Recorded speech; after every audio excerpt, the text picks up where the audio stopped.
Fantastic. 3 seconds in and we've got a complaining cat. Excellent. Is it working? I think it's working. YouTube currently says both live and waiting.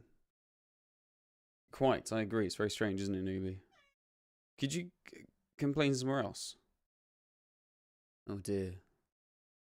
Are you going to be like this all day? Anyway. So we were doing some... Come here.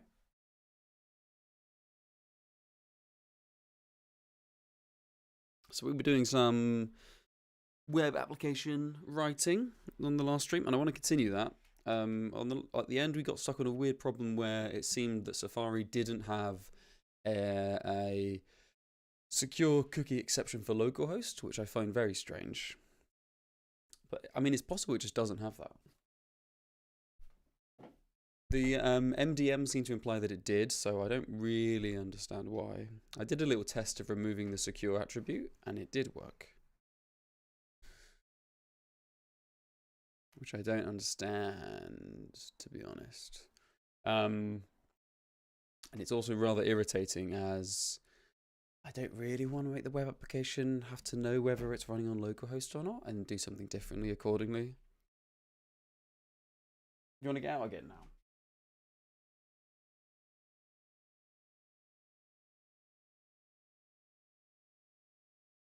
Well, I guess that's just what I do, because I'm using Safari on stream just because I wanted to like have all my huge, messy, horrible browser where you shame me for my number of tabs and etc. over there, off camera where you can't see it. And then a nice, clean, pristine Safari for this stuff. I suppose I could use I suppose I could just download Arc or something else.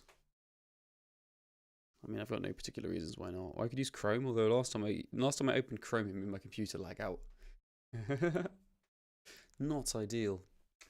I don't know. Maybe we'll just try and make it understand if we're on localhost. Hey Anthony, how's it going? Anyway, cool. So let's set up. Arc is good. Okay. I mean, people do seem to like it. Newbie, don't you dare complain at me. Oh, good. Yet again. Right. Safari. Ta-da. It worked. And my editor is going to be on GhostDY.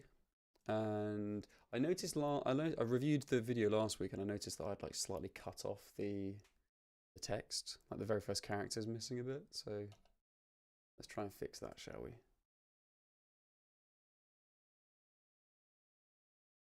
There, is that good?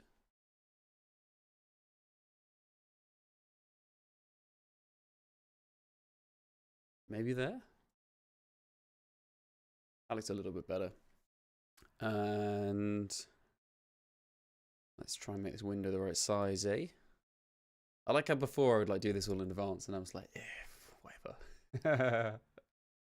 They can just watch me like struggle with Windows for a little bit. No. There we go. That'll do. Good enough. That's it, says Raven LB. Thank you very much.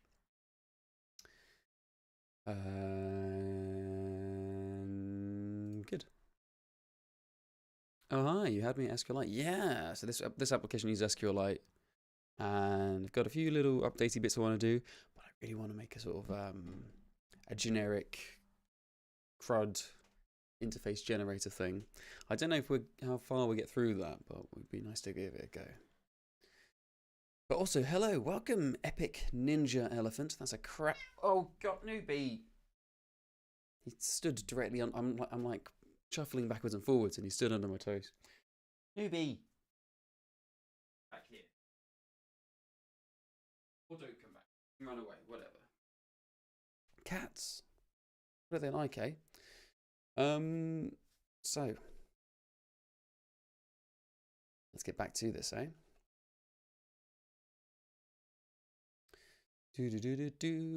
Installing updates that I don't understand.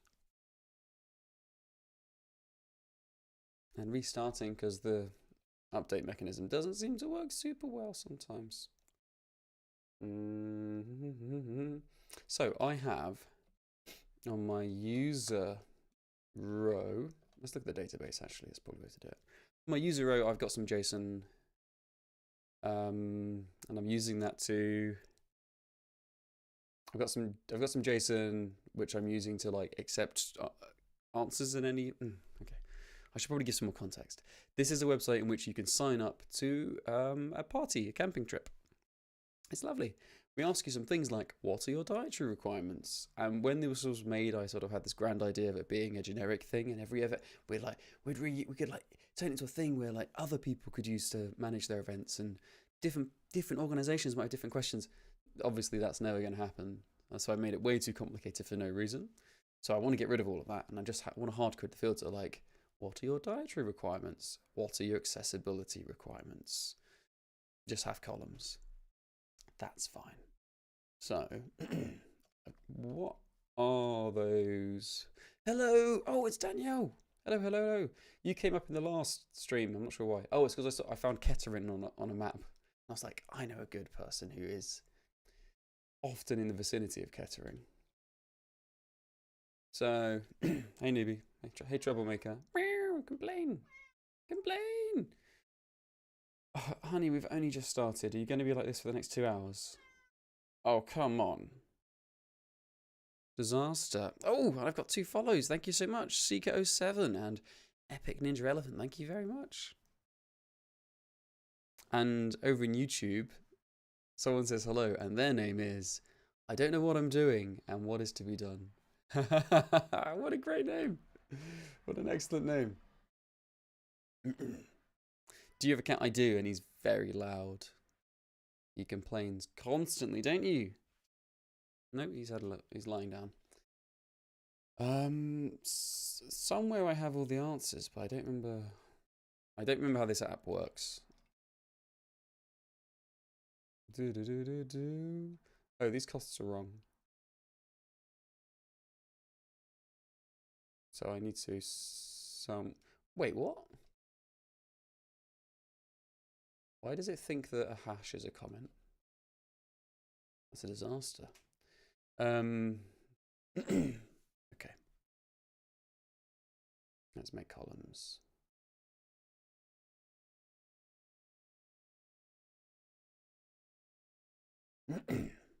So we're going camping soon? No, we've been camping previously, which is why I feel comfortable messing with this application now. So I'll make it ready for next year because it takes so long. It's a really big trip. It's, we had like 70 people this year.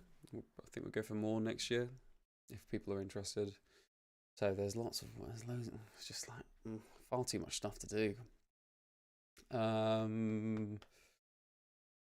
Attended before.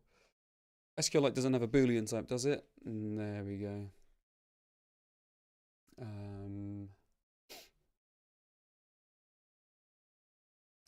Integer.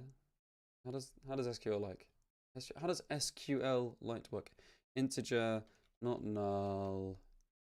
SQLite. No, it can be nullable because they may not have answered the question yet. So ask before integer, nullable, no default, and then we want to constrain it to be valid attended before. Whoops. It's got to be a check that attended before. How do you do it? Can you put like, is it single equals in SQL? I can't remember. Oops, I pressed a button. I don't know what it does.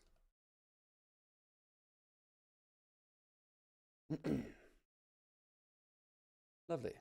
I should probably make like a Can you do functions in SQLite? I don't remember. There's an annual nerd camp in my country with around 500 people.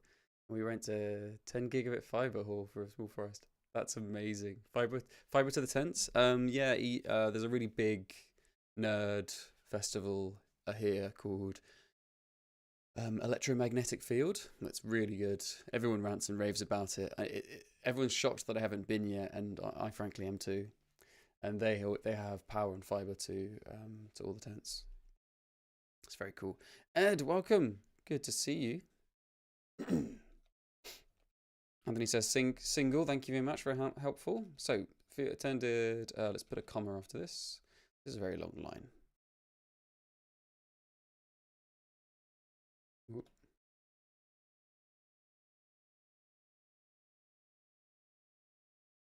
Oops. Whoops. Very sloppy. Right. So support network. So we like to know who's. Is it called text on SQLite? Yes, it is good.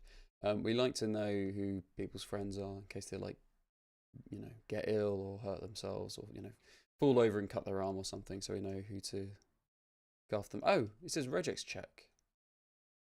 I've made a mistake here. Check. Any before. Check. Is that right? What did I just do there? I don't know why it says regex or check. Where did that come from? Regex. Don't know. I must have auto-completed that by mistake. Support network text. Constraint. We don't need a constraint on it. And same thing for support net attended. So we want to know who has already been to the event from their group of friends. And then, oh, these are easy. Dietary requirements. Spelling it is the hardest bit. And accessibility. Accessibility? Is that spelled right? Yes, I guess so. Or at least that's as well spelled as I'm going to ever manage to do it.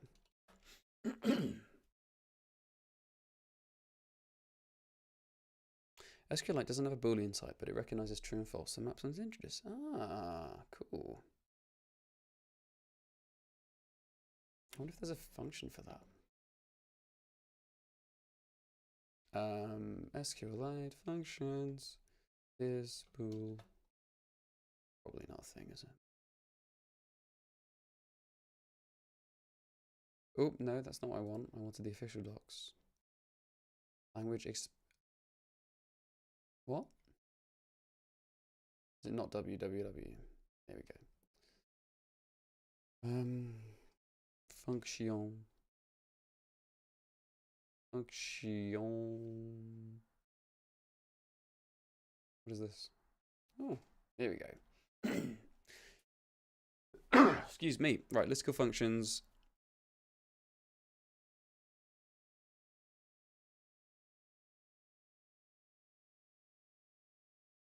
I'm not seeing anything there that looks like what I want. To be fair, I think the function I'm grasping for doesn't sound very SQLite to me. Column equals 0 or column equals 1. Yeah, that's what I've got pretty much it. Newbie, hello, come on. Please don't complain. Do you want your 16th breakfast or something like that? Is that what's going on here? EMF camp. Heard people talking about it recently. Yeah, it's really good. All sorts of crazy nonsense going on. They do it every 2 years, I think. It's really hard to get tickets. They do first come, first served, which for an audience where people are extremely happy to write bots just doesn't work, in my opinion. Because it's like, I'm not willing to spend my time writing a script to like buy tickets the second they go live, but other people are, so they just vanish. And they're like, oh, it's more fair. So I don't think it's fair. Like, do a raffle. You have to crank your volume to 11 because the mic's growing. Really? I don't think I've changed it since the last time I did anything. And I've been checking it against other people's. Let me see.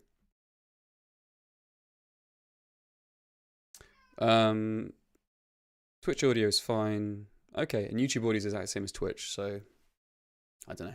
We'll just leave it as is. I'm gonna go try and placate my cats for like 30 seconds.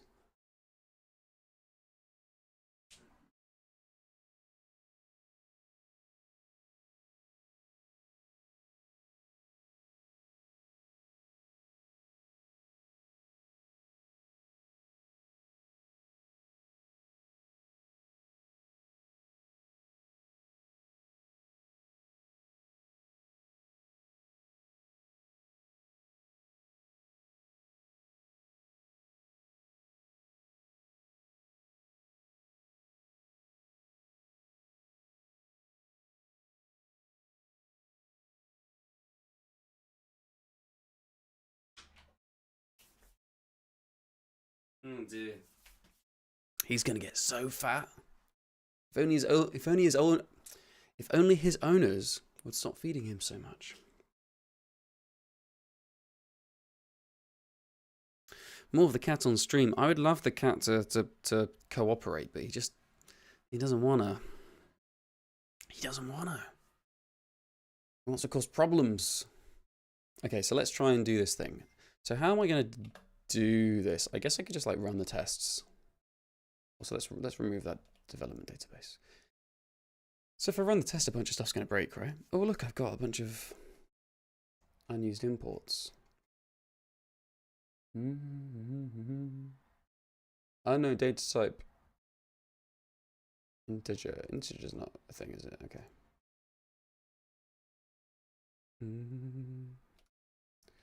Oh look, yeah, database all fruits. Okay. Oh yeah. Auth.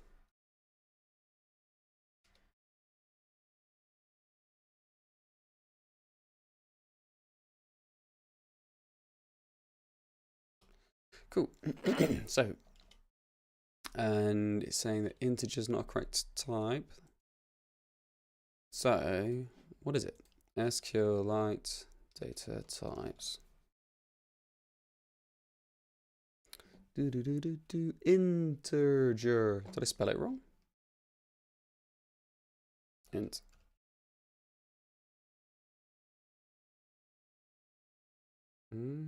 Oh, look. This is a much better way of doing it. Let's do that. Can be null. Don't have a default.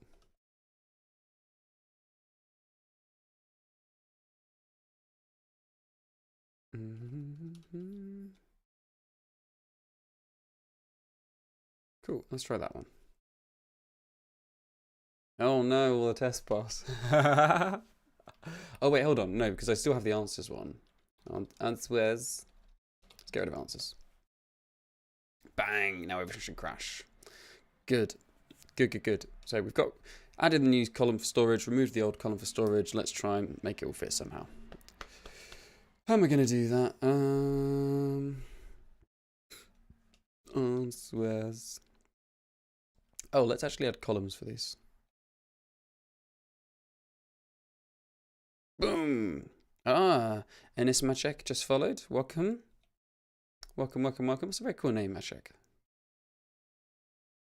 I don't think I actually need these on the user model.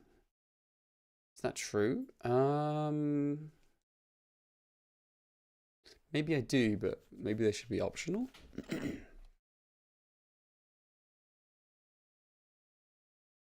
And to think about data modeling stuff here. Anyway, answers. I'm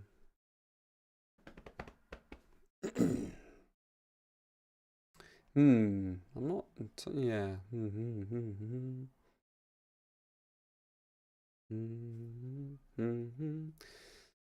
Do I want to have like answers and then it is an option? Oops, that's Rust. And then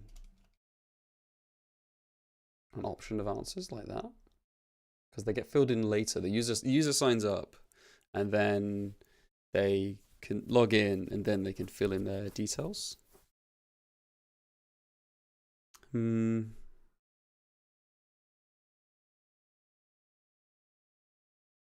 maybe we always let them edit them.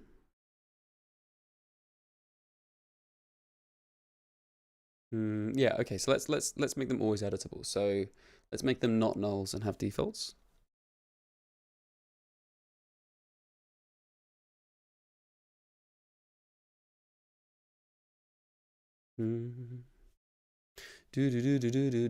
Attended before integer. Not null comes afterwards, right?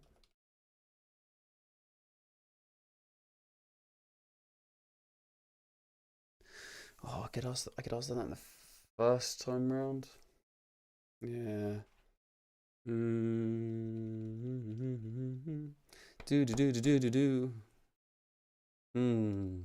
Oh, I'm filled with filled with questions. Okay, support network text, not null default, empty string.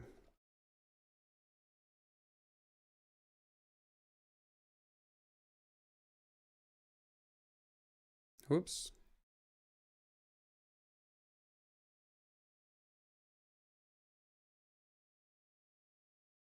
Is that going to work? Good. Same number of failures. That means that there's no the migration is valid, and then we use it incorrectly later. That's fine. So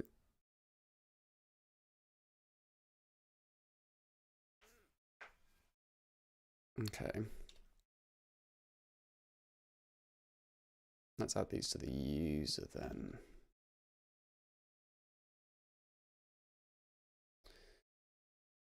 Attended before is an optional boolean. The try bool. And then these fellas are all going to be strings. Ooh, string.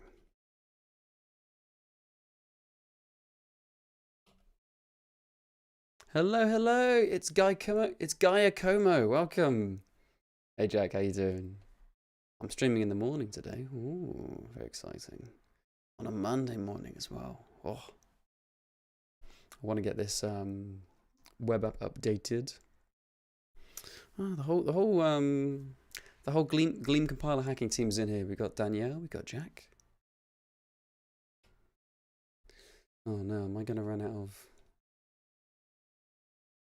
Oh no, am I gonna need a decode 10? Oh, I'm gonna hit the problem on stream. So, how does optional work? Die.optional.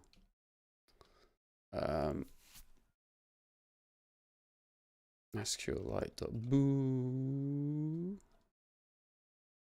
Bool. Decode bool, that's why it's called that.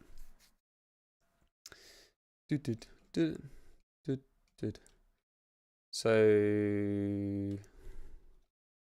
put this decode in next to the type, it'll be a lot easier. Right, so the next one is this the string? So the next one. So's the next one. 1, 2, 3. I need another one. Oh no. Oh no. Goes too high. We're gonna have to do it the other way. That's fine.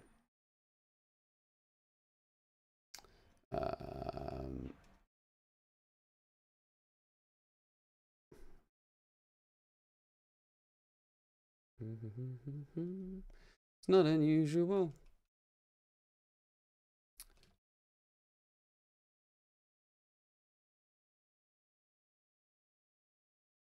Oh no, that's not how it works.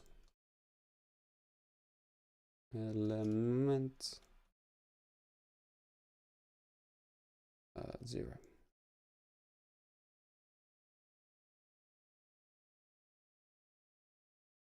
Expected 2 arguments. Got 1. Ah, yes, that's because it goes here.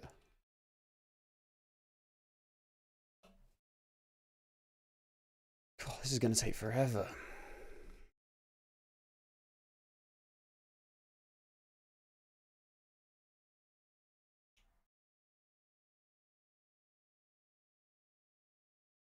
This one is an int is admin. Ooh, this one's fun. It's a decode bool again.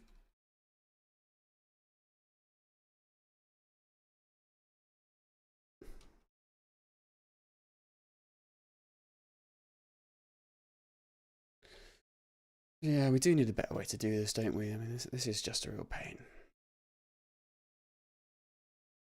It's interesting because people say like, oh, generate them automatically. Well, no, I'm only doing this because of database stuff. So there is a plan for how to make database stuff do automatically, because we can generate these by inspecting the database schema or asking the database what the types are. Like, that would work fine. In fact, that'd work much better than this. Where we got up to? Payment reference attended before, and this one is going to be optional.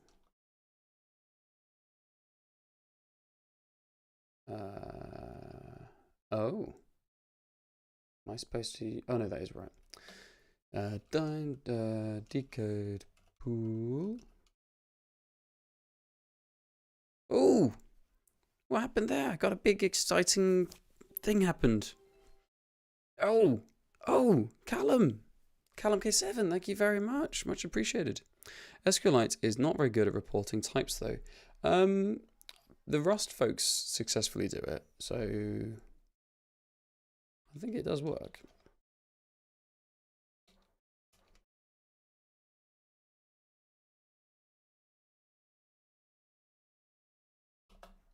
Do I have this as somewhere else as well? No, just here.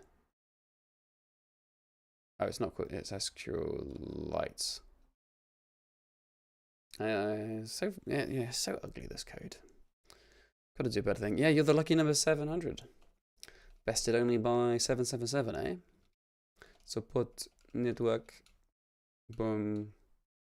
And this is a string, and all the next ones are strings. And these are extended dietary requirements. And the same thing, but accessibility, and I really struggle to spell accessibility. Accessibility. Yeah, look at this. It's just so not satisfying. Ho hum, what are you gonna do, eh?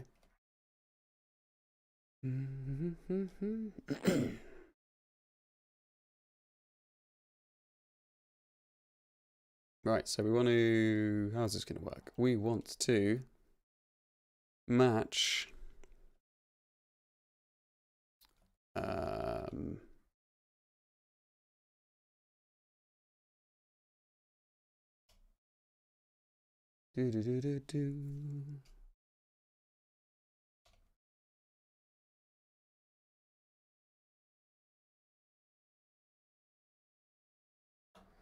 Whoa. No, you didn't expect that? What's wrong with it? Oh, because I forgot the commas. Let's undo that because I was enjoying that. I love a bit of silly regex stuff. Boom. Yeah. Doesn't that make you feel like you know what you're doing? Popplestone says, hey Louis. Hello, Popplestone. How's it going? How was your weekend? Right, so now I'm going to have a bunch of compile problems. Hi newbie. Event. Isn't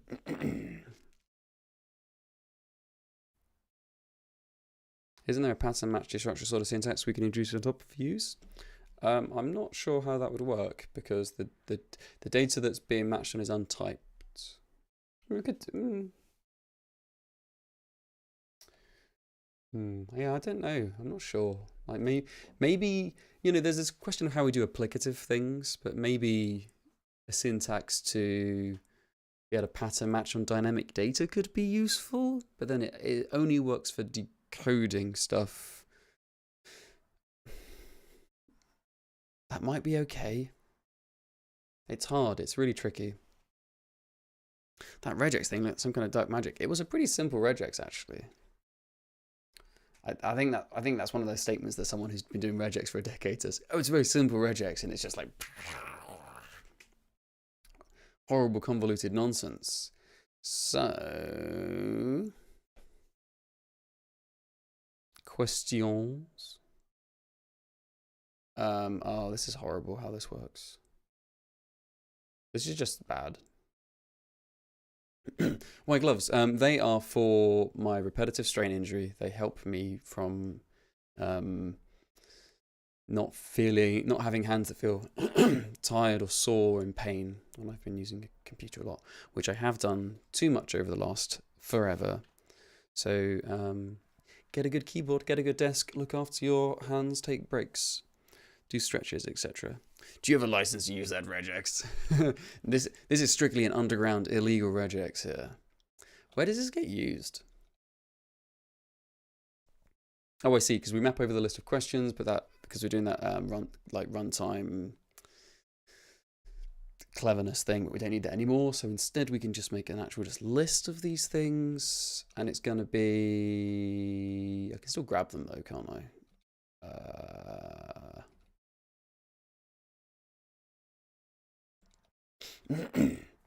So what we're going to do, they should be a DTDL question text.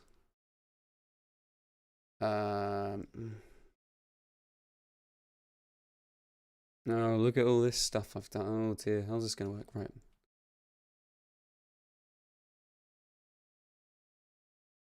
Let's try this again. So, question. So the first one is going to be DTDL. How does this function work?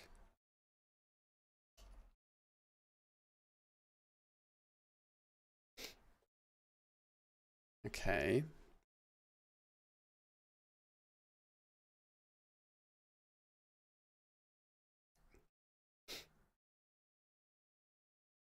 Okay.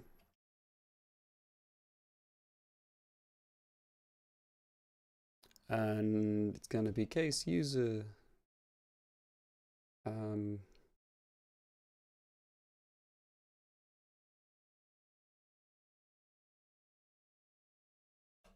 remember what type this is. Is it an option?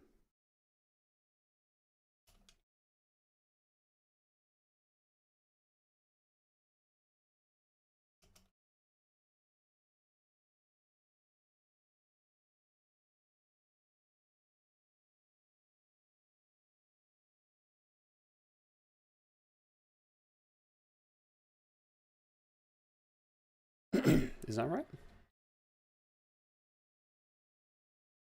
Nice.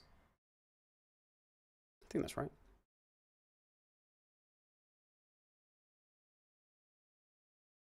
Let's keep doing this then.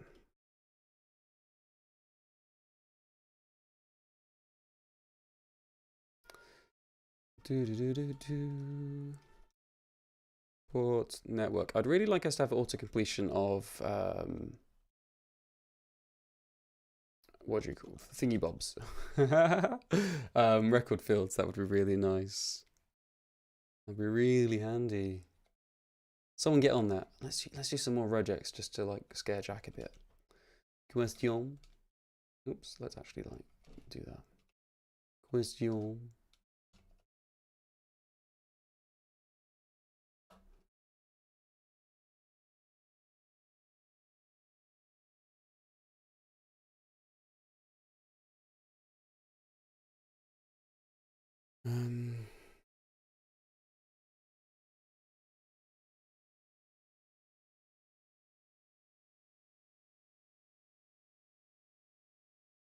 Accessibility requirements. Oops, not with field though. And user.support network. Ended. It almost works. Nice.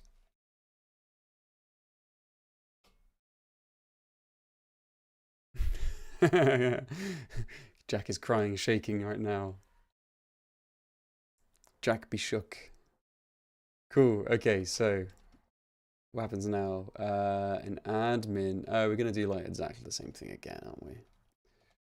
Admin.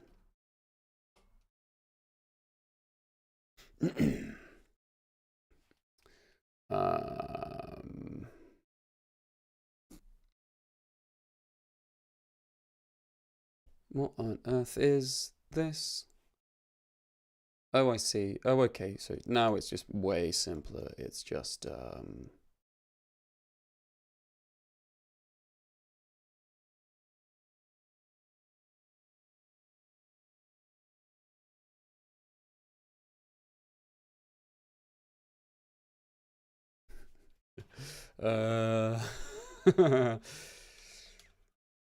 option to unwrap.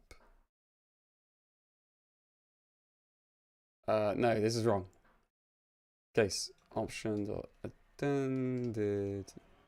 No, oh gosh, okay, let's try again. So we take the, if they're attended before, attended before, and then I want to map string.inspect on it.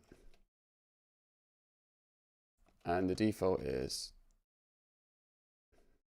going to be an empty string. Go to the get thing, unknown module, what unknown module? I can't see the error. Oh dear.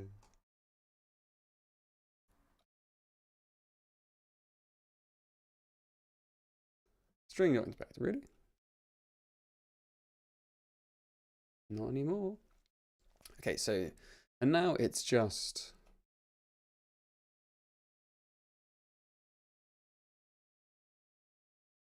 I think I've done attended twice. There we go. And the roots.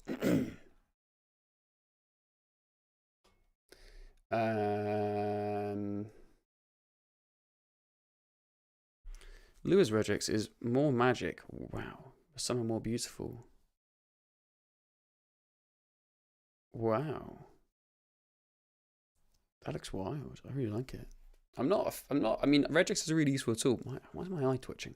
Regex is a really useful tool, but the syntax is awful. I would like a more verbose syntax for the same thing. Well, I don't know, having said that, it's really not, the concise one is really good for like really short command, really short one line type things. Hey iSense, how's it going? I like your little sunglasses cat. So, the way we can tell if they have, oops. The way we can tell if they have filled in the questions is whether attended before is a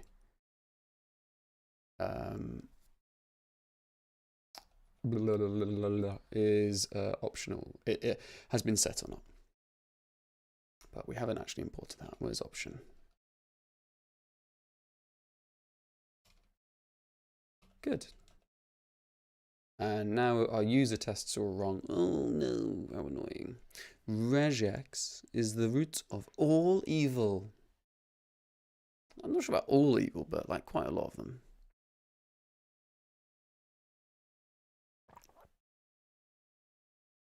Marvelous.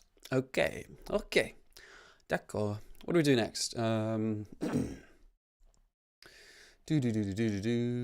was the error? I can't remember. In the user test. What serves me right for writing tests, eh? Why did I do that? What a fool I am.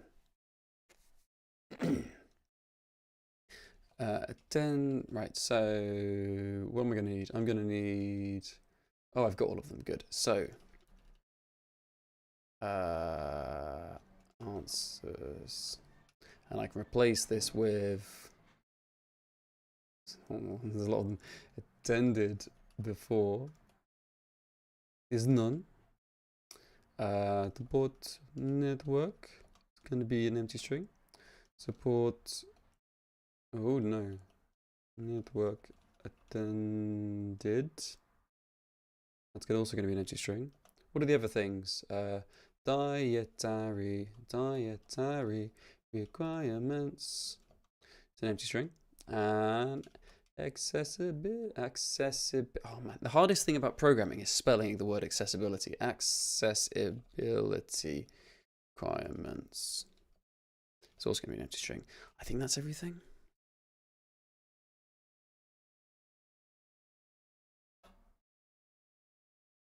Oh, I did spell it wrong. Oh, it's going to have an S on it.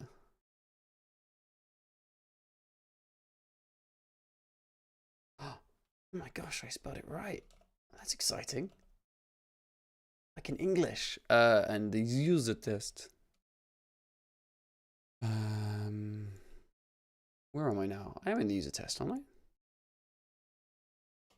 Ah, here we go.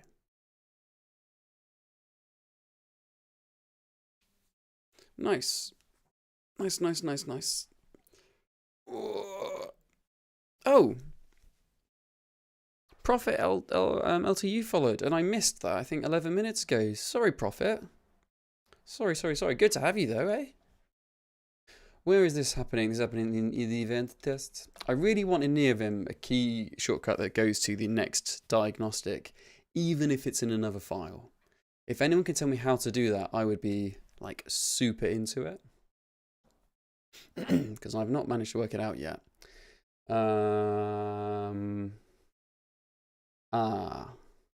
Okay. Register tenants, okay, blah, blah, blah, blah, blah. Okay, good. So, let's get rid of these fellas. Ooh, Sacred Leeds. Are you called Sacred Leeds because you live in the wonderful city of Leeds? Good place, that. Welcome anyway. Thank you very much for the follow. I walk with a stick. That's okay. It's not a very big site.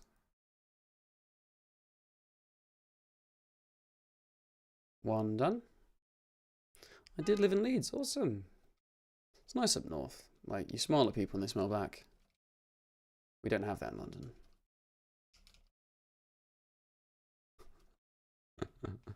I was in Slough for the weekend. Slough and Maidenhead. An old buddy of mine got married, which was lovely. It's really weird seeing all the old lads, and they've all grown up. These are just like, you know, a bunch of lads who I would hang out with as a teenager. They were lovely lads, but we would all, you know, get us the sort of mischief you would expect. And they're all married. They've got greys in the hair and stuff. I just find it really weird. In my mind, they're still yeah, we're all still teenagers, but I guess not. Anyway, so I was cycling my fold-up Brompton bicycle around, as I do, through the parks in Slough, and I kept having to say, oh, well, I kept being like, oh, thank you, you know, as I do, as I nip round someone if they've moved very slightly to let me past, and people would always reply. In London, they was like, yeah, okay, I'll just say nothing or ignore you. In Slough, they were like, no problem, sir. Oh, that's okay. And I was like, oh, weird. I didn't realise that even in Slough, people are more friendly than in London.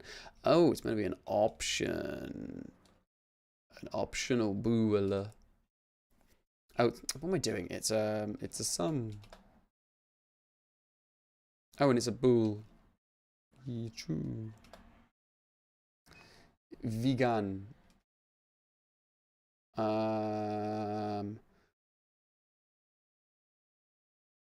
That makes more sense.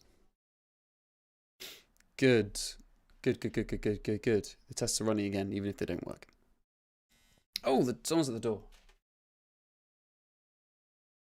Oh, hello, newbie.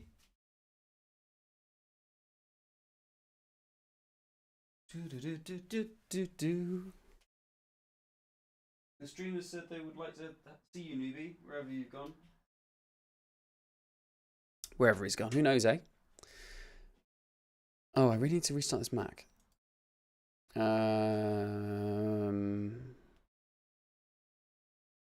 Last time you mentioned you consider rewriting Park to Postgres. Is it still valid? I'm thinking about it. I'm not sure. I probably won't bother. I'll probably instead make my admin UI, because I want to make little admin UI that's good for just like really basic things.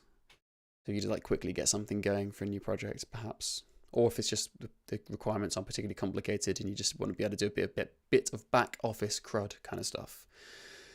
And I wanted to support Postgres for that, and I wanted to use it in Park. So I was like, maybe I'll move Park over to Postgres, but I could probably just make some sort of adapter so it could work with Postgres or it could work with SQLite. I mean, both those options are fine, really. I'd probably do the adapter one, because then other people who are using SQLite could also use it, and then people could write adapters for, I don't know, MongoDB or whatever other things people use. Last year I went to Kilkenny in Ireland, and it was a very strange experience and culture shock to see people being polite. Yeah. Like, I wouldn't say that people in Slough were particularly polite, but they did respond when I shouted thank you to them from my bicycle, which people don't so much in London. No such column answers. Where does our answers come from? Oh yeah, so we need to update in all of our user functions. We've got answers, and now we need all of these. So answers. Oh.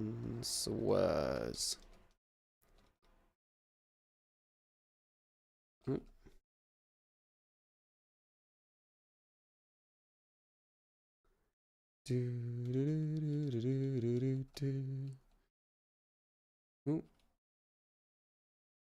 Something like that. I think that's right, is it? Accessibility retire. Attended. Yeah, that looks about right.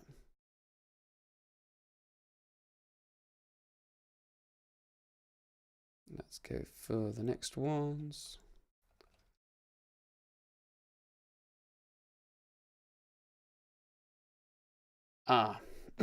Record answers. This one's going to change a lot. Proper adapter would be helpful. Yeah, I agree. Hey, newbie. What's wrong? Hello. Good boy. Boy.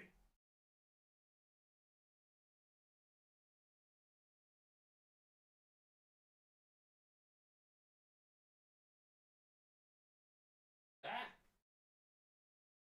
Stop it. Stop it. He's like, why do you have a job? Why don't you just entertain me all day? I don't understand why you're doing something that isn't playing with me.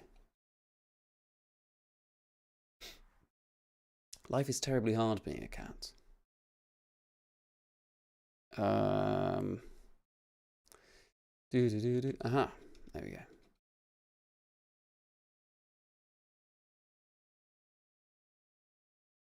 A lot of boilerplate in this, isn't there? Any plans for building out the language server on stream? Still plenty of features missing. I was doing that, but my computer couldn't really handle compiling that much Rust and streaming to 2 platforms at the same time, so it got very slow. And also, like, I try to write Gleam more than Rust publicly.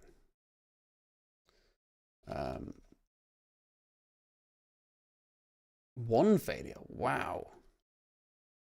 Where's all these unused imports anyway? Events test. Okay.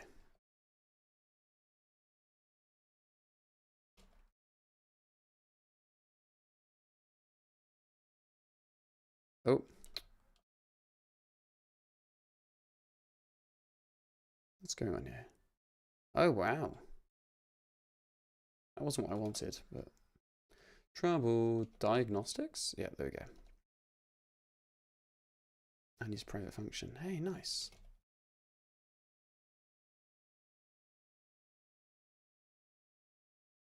Oops. I don't know what I just did there.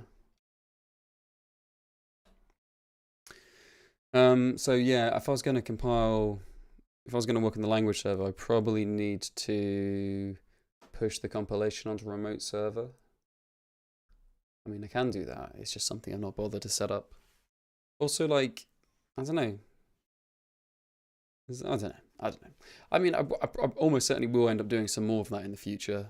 And people are very actively working on the language server, especially Armin, Ace Pie over here, who I don't think is in chat today. Like, they're fantastic. They've been doing so much good work. What did I figure out? That register attendance. Ah, yes. That's because that's the one where we fill in the answers. Why can't I close this? It's in the events tests. Okay, so where is the event? Here we go. Buffer. Where's delete others? Oh, there we go. Register attendance. Okay. Sends those things. We should get these back. Okay. So that's going to be in events. Register attendance.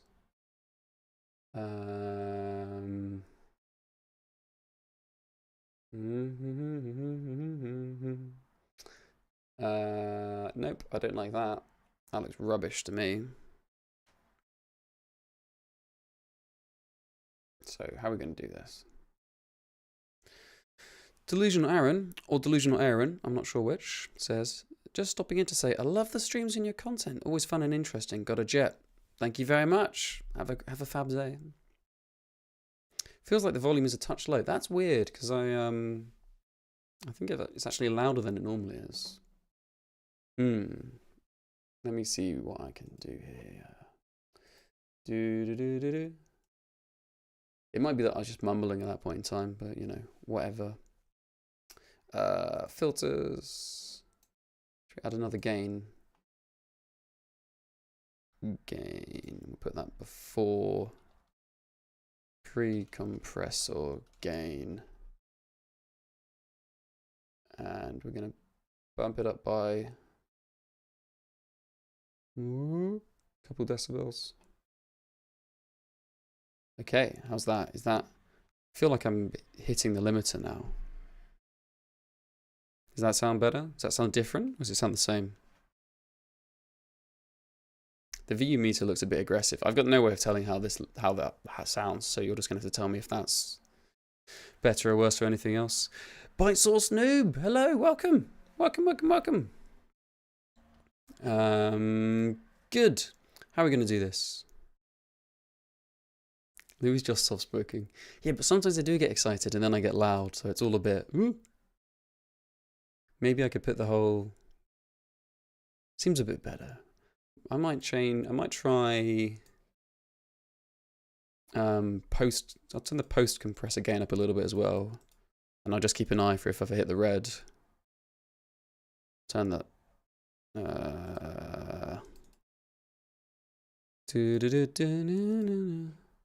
Right, let's try that. Maybe that's what we want. Also, it's the morning. Like, it's quite hard to be enthusiastic in the morning, eh? Oh, no, it's not. It's 20 past 12. Okay, but it was the morning. What time did I take my medicine? How do numbers work? So let's say, yeah, I should take another one.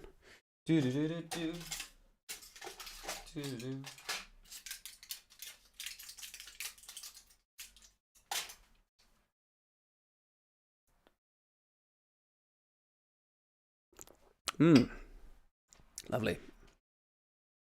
And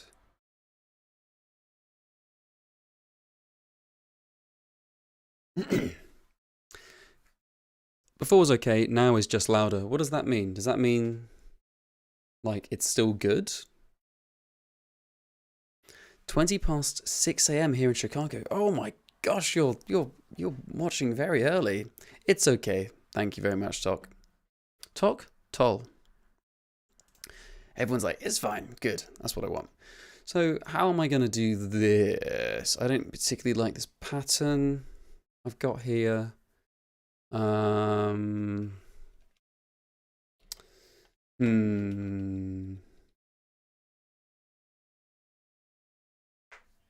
do you...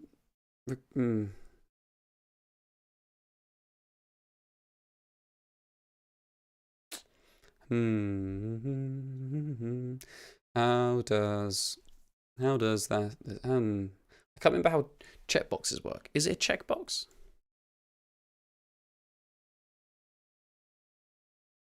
Oh, it's a radio button. Oh, it's got a yes and a no. Okay. So we're just rendering as yes and no. Interesting.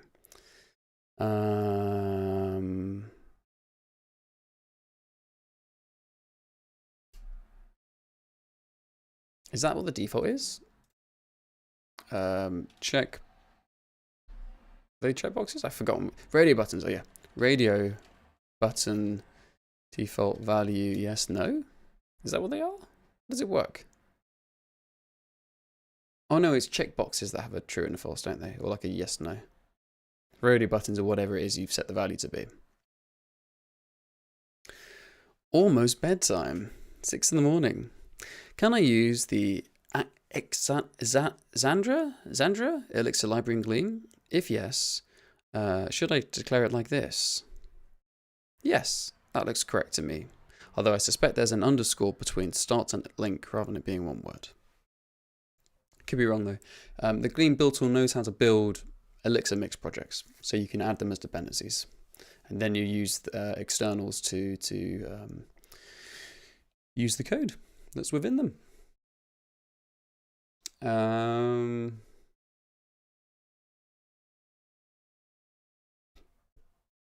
It's a little bit weird this. Okay.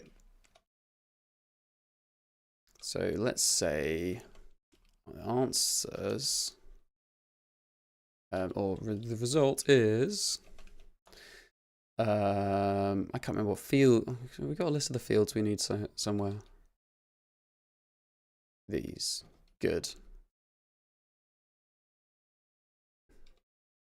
Okay. Attended before. It's Louis because it's French. Oh, I'm not French, but like my name is French. Thanks, Mum. Very helpful. How am I going to do this? What are the ways that one can do this? So say like let answer. Oh dear, answers. Maybe we just pattern match on the form. I don't know if this is a good idea or not, but we could do that because I know that the form sorts the fields into alphabetical order, although I just deleted all of the things. That was really annoying.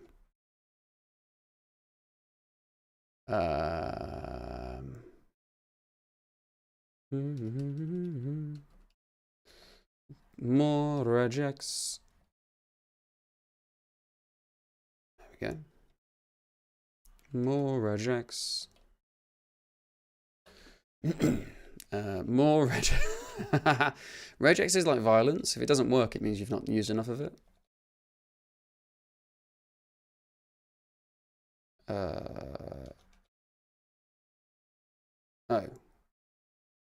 Oh, because I've deleted. There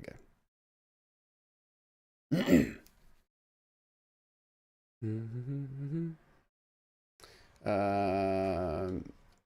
More regex. I need to, I shouldn't have removed that thing then. Okay, well that's fine. The end before accessibility requirements, blah blah blah blah blah. Blah blah blah.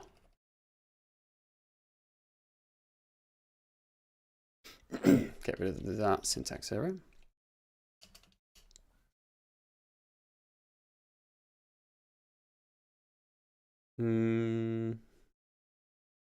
Is there a MySQL drive for Gleam? No, not one in Gleam, but there are some. There's one for Elixir, there's one for Erlang, and you can use either of those if you want to. I don't think anybody has. I don't think anybody's written any bindings for them though in Gleam. I have a love-hate relationship with regex, to which Jack replies, I have a fear relationship with them. Yeah, I'm not sure they're good. I mean, I don't know. I like them in as like silly little editor things. Like I'm just going to write a one-line thing. I don't like them very much in code. I think there's often better solutions inside like actual code.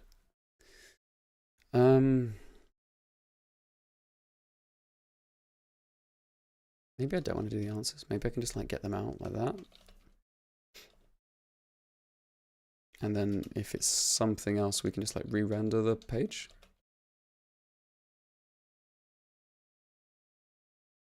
If it's get, it's an attendance form.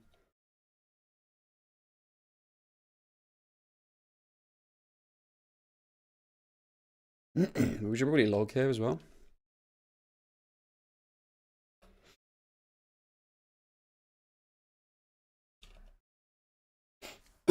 Excuse me, princess. How do you log an error? Log error. Cool. This thing's pretty good.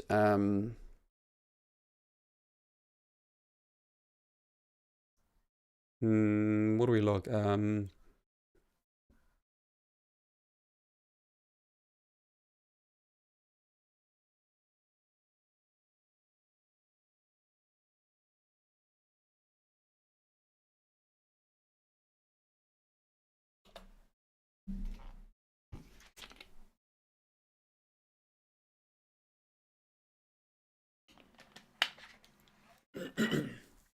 But for using regex in programs, unless it's really simple, it's probably better to write a small parser. I agree.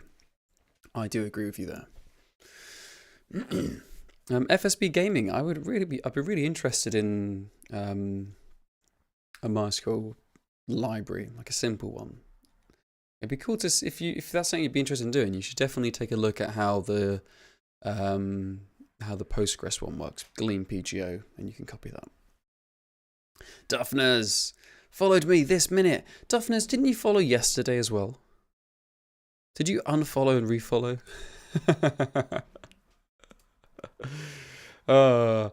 Momented, hello. Thank you very much for the follow. Good stuff, eh? And what am I doing now? So these are wrong. This answers thing is wrong. Let's go to record answers and let's go to record. What's going on here? Why can't I? Okay. Because we don't care about that anymore. Record answers, and we want to have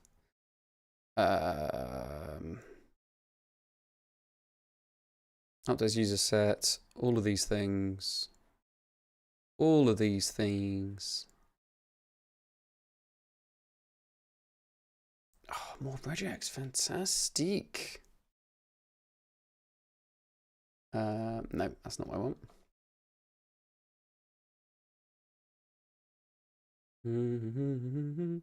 What do I want? User, and then let's pop these things in. And we want to have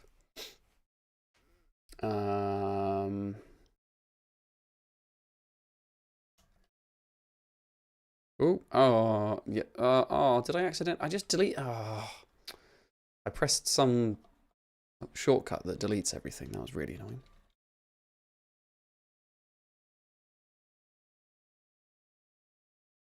I don't know what it was. Let's not press that again, eh? Oh, I lost character? I don't know.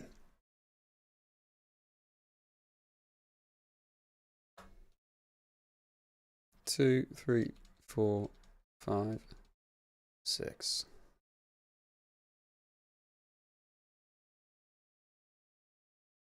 Get rid of this Get rid of this JSON. More regex.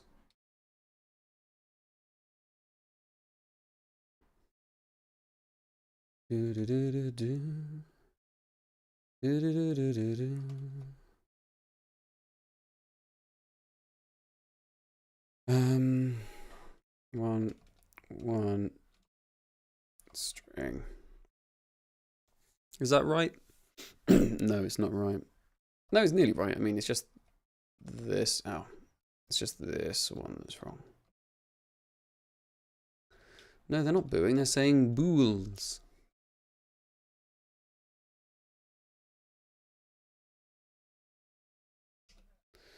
Do it again.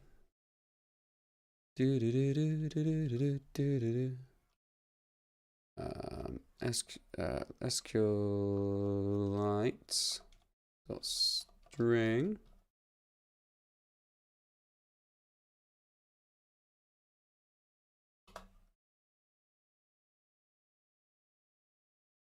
Oh, is it text? Yes, it is text.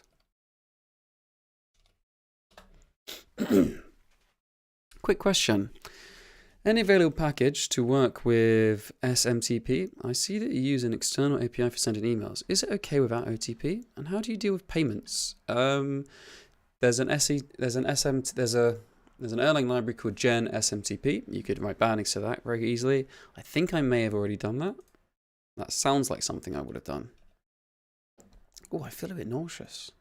I think that medicine is not hitting me well. SMTP. No, okay. Well, I've not published that, but there's a let's go to hex. I think I somewhere have an SMTP. Like, hold on, let me just check. Is it actually in this repo? SMTP. No. SMTP. There is a Gen SMTP library which you could import into your project.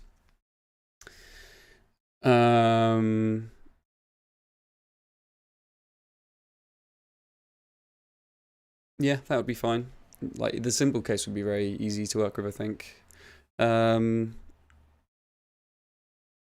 reason I don't use it is just because the email sending service I use, Zeptomail, they use an API rather than SMTP. I kind of want to run my own email server, to be honest, but I've not got around to it. How do you deal with payments? Stripe, whichever one you want. You know, whatever payment processor you like. They've all got pretty nice, easy to use APIs, so I just do that. They're one of those things where I think a big fancy API client is often not the best because it's a very generic tool, and you just want to use like 2% of what they've got. So there's not much point adding thousands and thousands and thousands of lines of code to your app for it. Thanks for Gleam, says BPA. Thank you for enjoying Gleam. I've never thought of formatting SQL that way, but it looks lovely. Oh, thank you. I go back and forth as to which way I should format SQL. Oh, excuse me. Right, one last go with this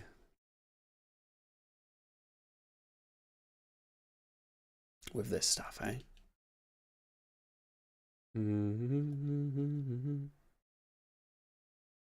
Why is that not? Huh?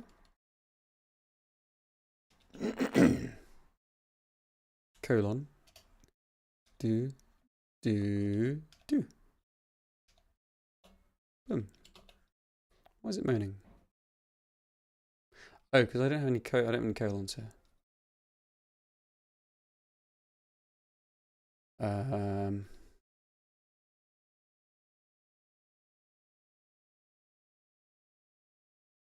This is now a regex stream. There we go. Expected boolean. I instead got an optional boolean. No, it's a string. End before equals yes. Don't need the answers anymore. Hey, nice. It's not right though. Oh dear. That's because does it log the error? Missing required attendance form answers. I wonder which one it is. Where's my event test? Ah, it's because I put it attended rather than attended before. Nope, it's not. It's something else. Good thing I'm using like slightly inconsistent names everywhere, right?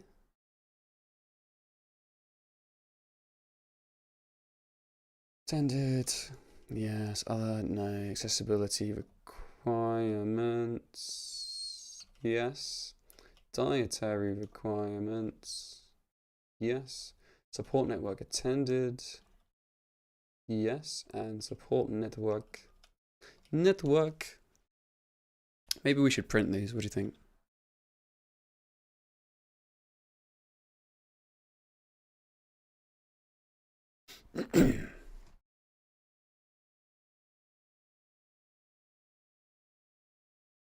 Does that not match?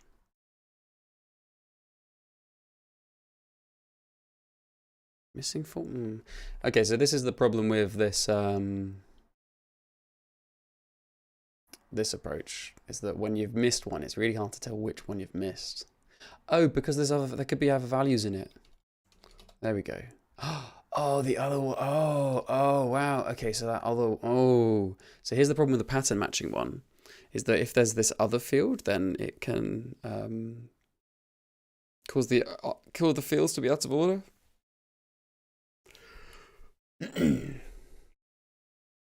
So I should probably get rid of this other one.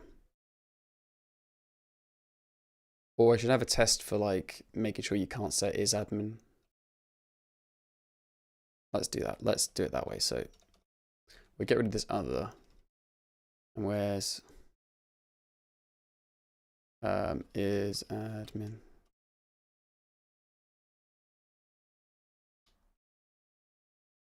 Invalid field. And this should 422.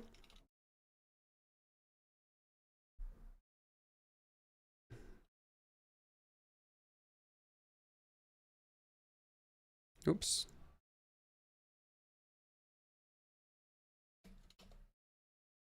And let's run that. Pop. So 2 things are failing.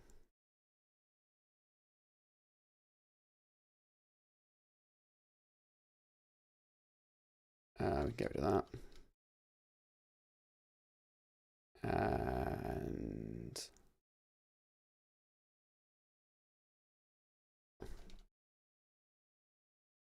no,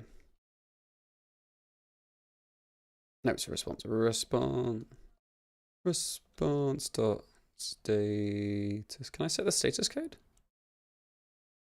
there really no way to set the status? Huh. That seems like an oversight, doesn't it?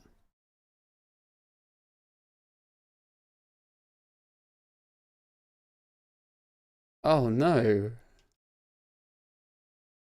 That's rubbish. Oh, let's just get rid of the check. Okay, so that's something that would be nice to add to on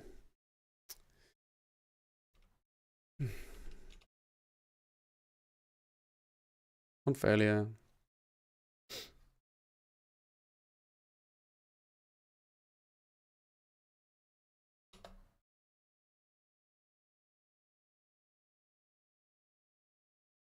Which test was it?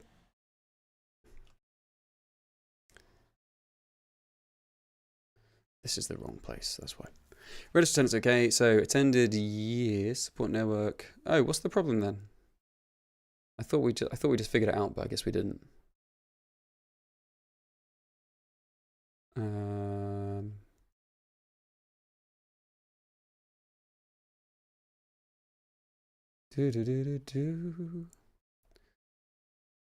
There we go, getting debuggy. I think this is right. I mean, I'm clearly wrong, but I thought it was right.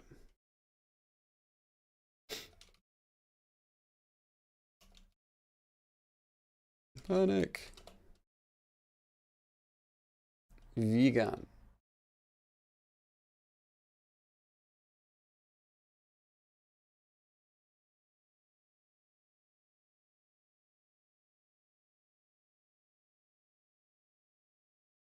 Oh. Oh. This isn't That's the other problem with this approach. Okay. There are 2 pretty glaring issues with this approach. Okay. It was not alphabetical order. So this clause cannot be reached because the other one matches. Good. That is what we expect to see. Still fails though. It fails with a 500. Which means something's wrong with my SQL, I imagine.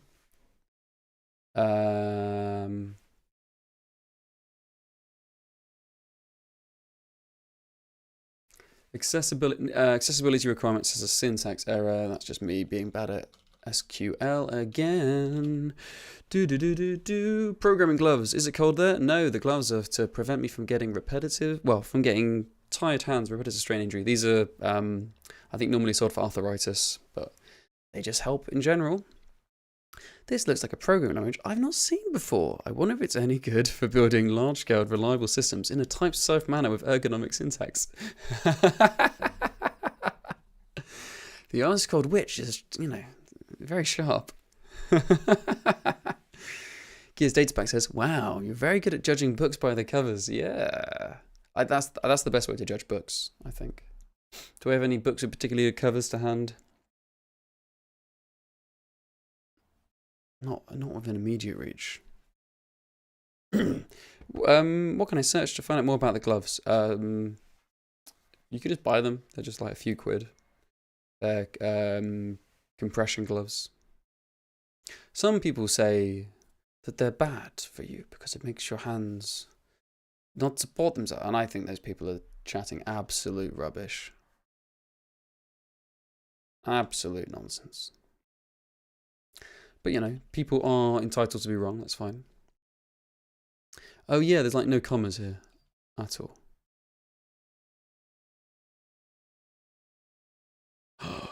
Ooh, how exciting. Oh, look, everyone is all day, don't like that. Oh, that's bad.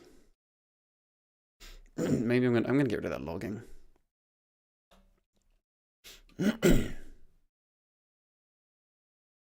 And then in events, we've got a bunch of unused stuff. And here too. Oh, that medicine's really upset my stomach. Oh, rubbish. And what other things we missed? In events and user, there's some unused stuff. Oops, I don't know what I just did there.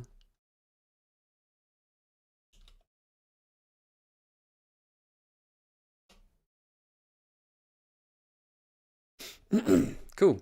That's slightly more working. Error is misspelled, is it not? No, it's not. It's because the logging, that logger backend uses 4 characters for anything that goes here to make everything line up. It's just a cutesy little thing it does. Fact editing. Whoa, I can get rid of that actually. I don't need that anymore.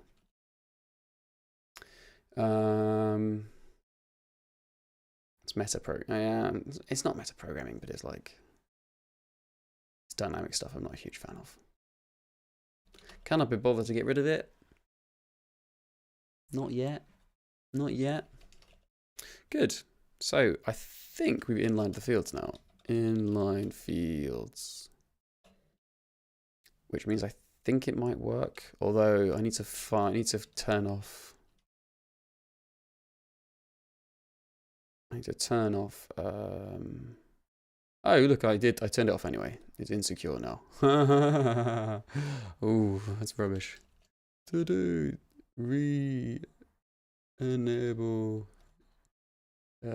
secure cookies. Yeah, that's not great, that. But I think it means it works. So let's try it. So let's run a server. Ooh. Let's go over here. How exciting. Oh. Oh, so that's not the right thing. I can't remember what it's called. Register secret? No, I can't remember what the thing's called now. Let me check there.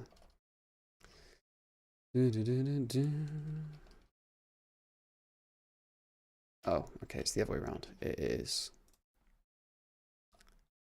secret registrar. How exciting. There we go. Louis. Hello at gleam.run. Glam.run. Do. Hey. Oh. Let's go. Do.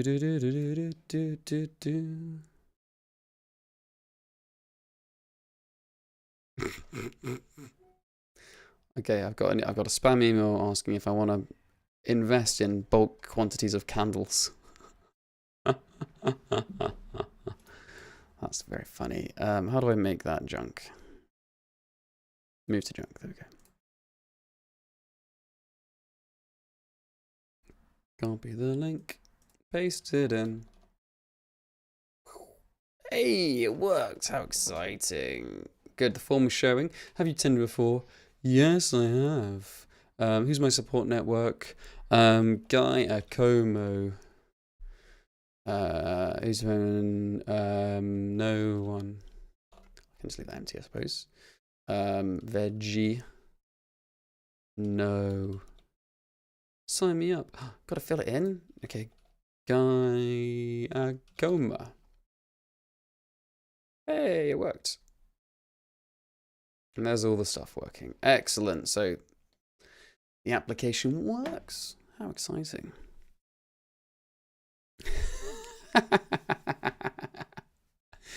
Bulk candles sounds like an...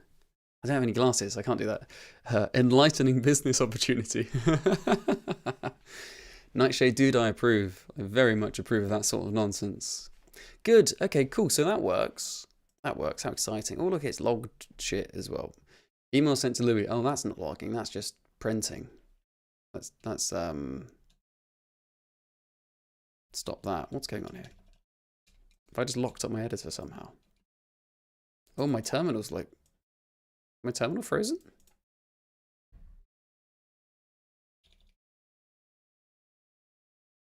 I'm gonna have to kill near him. There we go. Gosh, that sucked. Email sent. Yeah, let's change this to log info.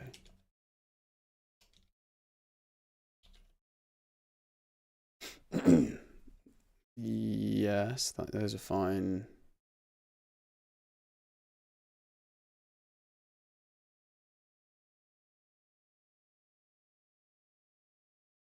Print requests. Don't we already have this built in now? Is this used? No, this is never used. There's so much crusty old stuff in this app because it's so old.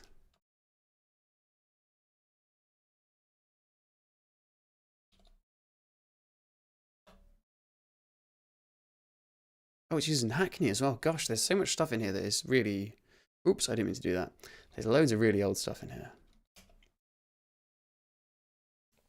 What am I signed up for? Nothing. Nothing. You're just don't think about it.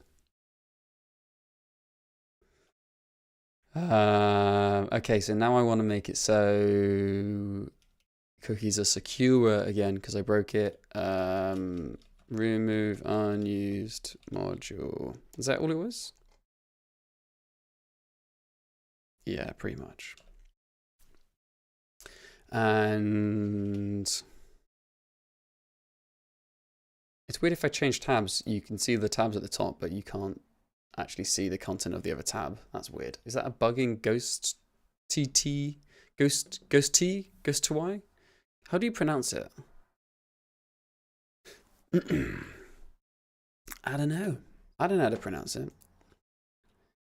What am I going to do now? Oh yeah, so let's try and figure out.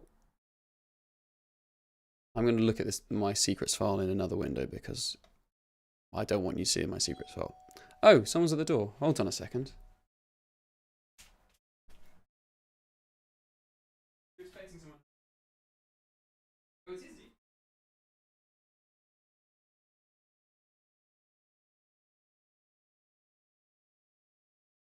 Oh yeah. Oh, oh, sorry, man. I'm streaming. All right. All right. I'll wrap it up then.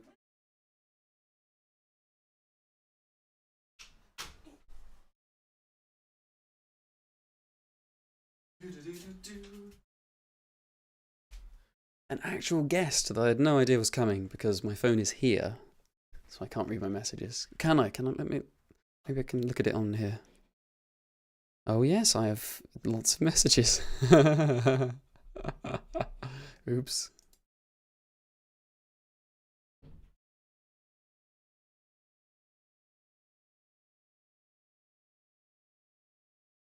Good. Okay. Now that I've disappointed everybody, let's continue with my... Ooh! Axel Moss, thank you very much for the follow. Probably Golan's witness. Do you have 5 minutes to talk about our Lord and Savior Rob Pike? We should do that for Gleam.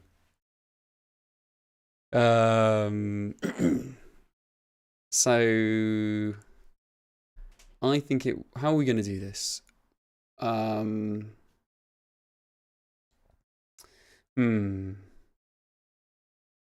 So let's look at the context type.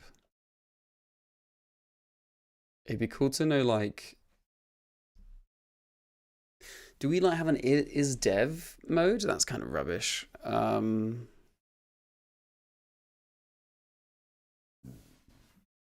Maybe like a host name. And then when we're setting that here, but we don't even have the...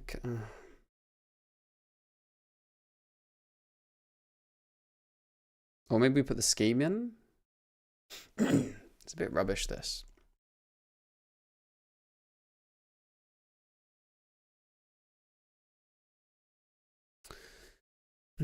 So I'm wondering, okay, so like, because I'm using Safari, it appears that they don't support secure cookies on localhost without HTTPS, which I think is rubbish. I think there should be an exception for that. And it kind of looks like on MDM, it says that there is one, but I can't get it to work. So I need some way, I need some way of saying use secure cookies unless you're in dev, which I'm not mad happy with. Actually, no, stuff this. Let's just make it secure. And yes, it doesn't work on Safari anymore. That's fine. And make cookies secure again. Oh, that sounds like a Trump reference, doesn't it? Return cookies to being secure. There we go. That's slightly less Trumpy. Thanks for the entertainment. It's time to head for Greg's for a vegan Mexican bake. Oh, that is a great idea. There's a Greg's at the end of my road. Maybe I'll do that. That's a lovely idea. Let's go on to making that admin thing I was talking about, right? So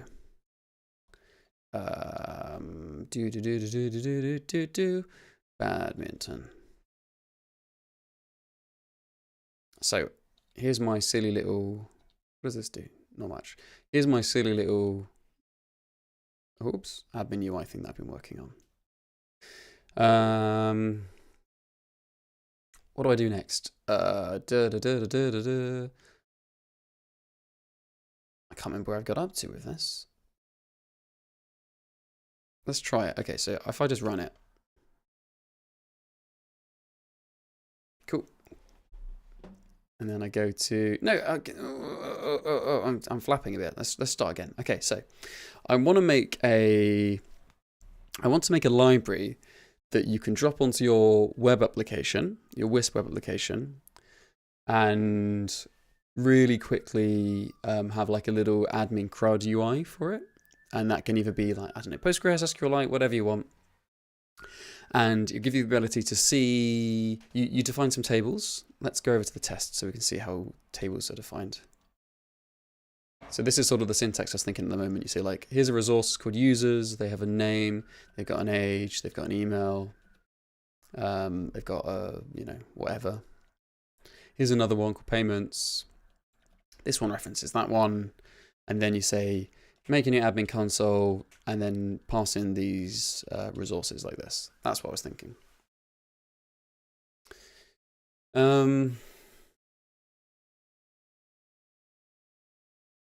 Yeah. Well, that's it really.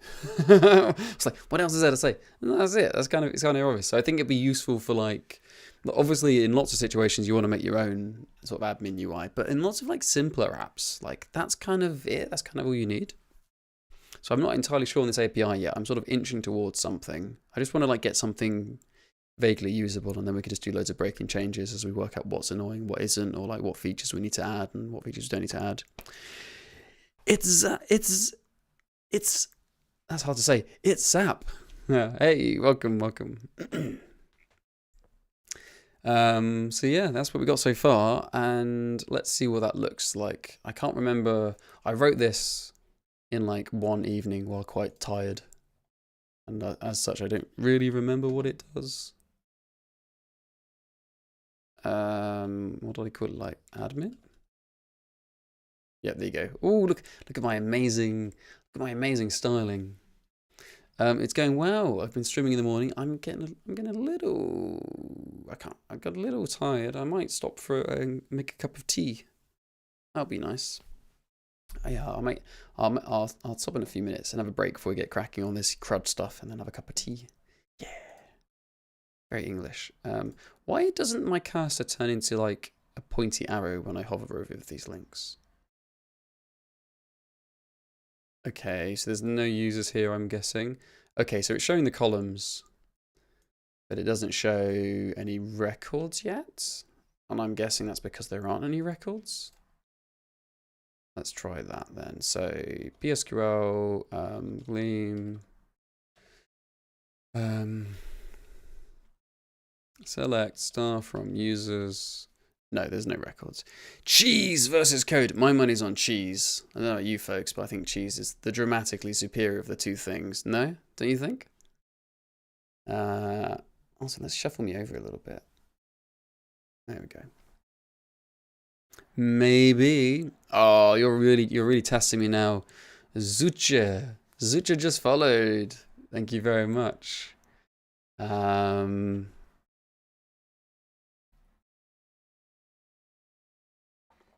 is sometimes smellier though. Good point. Very good point. So I want to make some users. Can I do that? Insert into users values.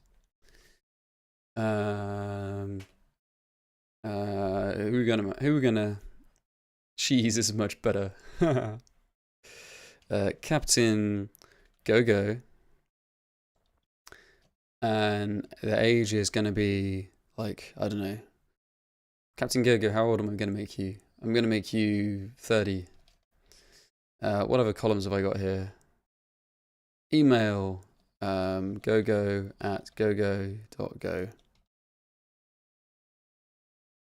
30 in 3 months. Oh wow, it's pretty close then. There we go.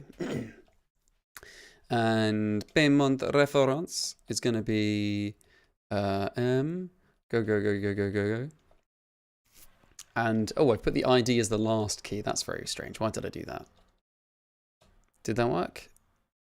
Yay, good. Right, who's next? Who's my next victim? Cheese. It's got to be code versus cheese. Cheese is quite old, so I feel like you get to be 80. I should probably use it at example.com in case I accidentally send some emails. Not that this can. Cheese wins. There we go. And who's the next person? It's app maybe? It's app. Is that spelled right?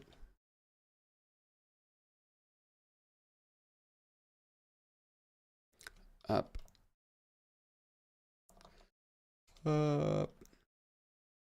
Code is much better because I don't eat cheese. See, there's something for everybody, eh? Good. Oh, why not? Let's add you as well.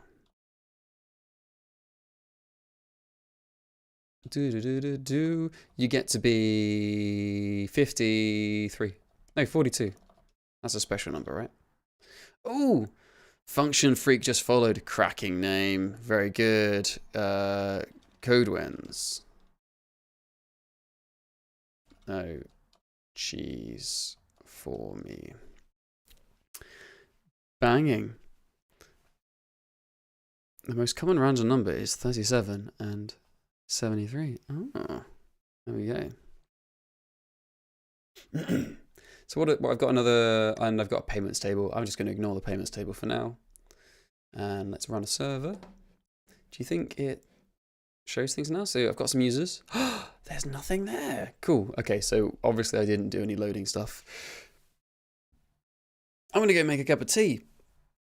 I encourage you to do the same.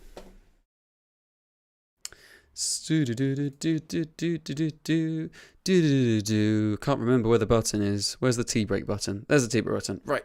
See you in a few minutes. Bye, bye, bye, bye, bye, bye, bye, bye. Cup of tea time.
It turns out you can't make a cup of tea in 2 minutes. Like you just can't do it. It takes more than 2 minutes. Even then, I thought I rushed this. I'm not sure it's going to be great. My Rails girls. Mark, if anyone's gone to Rails girls, very good. I haven't been in years actually.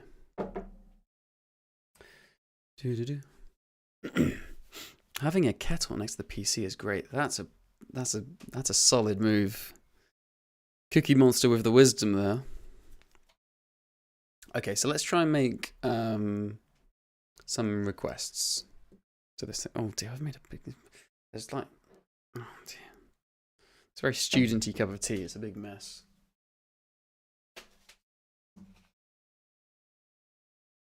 Oh dear, I've spilled it everywhere. It's horrible. Ugh.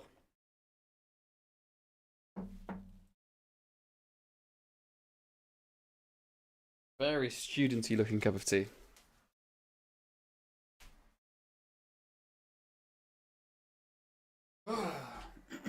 Okay, so let's try and add some databasey stuff, eh? How do we do that? So let's stop listening there. Let's try and find the code where we're just going to assume the primary key is called no, we don't need to worry about primary keys yet. So handle resource, that's the function we want, and we make a TED, and then T body, is that what it's called? T body? Be nice if these are documentation, eh? There's surprisingly little resources for creating your own database. Started writing one for training on concurrency concepts. The book everyone probably wants to read for this is Designing Data-Intensive Applications by, oh gosh, what's his name? Do I not even have a copy? I think my copy might be digital. I thought I had a physical copy. No, I don't. Weird. Okay, that's very strange.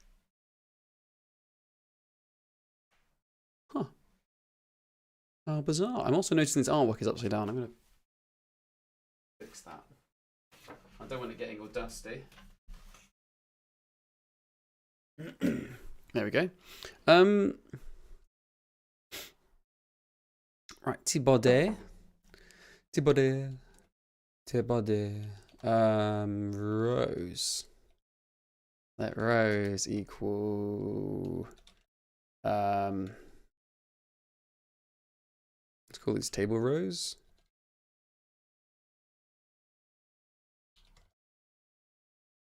It's yes, Martin Kleppman. Thank you very much, Cookie Monster. It's an amazing book. It's very dense. It's not that dense actually. It's full of amazing knowledge, but it's surprisingly readable for how complicated the stuff is. It's not like the Dragon Book or anything, but what I mean is it's very information rich. It's a really amazing source of this stuff. So we call this database rows, I guess. And how do we do that? What's in the context? List.map, list.amp, database rows. Oh, something just flashed at the corner of my vision in my little creator dashboard thing, and I have no idea what it was. Relardev, I'm going to go for, says, I'm going over that book. I wrote my own LSMTreeDB engine with replication and partitioning in Elixir based on a couple of chapters from the book. Wow, that's amazing. That's so cool. How does it work? I can't remember. Inside it, there has what is the actual? I always forget what the correct structure for HTML table is. HTML table MDN.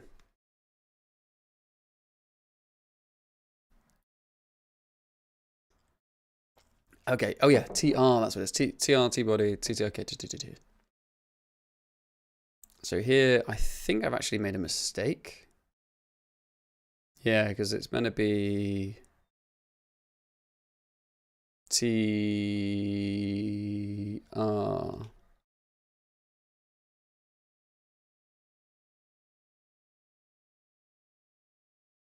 like that. html.tr and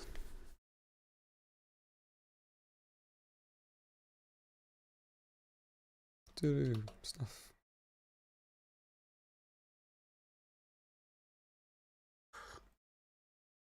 Yum. Does it cover non-locking stuff as well? Yeah, I think so, yeah. It covers all sorts of amazing things. It's not just like, yeah, it's great. It talks about everything. It's just such an incredible book. I think he made quite a lot of money off of it as well, which he should do. It's such a book.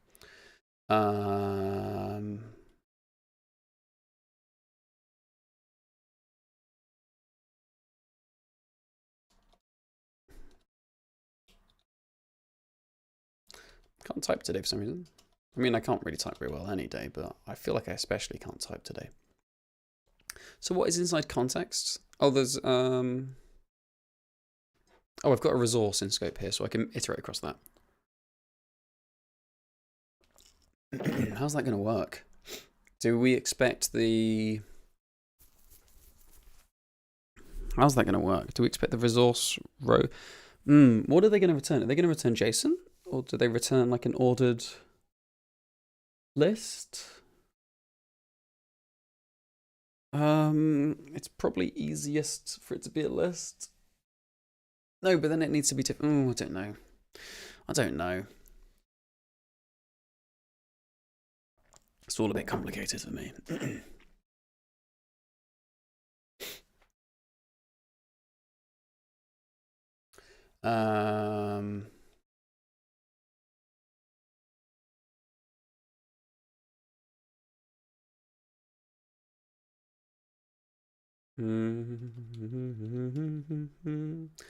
List.map. What are we mapping over? We're going to map across the row, I guess. And then we need to display the row in some fashion. Column.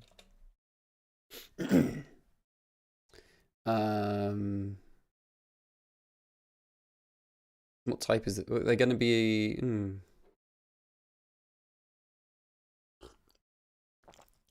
What's the simplest thing for now?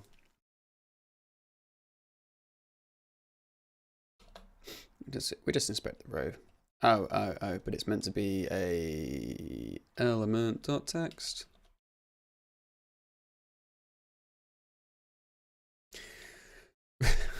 Roboboto just followed me. Thank you very much. It's meant to be the column, not the row. Oh no, okay, but there's a printer inside. Okay. I've spotted the problem now. There's a printer for each okay, so I'm going to say that this is going to be a list of field value. Is that what I've called them? Yes. So I need to zip together the column definitions and the values. So let's start with that. So for each row, we say the columns is equal to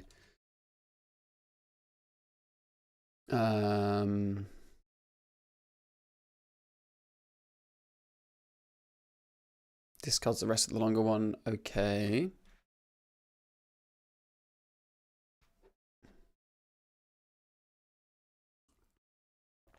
Okay, we just have to trust that they're correct there. Okay, so we're going to zip together the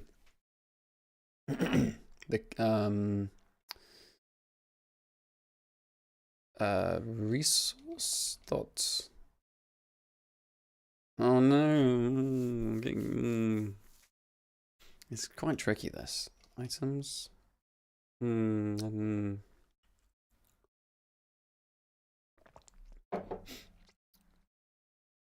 And the row.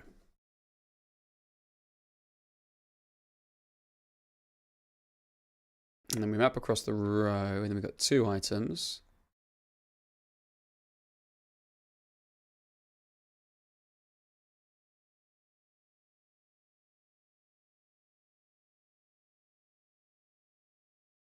row, first thing, and then we say print. Is that what we called it? Yeah. The row dot one. Don't like that.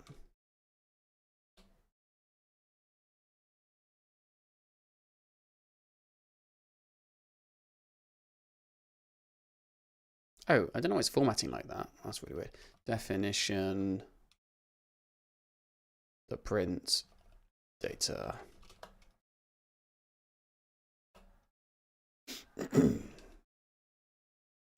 What is it? Oh, the row is just one field.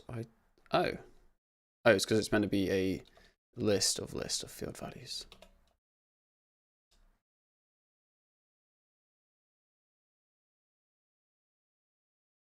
Row.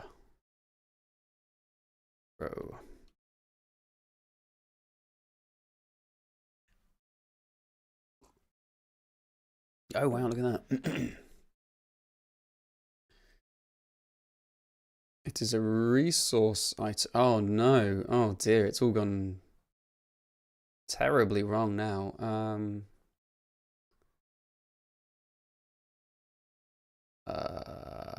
A resource item. Resource item. Resource item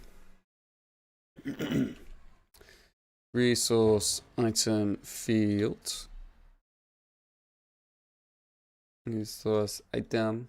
So we make a wee little accessor for it so we can get the field out.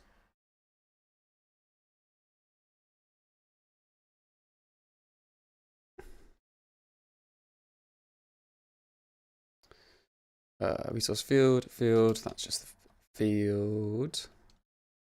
If it is a reference,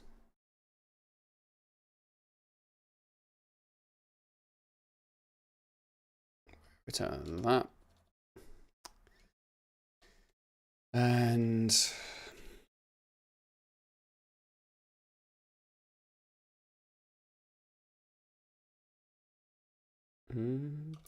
the field definition equals resource item field of the definition. It's getting a bit convoluted, this. Oh, it works though. Nice, so that means we now need to pass in.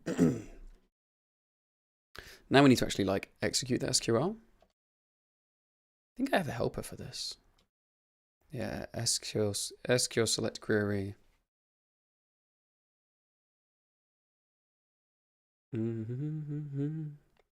Let's just assert for now. Why not?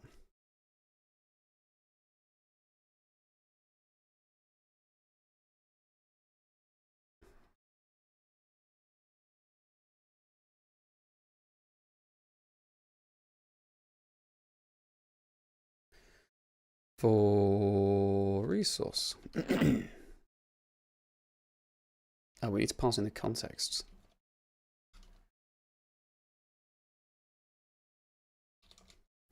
Reload rows for a resource, which is a resource. And then we're going to pass in the context, which is a context. And that's going to return a list of field values. So we start by getting this SQL, get the squirrel, which we do with internal SQL select query for the resource. Is that how it works? Oh no, I passed in the column and the oh, it's getting more and more complicated. That's annoying. Table. What it's called now? Resource. Here it is. Storage name. Name and columns equals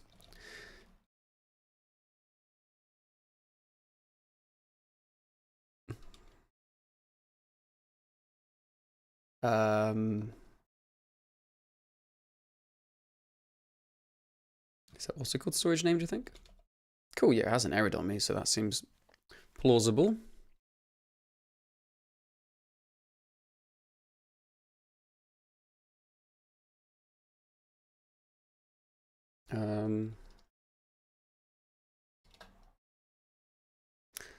So my plan is to leave this being a bit of a mess and just get something working, so I can like start to feel around with it and see what it's like to use, and then as that matures, then we can, you know, make it actually decent code.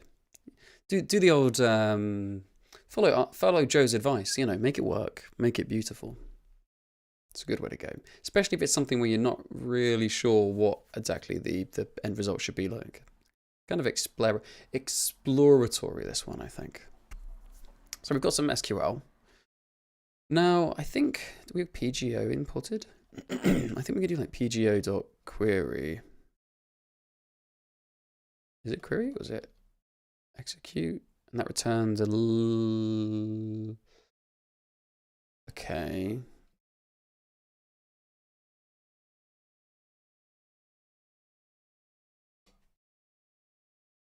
What is it?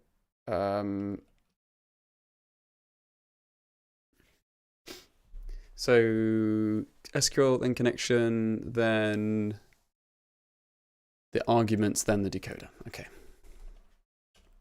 I don't like that API very much.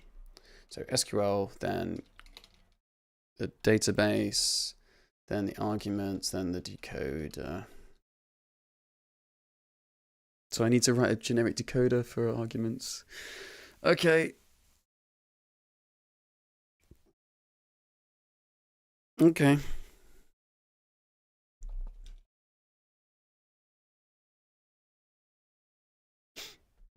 I code instant legacy. I like a legacy is a word that has like sounds very noble and grand in all contexts except software. I think we're really missing out on something there. I think, you know, this code it's just been around forever. It just works. Oh, lovely. Returns dot rows.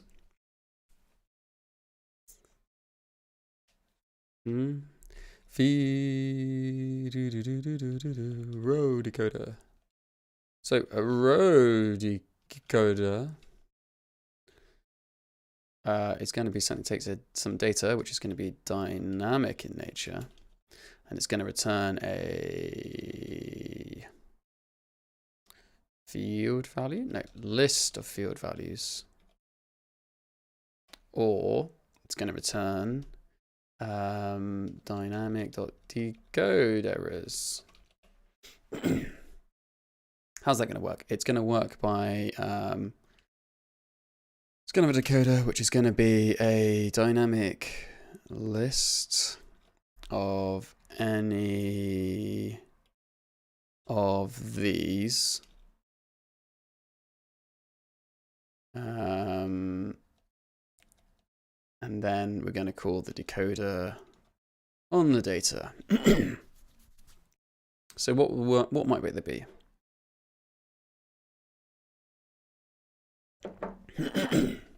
I'm not sure we've got a map function in dynamic yet, which is a bit annoying. I feel like I've written some decoders. Look, there is one, decode field value. This is like the same thing, but like slightly more confusingly written.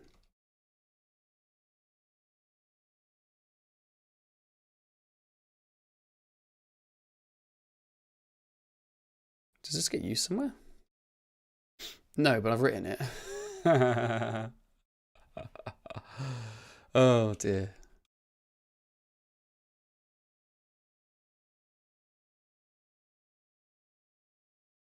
So this can just be get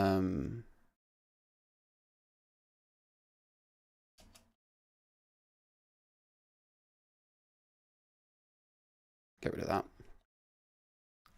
A dynamic list of field values. Oh, I need arguments as well.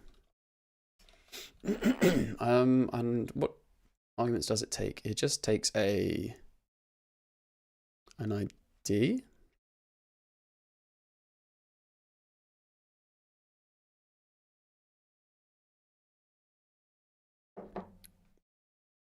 I suppose I can just drop that for now.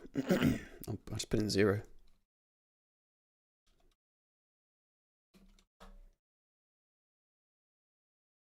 What's the error?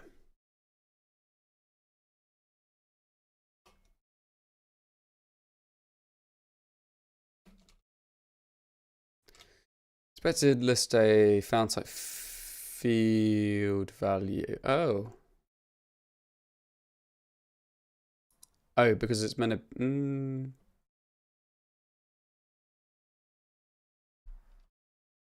Load. Oh, it's meant to be a list of field values, right?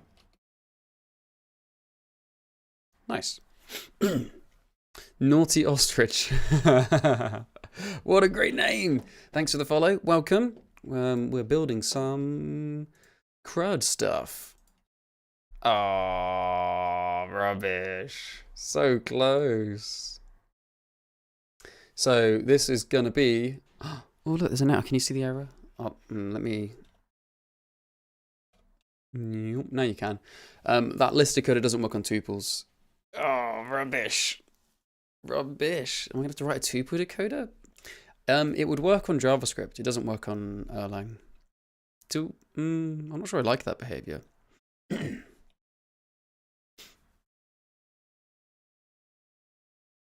Yeah, I don't know.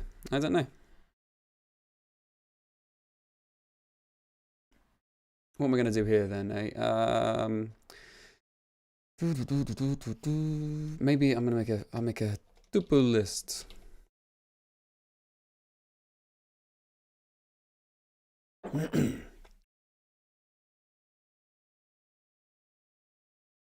Is there really nothing for this?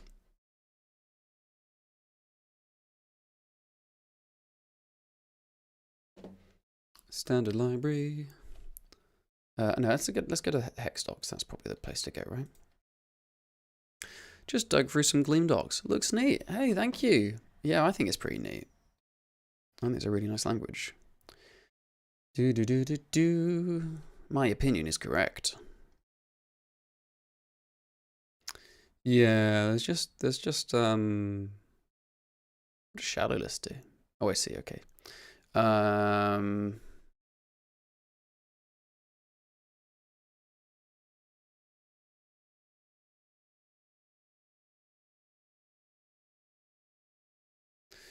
Yeah, okay. I'm a UX engineer, so it's mostly JavaScript for me these days, but I'm going to try Gleam out with some Python. Nice. Nice. Decode tuple do. Where does that come from? Oh, okay, they're all done with FFI.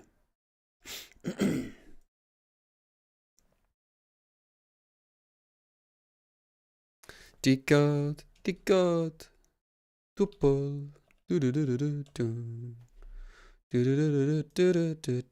Oh look, there's just a decode tuple in general. Does that get used anywhere? Where does that get used? Why can't I middle click on this? That's so annoying. Come on, Apple, sort your stuff out.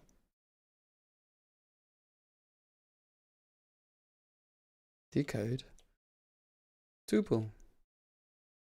Oh, there is one. Oh, it's because it's of arbitrary size. Okay. I'm trying to work out if I want to do this with FFI or not, or whether I want to iterate across a number of elements.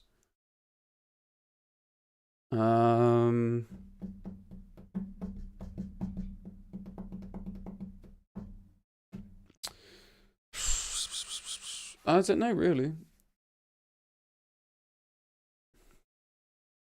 It's a tricky one. Oh, I could write a function that casts a tuple to a list in Erlang and use that. Let's do that. That's probably the nicest way to do it. Badminton FFI.Earl module badminton FFI, and we want to export a function called, what do we call it? Coerce? How do you spell coerce? Is it like that? Tuple to list.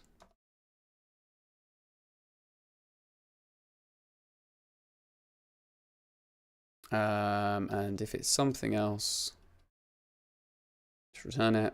But if it is a tuple, when is tuple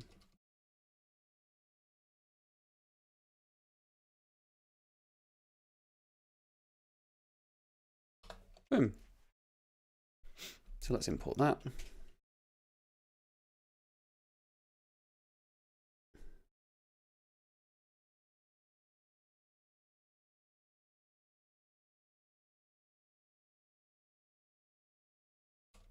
Oops.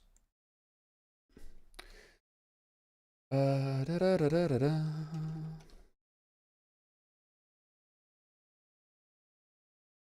Dynamic. Dynamic.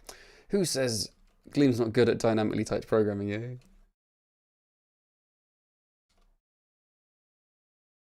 What do we call it? Badminton, FFI. And let's put that here as well. Nice. So where's my decoder? That's not a thing. Dynamic.list.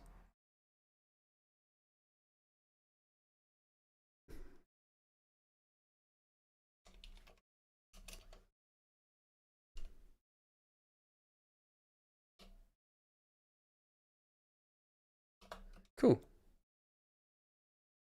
Let's see if that works now. Yay! What on earth is going on here? Oh dear. I'm like 90% sure that's not how HTML tables are supposed to look. What have I done wrong in my HTML? Oh wow. Oh dear. Oh dear. What? What? What? Oh. Well, that's wrong. Why am I rendering all these extra... What on earth is going on here?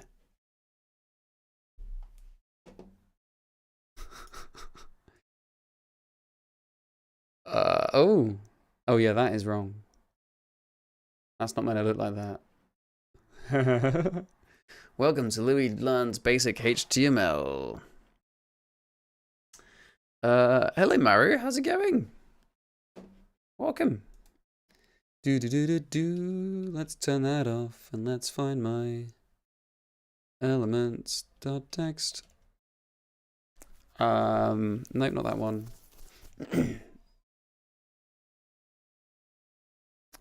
HTML.td.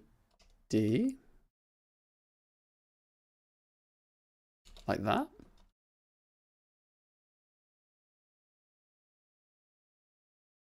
Whoop. Hey, look at that.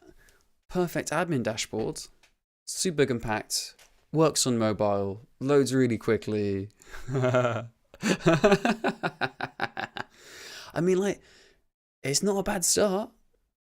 It's not a bad start at all. Like, it's totally got you somewhere. It'd be nice if there was an ID in here. I'm relieved to see that programming is hard, even for people who are smart enough to invent a new programming language. Programming is just like being frustrated repeatedly until a moment of elation, and then you'd be frustrated again. Cool. Okay. I mean, we're getting somewhere. I just, this is like not going to be super useful all the time, but I just really like the idea of being able to write just this in your brand new Gleam app. Oh, and you've got like enough CRUD to get you going. Minimalistic, constant suffering. Hell yeah, exactly. Sid half 743. No, oh gosh, I completely read that wrong. Sid half 74659. Thank you for the follow. Hope you're enjoying your cup of tea as well. Very nice. So I've got these like fields like editable and stuff. I guess I could make them editable. Maybe. I don't know. Not sure about that one, champ.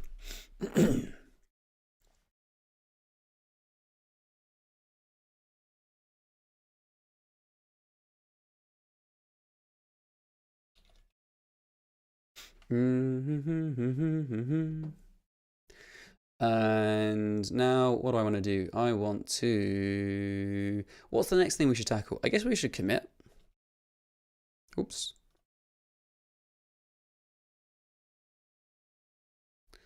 Yeah, unrelated stuff. So we've got some basic CRUD. It's not going to work with SQLite yet. It's like very hard to tie to Postgres. I mean, it's also not even a real repo. It's just like a directory inside my a directory inside my scrap projects monorepo. Load records. What do we try and do now, folks? We could try and make them editable, or like how about a page we can view just one? That could be nice. Erlang T brackets Earl Grey. Oh, yeah. What T would each language be? I don't. What's a? I think Gleam is probably like bubble tea or something like that. I've got a friend who has bubble tea but without the bubbles, which I just find disturbing.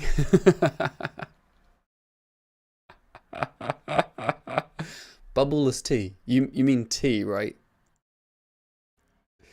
Oh dear. Okay, so let's make a one for just seeing just one.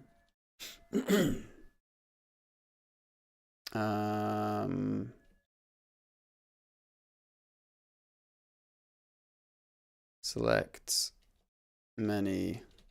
Whoops.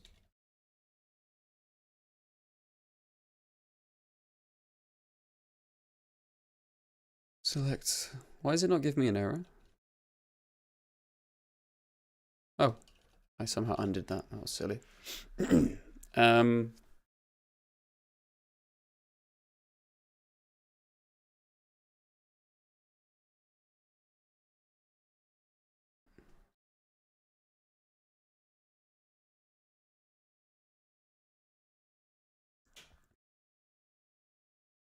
The ID of the record. It's not unusual, etc. Where ID equals. There we go.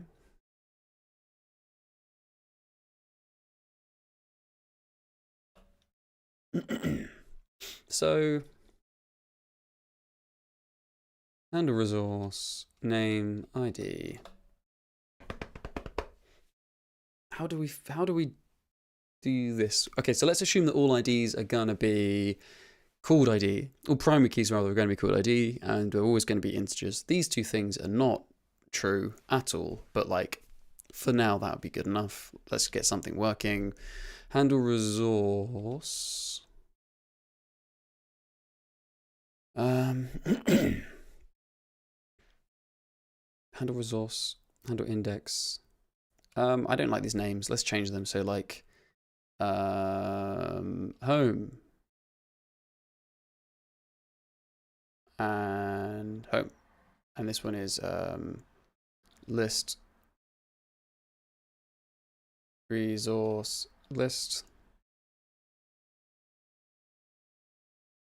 and this one is going to be resource show.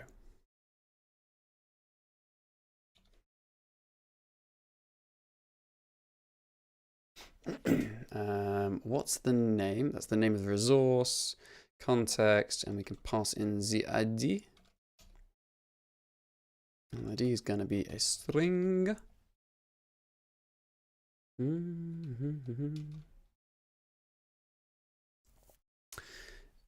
I guess we need to pass the ID, I suppose. That would make sense.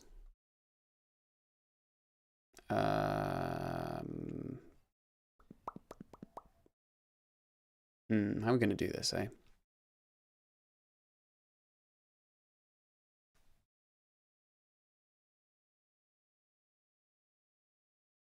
I guess we just use... Oh, okay. I know what we're going to do. Let's say the ID is equal to pass the ID, but we have a unwrap where we just set it to 0, and that's not going to return anything. Okay. Next up, we need to... Where's load rows defined? Let's do a load single row. Which bits of this do we need to keep? Fun row, decode row.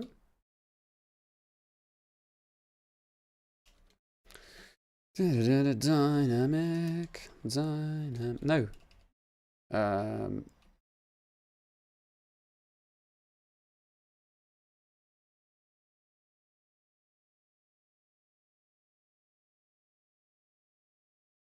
And then it's going to be a list of field values. Fantastic. And it's going to be this.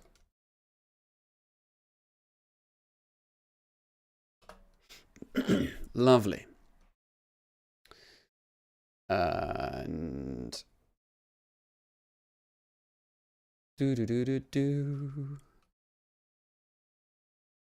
Did I add a load rows? Decode row, load rows, load row singular ID. That's going to be an int now, and we're going to return just a result of field value or nil. It's not many though. It's just one. And this is awkward. We can do better than this, can't we? Let's extract it as well. So field names for a resource. Is that what we're calling it? Field names? Field storage names, which is going to be a list of strings.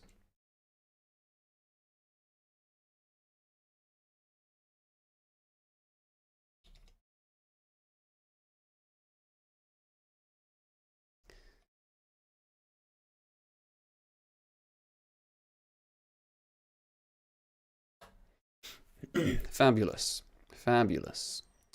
And now I want to match on the turned up rows, and we think there should be, if there's none, it is an error. No, oops, I've written the opposite of what I meant to write. But if there's at least one row, then we can return 0.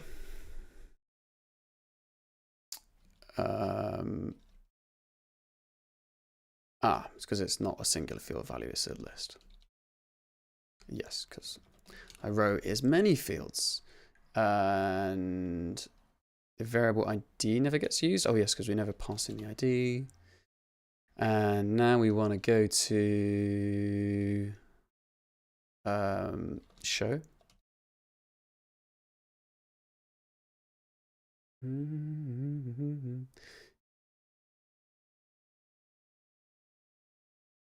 Here it is. Right, now we need to pattern match on. Is this how we're going to do it? Yeah, pattern match on load resource. Load row, load single row. And we're going to pass in the resource and the ID and the context. And if it's okay, then we can do something with it.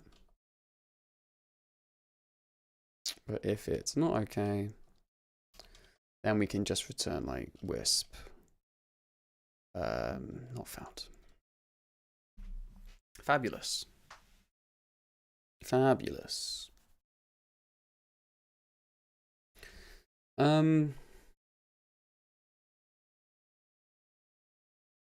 Cool. So how do what should I show?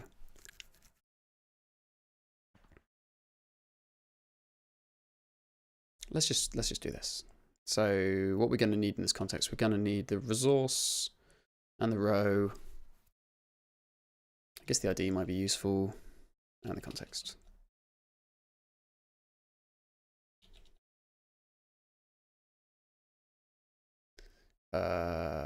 Results show.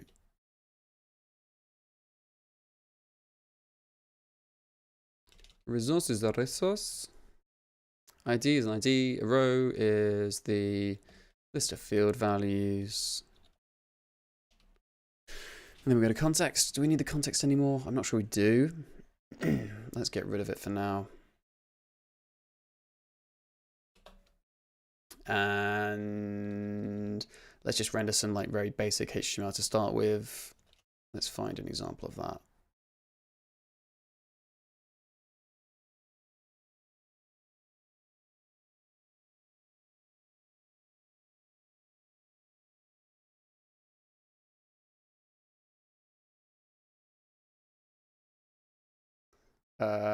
Is the ID still a string at this point? I think it's an int, isn't it?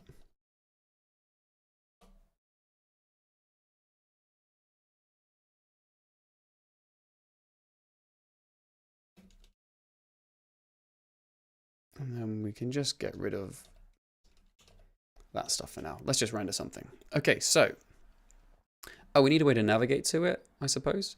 I suppose. Let's just run it. Oh. Expected 4 arguments. I don't need the request.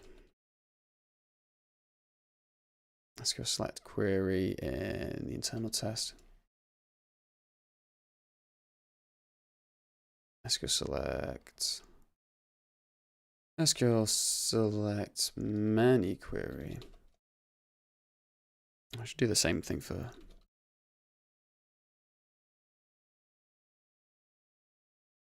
whoops.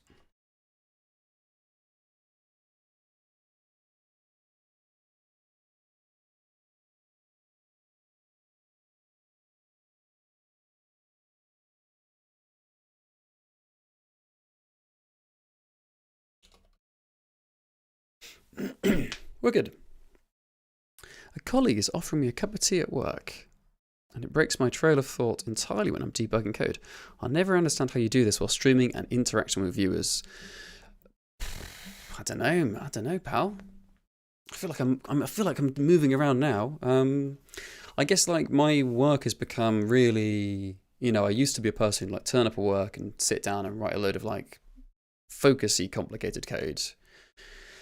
And that would be it, but I don't have that luxury anymore. Like my work is very much like like answering questions, GitHub issues, this, that. It doesn't feel very productive, but there's just loads of things to do. So like I haven't, all the big compiler changes have not been me in recent years, like in the recent months, it's been other people. Okay, so does this page still load? It does still load. And let's just assume that there's like one with the ID 1.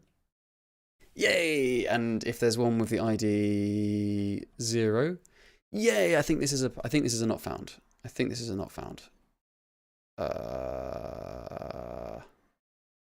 do I do that? Refresh. Yep, 4 found. There we go. Cool. So that's working. So let's get back to 1. You've adapted to the environment. I guess so. I mean, I've got used to it. It's frustrating because like it takes me a long time to get through all the GitHub issues, all the GitHub notifications. I wish I could get through them faster. Like it takes most of my time is answering people's requests for help and reviewing code on GitHub, which are both really good things to do, but I would love to just have more time to like also make things. I don't really know what the solution is to that. Black Pirate says, can Wisp use Tailwind Yeah, you can use Tailwind with anything. The only thing you need to do is configure your, in your Tailwind config, make it scan your Gleam files, and then it just works. And then you'll need to have some way of serving those assets. Wisp does have a middleware for serving static assets, so you could use that. But there's loads of different ways to do it. Luster's DevTools has built-in support for adding, gosh, my phone is knackered, for adding Tailwind to a Luster DevTool project. So that's another way to do it as well. Twitch is moaning at me that pre-roll ads are coming on. So I'm going to take a couple-minute break, and then I will be back. I'll be back in like 2 whole minutes now that we've done some CRUD. Actually, I'm going to commit, and then we're going to do that. What have we got here? What was that? I added a file called there we go.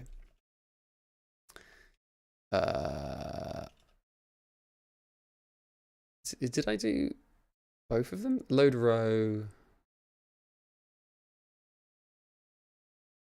I've committed when we had the multiple one, didn't I? Okay. Single row page. Lovely. Boom. Oh, sorry, folks. I've got the wrong screen open. Well, you just saw me commit. That's all I've done.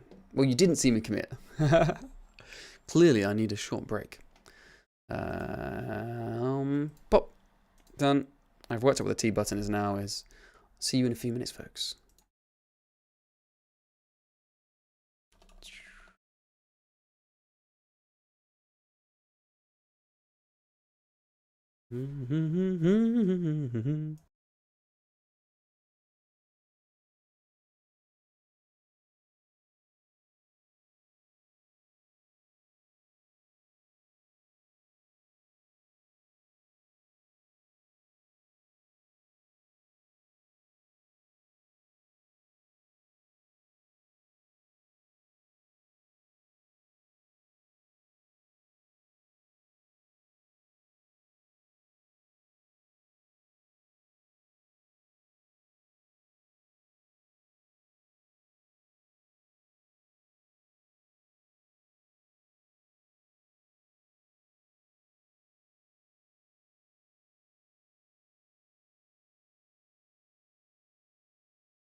Oh, look, I'm slightly early this time. How unusual. And I've actually got the right screen. Screen visible. There we go.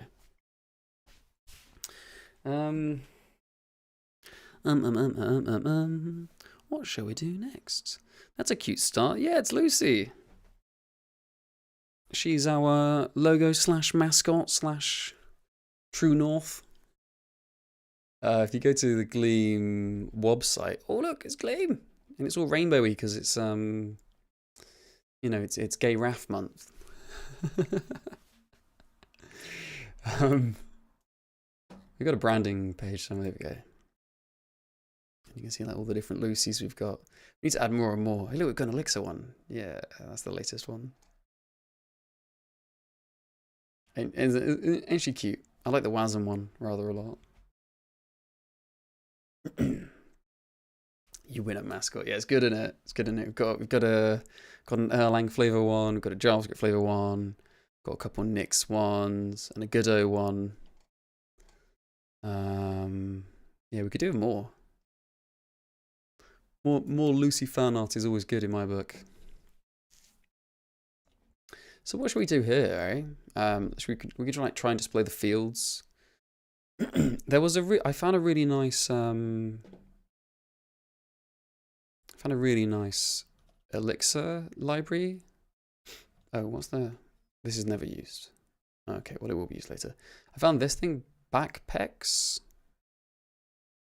Oh, that's opened it in the wrong browser. So check out this library, it's really cool.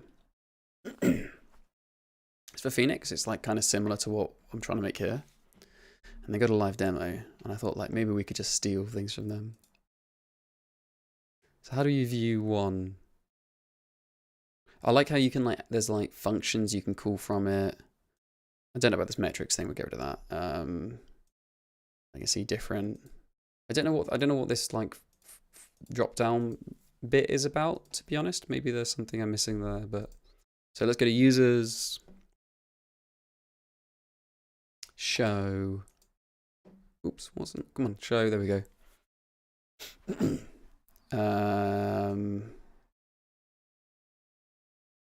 Yeah, it's got like, I don't know, more complicated nesting things than I can do. What HTML are they using for this? Oh, there's an edit button. Oh, look at that. Isn't that nice? That's cool. So what do they use for this? Oh, they're just divs. Oh, that's boring. I was trying to work out like what the like appropriate semantic HTML it would be for like a list of attributes. Is it the DLDT thing? DLDT, is that right? DTD, what is that? MDNDT? Description term. Definition list. That's not quite the same, is it? Come on, my front end wizards. Don't we have we had a UX person in the house? What is the appropriate HTML for like, so like in a table you would have you know, one resource per one item per row, and there's columns. If I wanted to display just one of them and I wanted to have it in like a long line, what would that be? So it'd be maybe like a label, and then beneath that there would be the value or something like that. Or is it just more tables? Like, is this a table? I guess this is a table, but it like goes that way. Is that still a table? What happens when it gets really narrow? It collapses like that. Okay. Nobody. I've obviously got all of the back end people watching, because nobody's been like, you should do this thing. It's like, okay. Maybe I can like ask an AI or something. Maybe they'll tell me the answer. I would like to get something slightly right. Oh, okay. So like, is this your name? Is it IAS or is it LAS? But you were born in 1901. Wow, you're doing fantastic for your age, my friend. Thanks for the follow. Thank you. You can make it quite easy with Tailwind Grid. Yes, I'm not worried about the styling. I'm just wondering about like what's the correct semantic HTML for this, right? Because this is all divs. Like, and I'm kind of the opinion that you should, you know, that's wrong for you know, not to be rude to this library, but like HTML is meant to have meaning, and if you use a div, you're just saying, well, this is a box. And I'm sure there is something for like, here is the name of the thing, here's the name of the property, here's the value of the property. That's got to be a thing, right? like a table is the obvious one, but I don't think that's what I want. Do I just like read through the list of tags? I did that once. There's loads of cool stuff came out. What's an opt group? Select. Oh yes, of course. Marquee, bring back marquee. That's why I say menu item. What is that? Maybe it could be field set. Several controls. Am I actually going to be rendering a form? I'm not sure I want to be rendering a form. DL and DT is more for forms. I mean, it could be a form. It could be a form and then the bits that are...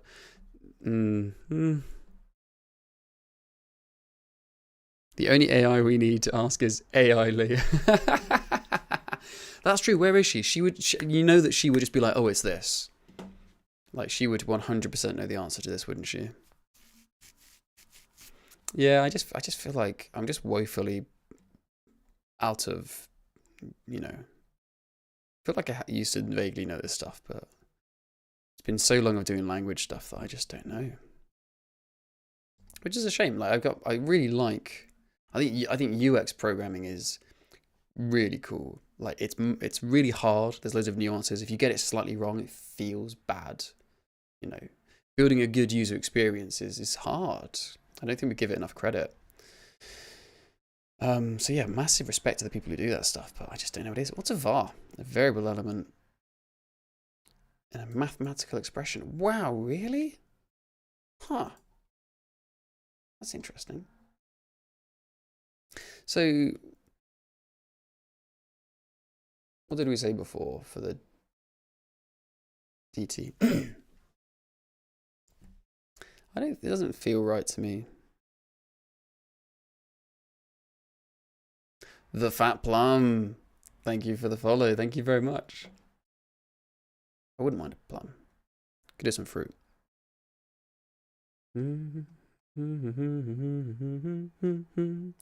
Also see DL and DD. Definition list. That's what it is. Yeah, so they're not definitions, are they? Yeah. I don't know. Okay, so like, should we make it so that the show page is a form? Or should you have to click through the form? Or should you have to like go to the show page and then click edit afterwards? Like, should there be two different pages? I suppose just having a form would be like fine to start with. One fewer page. Yeah, why not? One fewer page. Let's do that. Okay, so where am I going? Here we go. Right, so let's make a form.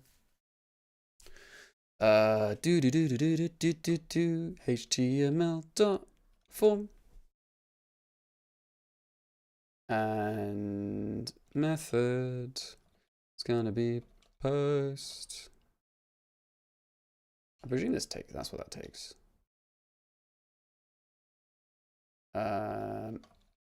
Whoops. Expected string, okay. Whoops. Don't know what I just did there. What do I keep pressing? I keep pressing something by mistake. Post. And what are we gonna do? Like render a label? Like, what's the right way to render a form?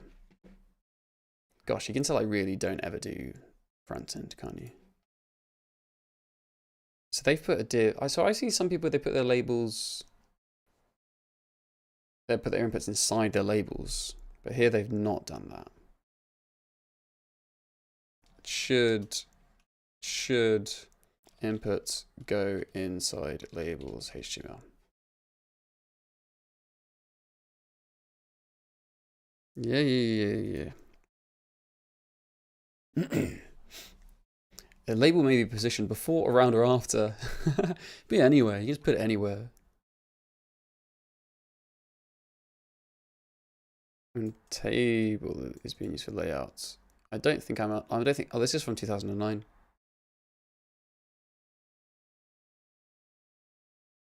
I like that you don't have to put the for thing on all of them. That's nice.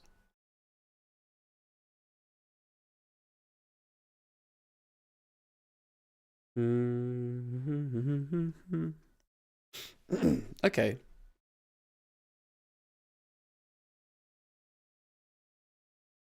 As long as you don't have to nest them. Yeah, that's true. I don't really have an opinion on what's better. So just for the sake of slightly less typing, I'm going to nest them for now, and then we will probably not nest them later. That's probably the way to go, isn't it? Do we have fragments in this yet? Fragment, element of fragment. Fantastic. That is what I want. So submit. No. How do you make a button? Button. Oh no. Is it? What's the difference between a button and an input of type submit?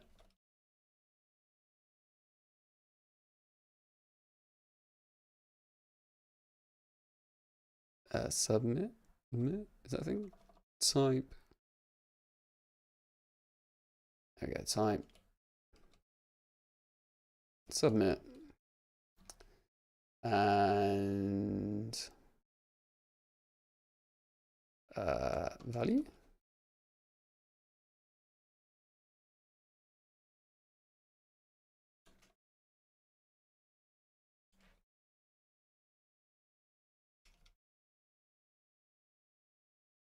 There's a fragment, right?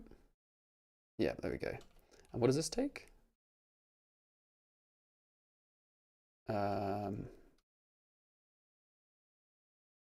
Nice.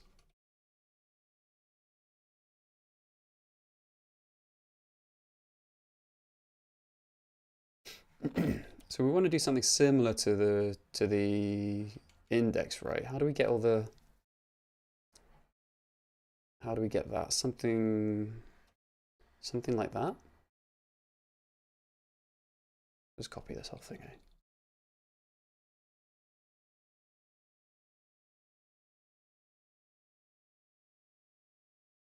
So we don't need to map across the database rows because we've only got one.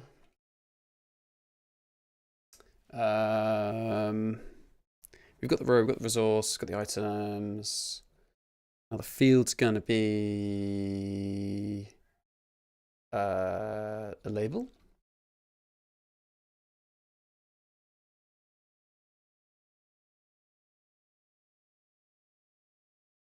Oh, I see. Okay. Oh no, but this is meant to be an input. It's not meant to be. We just do the text for now, and then we'll work out how to do the inputs later. Is that true? No, we're not going to do that. That's rubbish.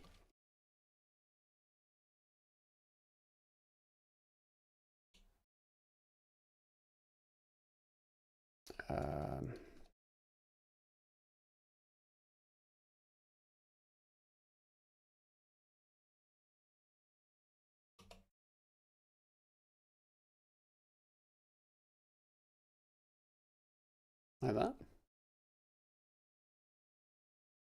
That's still a bit rubbish. That's just one. That doesn't make any sense. Okay. We do actually need to list. We need to map across the fields.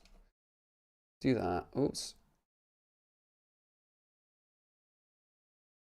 And then we can pop that inside here. Does that time check now? Oh. Oh wow, it does do something. But we probably want to actually have what is it? Text? No, text. Element of text. Definition.display name, is it?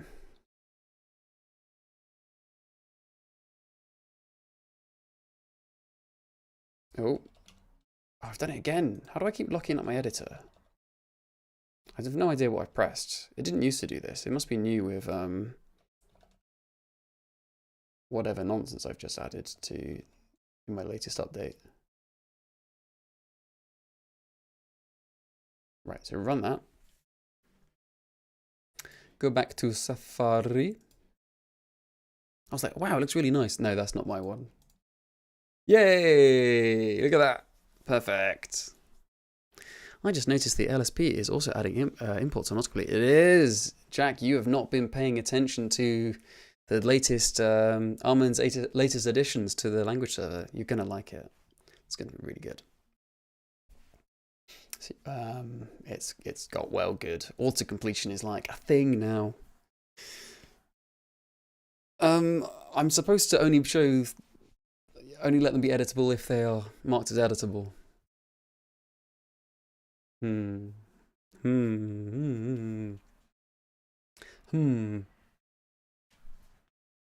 That's not what I've done.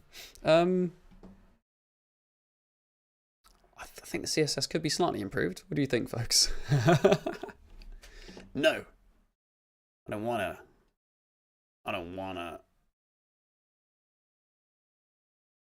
Oh, what's going on here?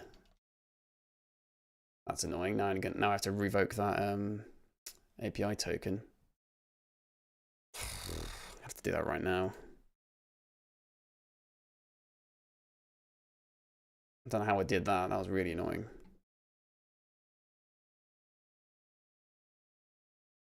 SPF is no longer required for domain verification. Oh, I'm gonna have to read that later. Why is that the case? Good. So settings.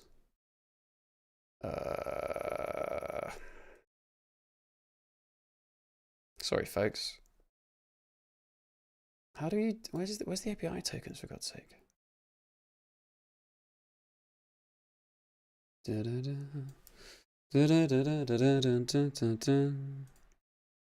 Senders, addresses, no.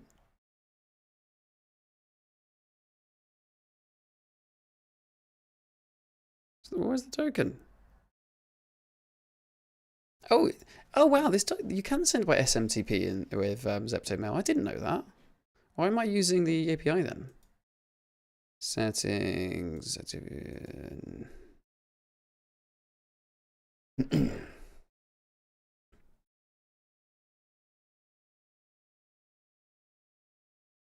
very confusing, this UI.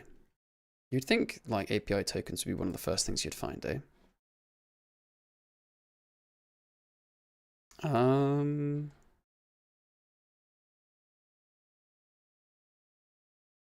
find anywhere. Zepto Mail API token.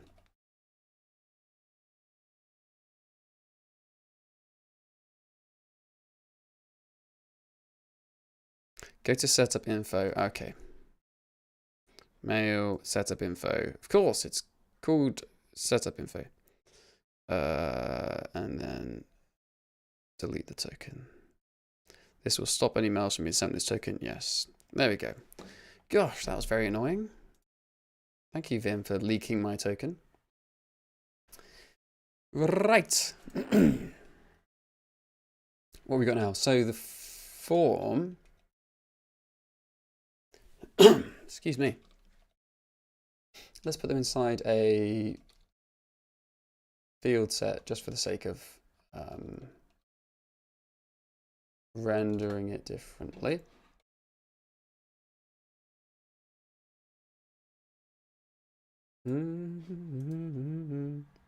Oh, it looks dreadful. Let's not put them inside a field set. Let's not do that, eh? I guess we just put them inside a... I know what we do. I know what we do. I know what we do. Let's do this instead. Style. Display block. Yeah, that's popular, right? That's what we're all like these days. Like, we're all about inline. Oh, is it like that? We're all super about what's going on here. Style. Oh no, it's not HTML style. It's meant to be attribute attribute.style. There we go. It's meant to be all about the it's meant to be a list of string. Oh, okay, that's cool. It's all about the inline HTML these days. I've vaguely paid attention to JavaScript Twitter. That's what you mean, right? Oh no, it's meant to be list. Gosh, I will very, very, very slowly get there, folks. Nice. Yeah, look at that. Amazing. Truly, truly incredible.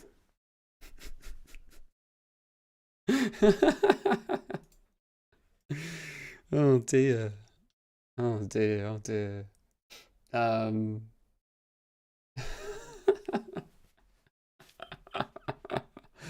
Oh no, let's not do that. Let's just put this inside a div.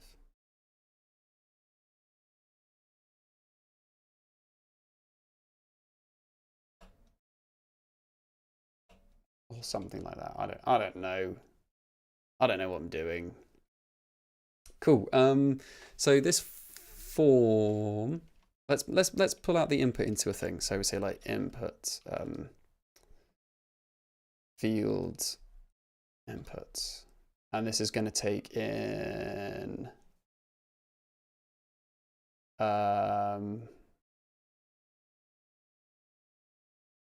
what is it going to take? It's going to take in some definition, which is going to be a field. Oh, we'll just call it field. And then it's going to take in some data. That's going to be a field value. Oh, let's call it value then. And it's going to return element of whatever.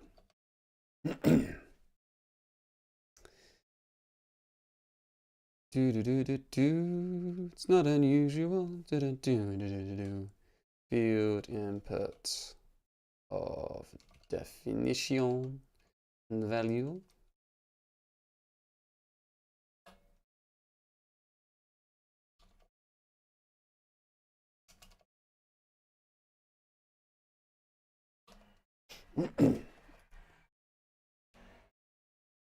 How can you like conditionally apply attributes, or do I need to do that manually? What do you think?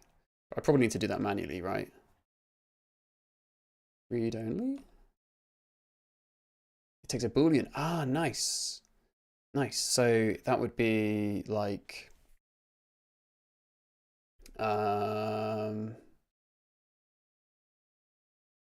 I would really like inline variable. That would be a really nice thing to have supported. So that would be like field editable, but like not editable. It's not called field. It's okay.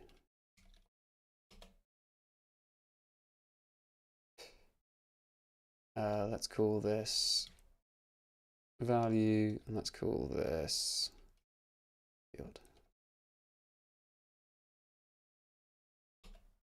Nice. Oh, I've had Twitch chat minimized, sorry. How do you activate the square shape on the letter question mark? Like, what? On the letter? Oh, you mean like y is... Oh, I don't know. That's just what like my editor does. I think that might be configured by your terminal? I don't know. It's just the default for me. I'm not sure why. Yeah, I have no idea. It's just like, it just does that. I don't really know much about like why computers do the things they do. Justin, happy Monday. Happy Monday to you. How was your weekend? Did you get up to anything exciting? I went to my childhood friend's wedding. It was really nice.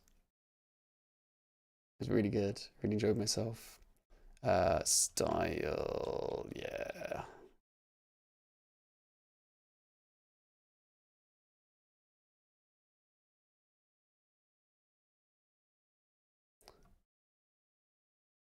Look at this absolutely high quality programming going on here.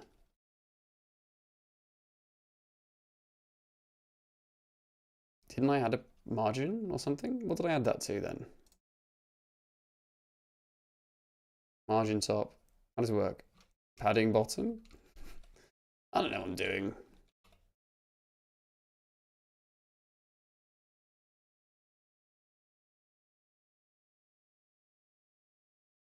What? I'm just a CSS master. Padding bottom. Look, yes, there's a pretty bit of padding on it. Padding bottom. Why doesn't that work?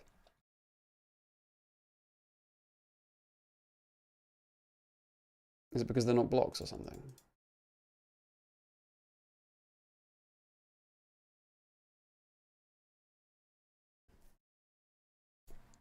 Maybe it should be on this.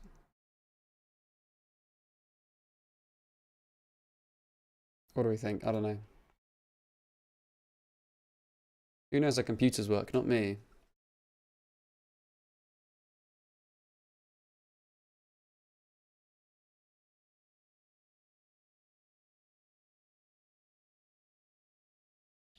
Display block. Nice. Nice, that's definitely the good code. 100% this is the good code. Oh no. Oh dear. So that was nearly what I wanted.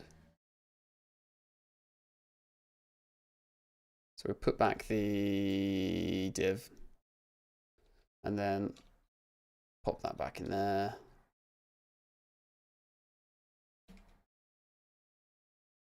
Boom. I like how whenever I do these things, it just dissolves into me struggling with CSS. There we go. That's good enough for now. But they're all editable, right? So what happens if I you configure it in your init.lua. Oh, so it is a NeoVim thing you can pick, can you? That's interesting. I have no idea. So I could like change this to say 30 because it's Captain Gigo's birthday in a month. And then I hit save and then nothing happens because this page doesn't exist. Where does it go to though? Save. Same page. Good. Right. So let's hit refresh.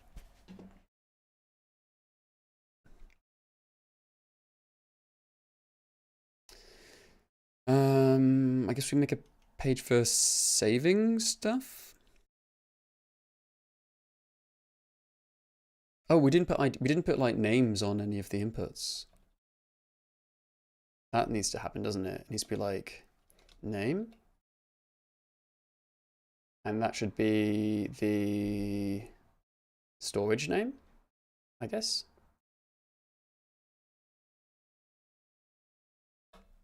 That would make sense. Okay.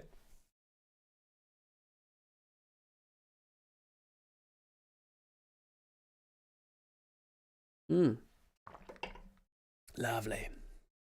Lovely, lovely, lovely.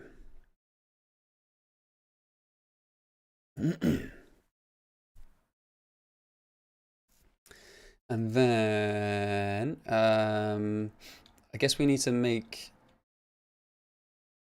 resource show. Okay, so required method get. We need to change this into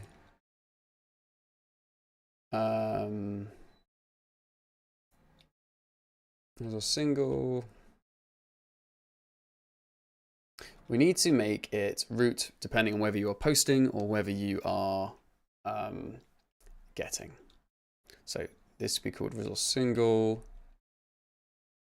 And let's get rid of this guard that makes sure it's get here, and we can say case request.method. And that can be if it is get pop. We can go to resource show. Request. Does request even get used in here? No, it doesn't. Okay. Name ID. Oh, we could even do the getting the resource here, couldn't we? Yeah, let's do that. Okay, so we don't even need the name, we need the resource.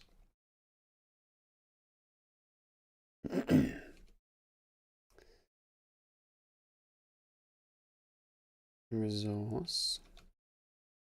So the resource, the ID, and the context. Do we even need the context?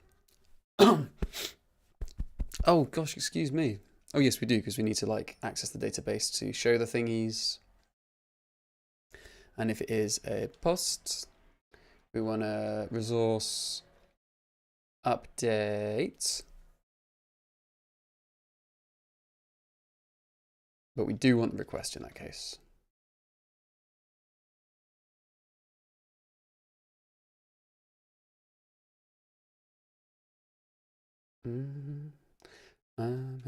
Request. Oh, really important you spell things right, you know, when you're programming.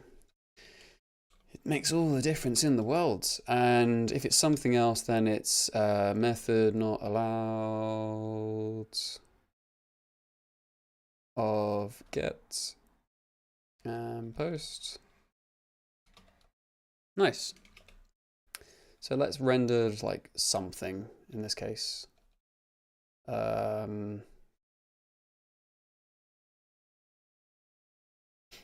Oh, we could just do show again, couldn't we?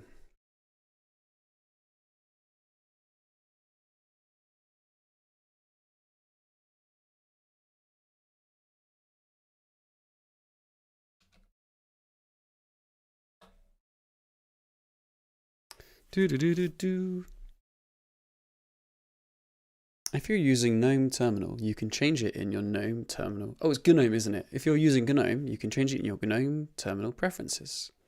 Huh.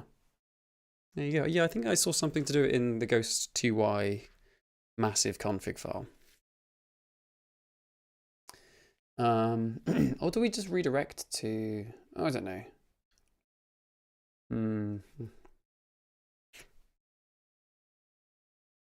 This will do 2 database queries instead of 1, but that's probably okay. I mean, who cares? Like, I'm not really looking to optimize anything. Okay, good. So we want to, we've got a resource. We want to get the editable fields. Fields, editable fields for the resource. And editable fields.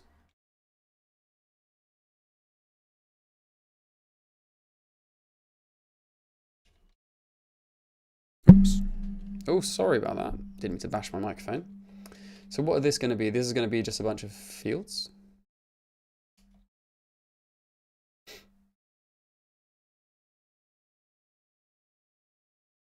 Filter map. Flat map, filter map. Look at this map. So start resource.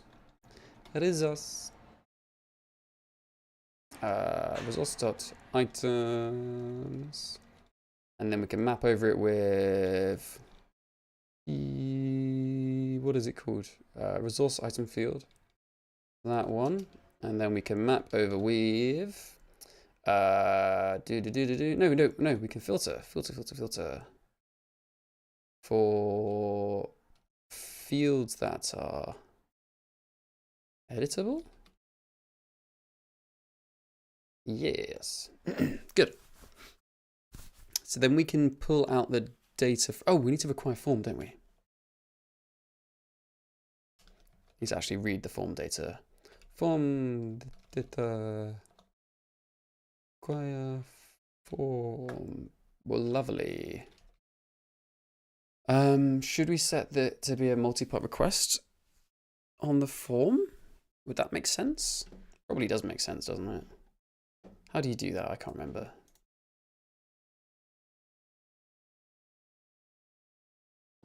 Should you set it?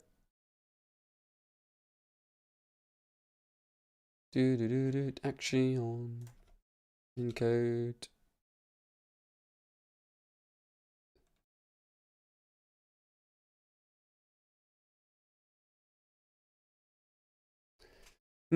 Okay, so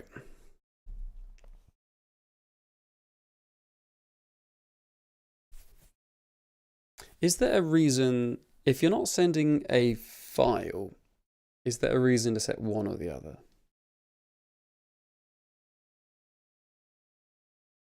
you want to send files?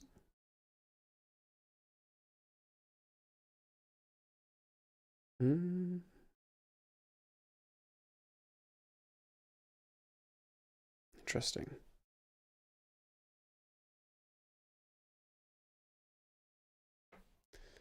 I will just leave it, I suppose.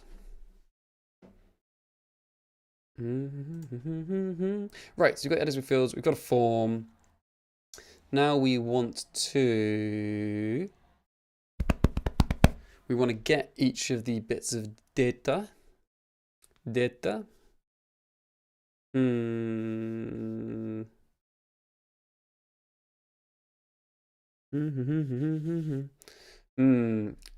In the resource definition or the field definition, I've got a pass which can fail. Okay, that's interesting.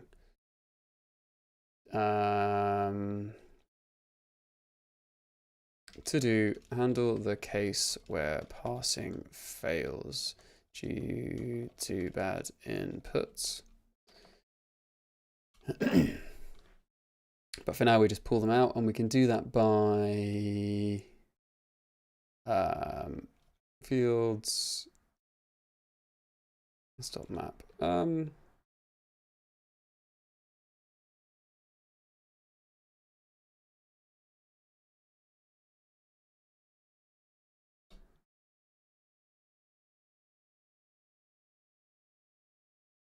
What have I got here? I've got. I want to map across the fields, and I want to get from the form values.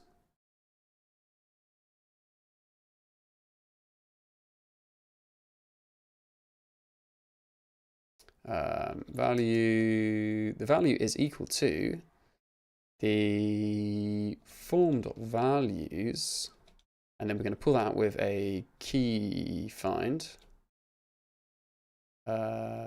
Storage name, and then we're going to default to nothing. Is that what we want to do?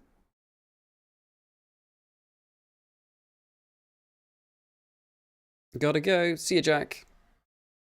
Nice chatting with you. Do I want to try map or do I want to find map? Because there's two possible outcomes here, right? It could be that there's no value. Do we set them to be empty strings? Okay. No, we can let them handle it. So there we go. Empty. Unwrap to an empty string, and then we want to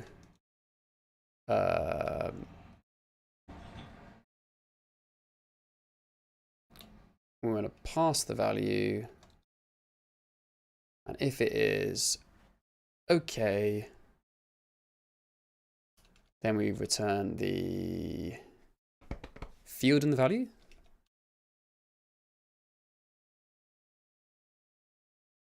Or just the storage name? Is the only thing we need the storage name? I think so.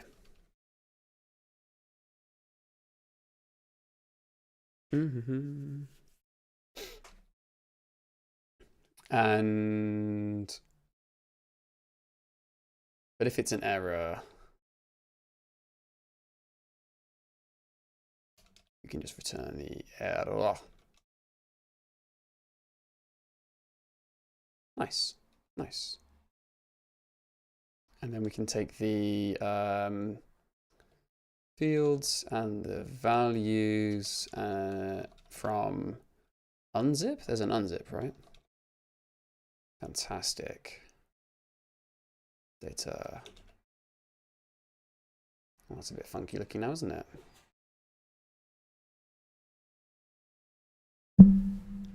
Oh, field doesn't have a pass. The value in access. Oh, it's a unknown record field. Field does not exist. The value being accessed is a function from resource and field to resource. Field.pass. Oh, it's just called F. It's just called F. That's just a silly name. Field. Whoops. Field. There we go. No modules been imported. Go F. Field. Keep going.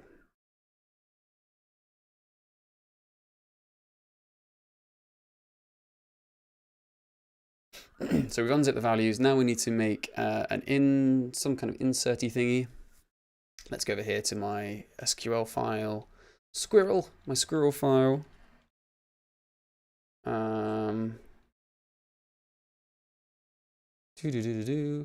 an SQL query for updating a resource. Oh, I need the ID. Do I have the ID? Do you have the ID?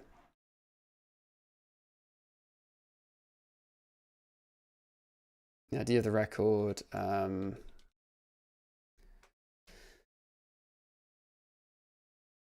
How's this going to work?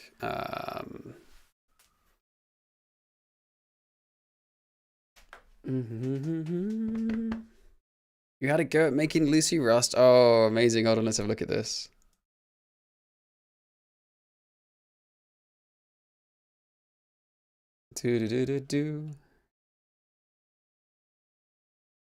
What's happening? It's not loading. Oh, that's just that's sad. I got all excited. Wah, wah. I can't access your cat box. What's going on there?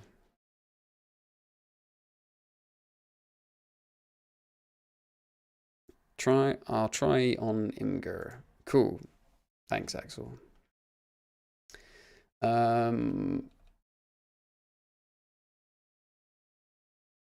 SQL update query. Table column.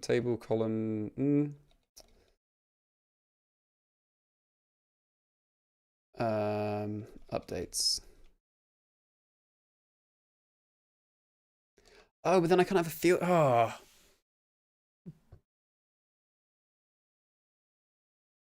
This is annoying.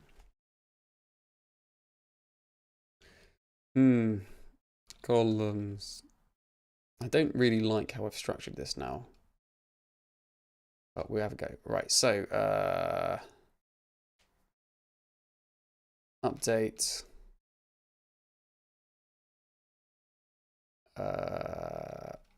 Update a set columns. What's the update syntax again?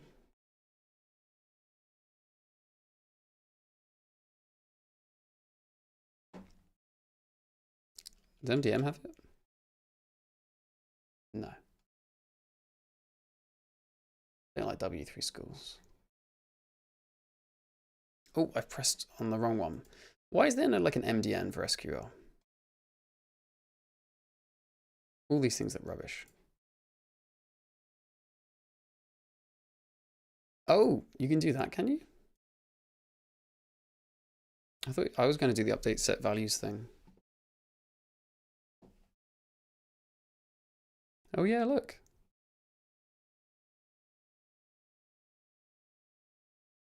What's the update values thing then? Is that update set?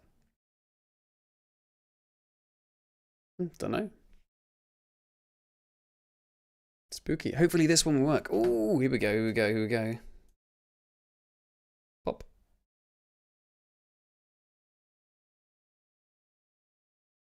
Oh, that's so cute. I love it. I love it. Oh. Have you got an SVG version? You do an SVG version.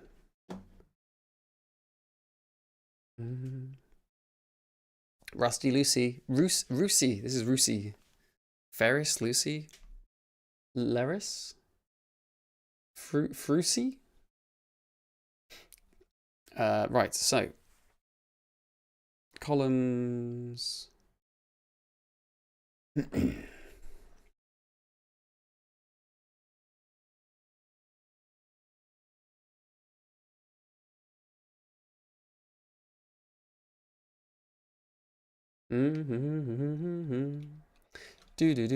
List up map. How am I going to do this? Can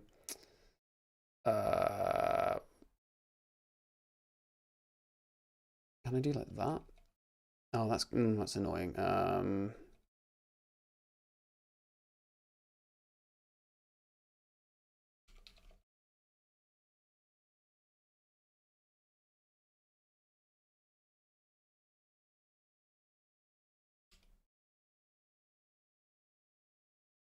What is the how does index map work? Is it can't remember what it is now. Is it like the column first and then the index?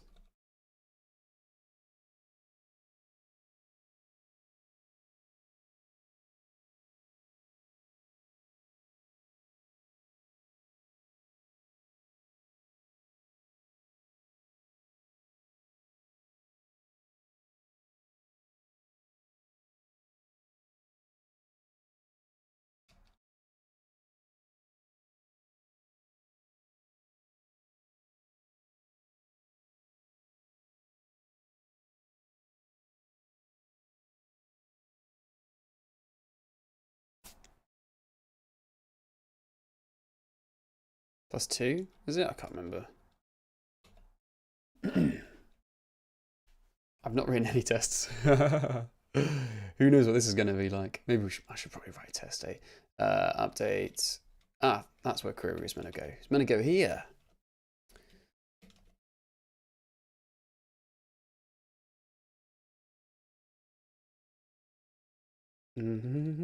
Tables, users, columns, etc. Tables, columns.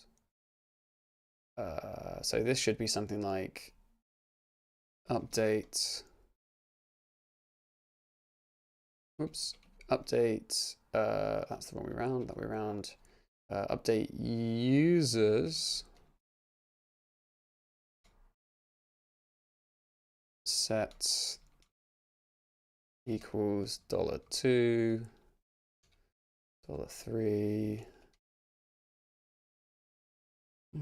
$4. Let's see if that works. No, it doesn't, because I'm calling the wrong function.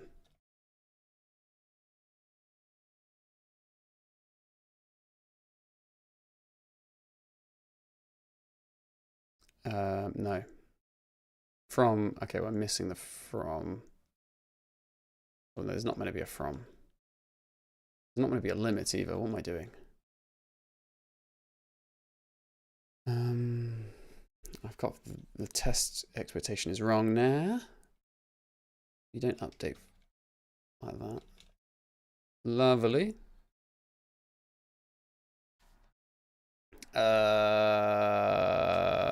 Oh. That's also wrong. I haven't run the tests in a while, eh? Oh, that was the wrong one. Query many. Nope, not that one. Query one.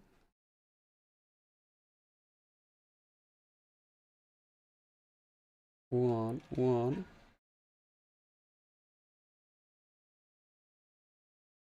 What did the test say again? Select one query test. Select one query test. Isn't that right? Oh, that's the same thing again. Wasn't actually testing the right function. Cool. So what do I do now that I can make this query?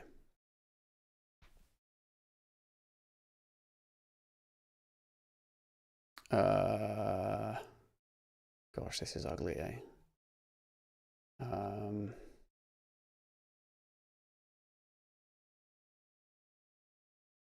Get form values for a form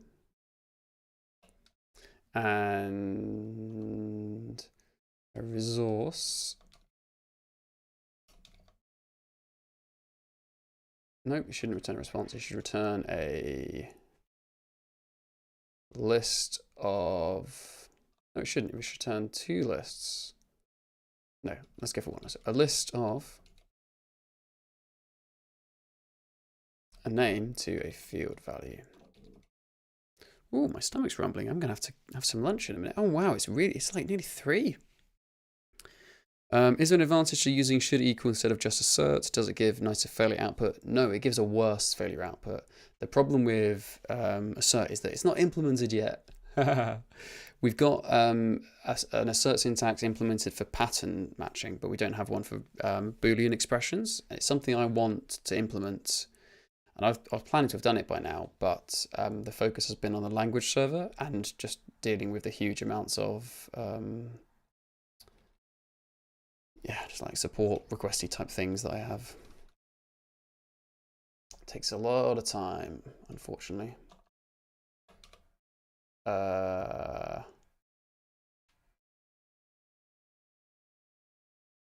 Maybe it shouldn't be called get, maybe it should be called like pass form values.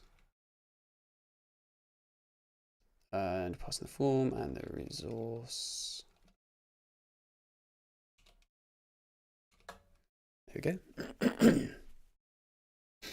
Oh, unknown variable fields. Where does fields come from? Editable fields. There we go. Lovely. And now the SQL is going to be from updates squirrel. We don't need a decoder. We do need arguments. And they are going to be equal to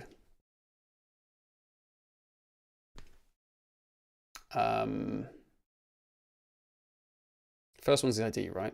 So it's going to be pgo.int of the ID. Oh, the ID is now a string.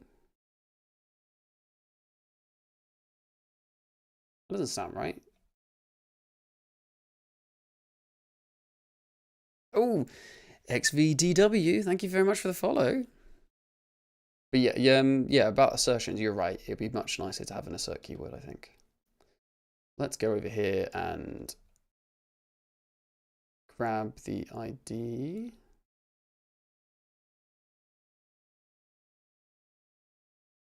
We're not checking the.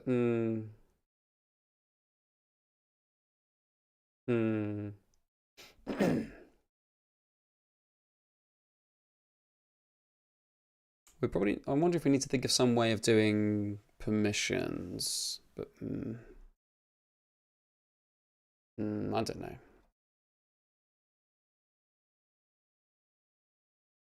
I don't know. I'm not sure yet.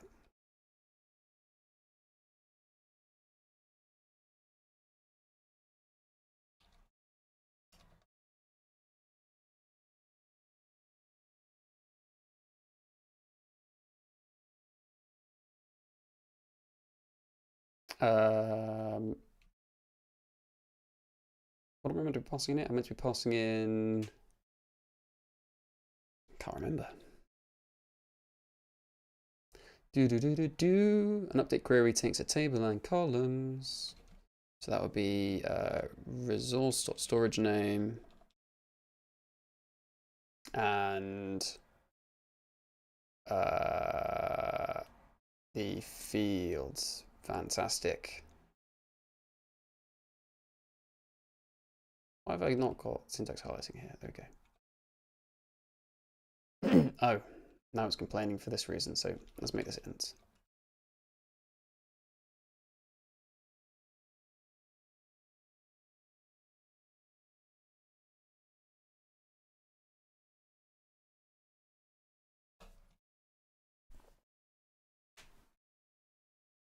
And then we want to pop on the values. So we can do that with, we've got to map them so that they can be an appropriate PGO type. So list.map values, field value to PGO argument.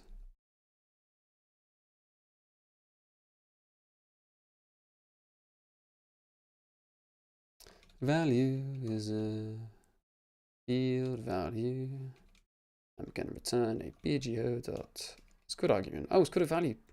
PGO value.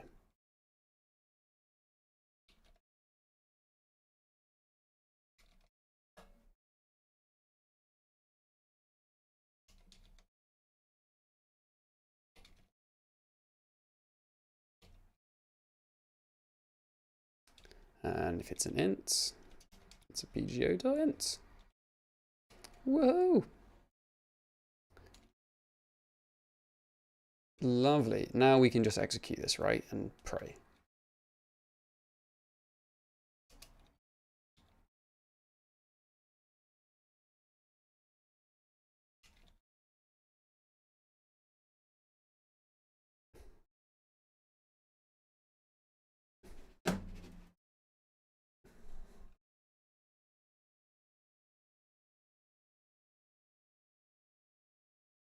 Whew. Gosh, that was a lot of typing without much feedback, eh? Hello. Hello, Dali Code. Hello. Hello, how are you? I'm very good, thank you. I'm quite hungry, I'm realizing, so I'm probably going to stop for lunch in a moment. I have a question for you. Technically, why I should use Gleam for instead of other languages of programming? What is Gleam good for? Web, etc. Gleam is good at lots of things. It builds on the Erlang virtual machine. It's part of the Erlang ecosystem, the Beam ecosystem. That means it's really good at networked services. It's really good for making things that can scale massively, have huge concurrency, be really fault tolerant, be really predictable, and have really low latency. So this turns out to be most web things, most network connected things. It works really well for. So things like API services and web backends and websites and databases, message brokers, caches, that kind of thing. Anything that Erlang and Elixir it's good for, it's going to be good for as well. It can also compile to JavaScript, so you can run it inside a browser or on a CDN or all those sort of places. And the thing that distinguishes it from Erlang and Elixir, the two other big Beam languages, is that it has a really powerful, robust type system that gives you like a really nice, I think, program experience where it just sort of like helps you get your work done. It's functional. It's type safe, so these things may not necessarily be for everybody. But if you're the kind of person who likes that style of programming, I think you really enjoy it. And it's a very simple language, very consistent and concise. So it's designed to be very easy to learn. So there you go. There's a whole bunch of reasons why you should try Gleam. Most importantly, though, it's really cute. Look at it. Oh, super cute. Gosh, could you hear my stomach rumbling? It was so loud. I'm definitely going to have to stop for lunch in a minute.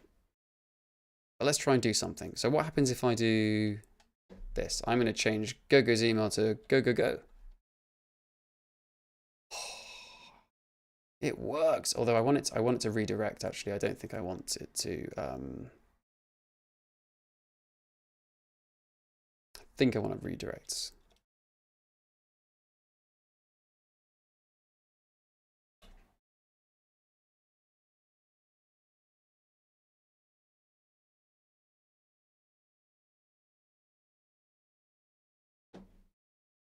Because I don't like that refresh that thing. Let's change it, just go.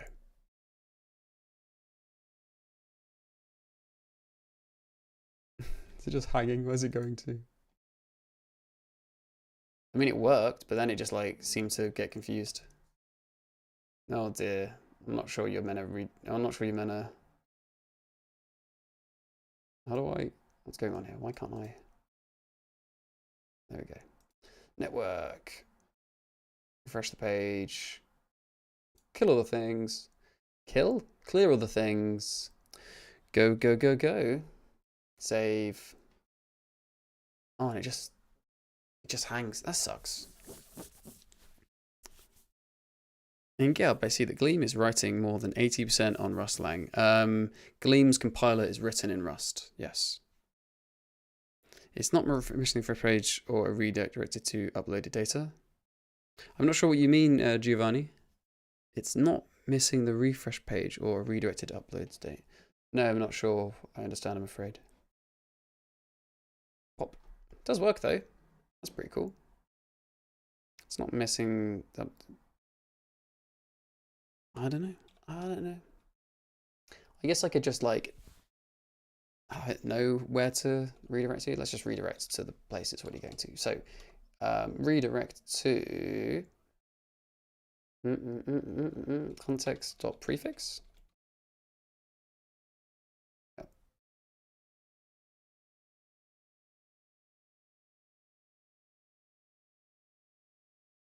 Resource, not storage name.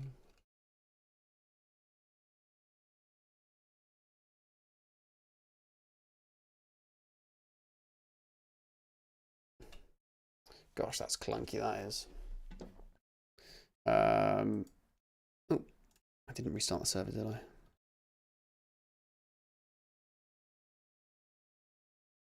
Go, go, go, go, go. Goo.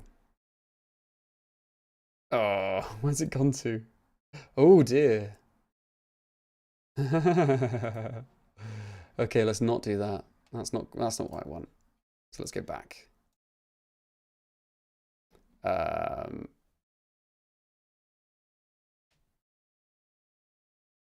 If that's the first question I'm asking, if Gleam is more than 80% of Rustlang, is it better to use Rustlang or the same thing different? Gleam and Rust have almost nothing in common, other than they both have very strong type systems. The fact, like for example, when you're if you're evaluating JavaScript as a language to write, you don't care that it's implemented in C++. If you look at the V8 code base, it's all C++, right? But you don't go, oh, well, then I should use C++. No, because it's a completely different language. I mean, if you look at the whole, if you're running a Gleam application, the virtual machine's written in C. All the Erlang libraries are written in Erlang. By lines of code, those are going to be greater than the lines of codes of Rust or Gleam. That doesn't really matter. Your operating system is probably written in C++. Like, that doesn't matter either.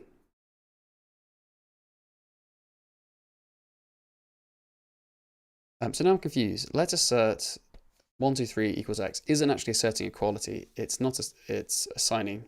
It's not assigning, it's pattern matching. It's saying here is a partial pattern. That is a pattern that doesn't match all possible values of the type being matched on. So in this case, it only matches the list 1, 2, 3. And if it doesn't match those, then you're gonna get a runtime error. Oh gosh, I'm getting hungry. Do do do do do. Do do do do do.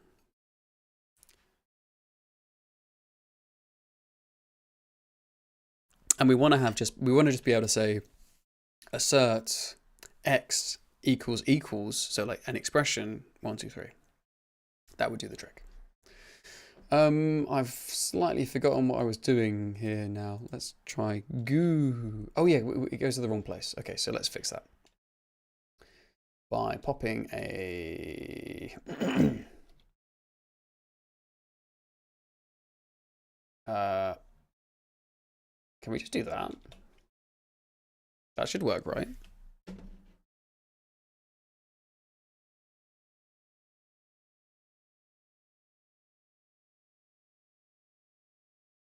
Goo. Goo. Yay. Oh, awesome. There we go. Admin UI. Easy. Goo. And these aren't editable. But what if I edited it to be, or I'm going to be naughty. I'm going to get rid of the read only. Oh, see? Cheeky. Get rid of the read only. And then I'm going to edit the payment reference to be bad thing. And then I'm going to save it. It didn't overwrite. Oh, it works. There we go. There we go. Nice. Nice, nice, nice. Oh my gosh! No way. What? Oh my gosh. There's like 16 billion people who've just joined. Oh man, I was literally just like, I'm about to go for lunch. Hello friends, how's it going? What have you been up to today? We've just successfully Saved record in a database. Ooh. Oh, Jay Deason, thank you very much for the follow. And oh no, I can't tell if those are I's or L's. I'm going to say that it's L's. Lucas Lopez X. Welcome, welcome, welcome. Hey, folks. Are you the creator of Gleam? I'm the creator of Gleam. That's me. Yeah, looks like I'm not having lunch today, huh? Man, I love bees. That's a great name. That's a really good name. Hello there. I'm trying not to die of exhaustion by reading Java. Oh, well, I hope that we're like a little bit more interesting to help you through that. Good evening, even though it's actually morning now. For me, it is 3 o'clock in the afternoon. I started 11ish, so I was like, I think it's definitely time to get some food. You know what? I'm gonna power a bit, and then I'm gonna have a sandwich, and then I'm gonna keep going. Can you give the best short description of what is Gleam? What's the selling points? If I had to tell someone else about Gleam, I mean, it's going to depend who you're talking to, right? It's going to somewhat depend. We kind of did this a second ago, but like, you could direct them to the lovely website. It's extra rainbow this month, but it's always pretty fabulous. It's got a really lovely logo. This is Lucy, the starfish, our mascot / logo. I firmly believe all technology should have a cute mascot. But from the technical point of view, Gleam is a functional programming language that runs on the Erlang virtual machine. What does that mean? Oh, and it's like one of those type safe ones. Oh, Ahmed Dreda. I'm going to go with that. Thank you very much for the follow. Hanging out with I Love Bees. So what does that mean? It means if you're familiar with the Erlang virtual machine, the one that is used by Erlang and Elixir and a few other languages, it's a virtual machine that gives you massive scalability, massive fault tolerance, like a really nice concurrency mechanism, and loads of goodies that other languages sort of bolt on after the fact. It's really nice for making network services like web apps, APIs, databases, that kind of jazz. Nochum, thanks for the follow. It is a pretty website, isn't it? This was made by Kayla Washburn. She's fantastic at this stuff. So it gives you all that lovely runtime properties, running things in production, debugging, massive scalability, very good performance, that kind of thing. And then what Gleam gives you over Erlang or Elixir is that simple typed functional programming. So we try and have type-safe APIs. We have a compiler that always helps you. If you're familiar with Elm, that's a really big influence, and like a lot of the user experience of Rust, a lot of the ergonomics of OCaml, all these functional languages we love a lot. But we try and take the best from all of those languages and mash them together into one. And it's very simple. It's meant to be easy to learn. If you want to give it a go to the website, click on the Try Gleam button, and it gives you an editor. And this is the other thing that Gleam can do. It doesn't just compile to the Erlang virtual machine. You can also compile it to JavaScript, so you can run it inside your browser. This thing has a copy of the Gleam compiler, which is written in Rust, compiled to WASM, loaded in your browser, and then it interacts with this editor here to output JavaScript code, and that JavaScript code is then evaluated, and you can see the output here. So hello, oh, I can't spell, Twitch crew. There you go. Gleam was the name of one of the LGBTQIA+ societies at my uni. Hey, that's nice. That's lovely. I picked it because it was both a synonym of and rhymes with Beam, which is the name of the Erlang virtual machine. So I thought, just felt kind of appropriate. It's pretty cool. Thank you. Glad you think so. It's good. And then, yeah, this thing covers the whole language. So you can do this in I don't know, maybe a couple hours or something, and then Gleam.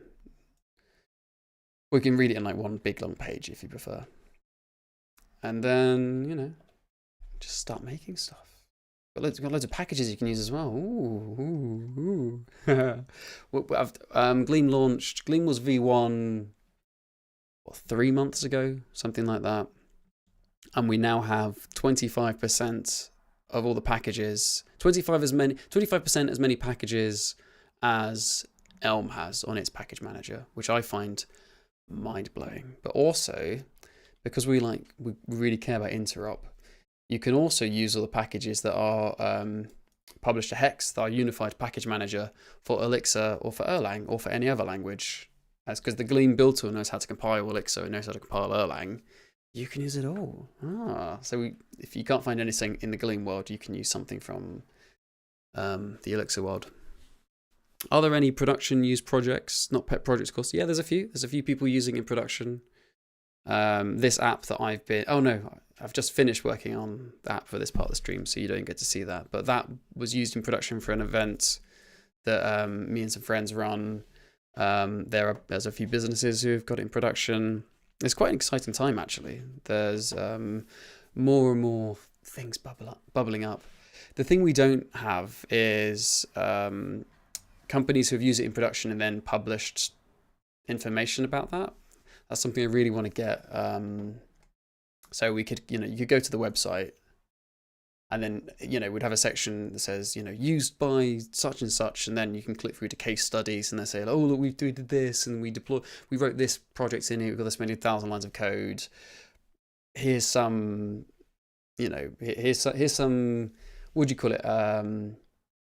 Here's some qualitative evidence about the experience. Here's some quantitative evidence about, error rate or something like that. Like, that would be really nice, but we don't have anyone who is come on, somebody get their company to do this. No one's speaking openly enough about it yet.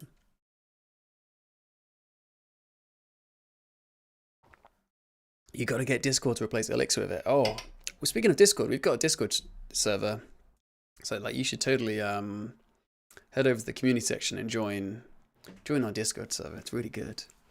I think a lot of people come for the types and stay for the lovely people in the Discord.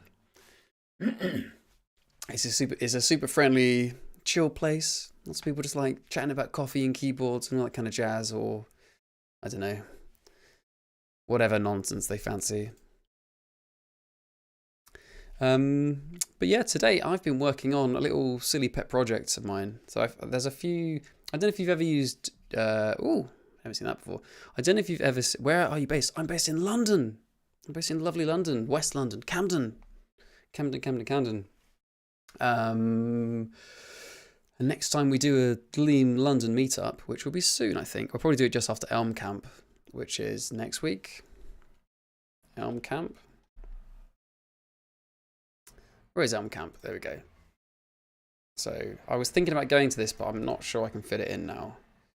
But Hayley, one of the core team, who she doesn't live in London, she lives in Bath or somewhere like that. Somewhere in the countryside, not London. She's one of the organisers of this event, which looks really nice. And when she's back, I think we're trying to organise a Gleam London meetup, which will be probably Heist Bank in Paddington. So if there's any London people here. I went to college in Camden. Oh, did you go to what is it called? College? Do you mean university college or sixth form college? Because there's what's the arts university in Camden called? Sixth form college. Ah, nice. Doing sixth form so sixth form is what ages? 16, 17, 18. Doing that in Camden sounds like a lot of fun. Being that age in London sounds like a lot of fun. I lived in Slough outside of London at that time, so I always come in and wear my emo outfit and get really excited and I'm going to hang out in Camden Market. Yeah. So let's close these things, eh? So what I've been wanting to make and what I have been working on is, I don't know if you've ever used the Django admin UI thing. The idea being that, lots of web applications, websites, web services, whatever, could do with some sort of back office way for staff members to edit things, do a bit of CRUD, edit some user details and stuff. And a lot of the time those needs are quite basic, so you can use a generic solution for that. The idea is that, what's the 80-20 rule? What's that? CRUD is such a sexy word. Ooh, I don't know about that. What's the 80-20 rule? 80-20... oh, I don't know. Anyway, the idea is that like for a lot of things, it's not going to be enough. You know, it's not going to be powerful enough. It's not going to be flexible enough. It's not going to be whatever enough. But for a bunch of things, it's going to be perfectly useful. And so you don't have to make anything. You just drop this thing in, configure it, and then, you know, run your web server and off you go. And so we're building it into the Wisp framework. Oh, just typing Wisp by itself is not going to be enough, is it? Gleam Wisp. There we go. Got a little web framework here, which you can use for writing web service-y things that deal with HTTP. So we're building on top of that, and we're using Lustre for the HTML generation. This is if you're familiar with Elm, it implements the Elm architecture T. So like the whole update loop thing. You know, you dispatch messages and then you update your state depending upon that, and it runs in the browser, can run on your front end, blah, blah, blah, blah. Or if you're familiar with Elixir, it implements live view. So you could have, you know, your view gets pushed to the browser, but all of your state management stuff happens on the server. So you can do either, which is really cool, because Gleam can run on the Erlang virtual machine, or it can run on JavaScript inside the browser. The third way you can use it, and that's the way I use it in this particular instance, is you can just use it to render HTML. Like this is, at the end of the day, this is just a type safe DSL for HTML, and you can render it to a string, and you can, you know, send it to the browser from your server.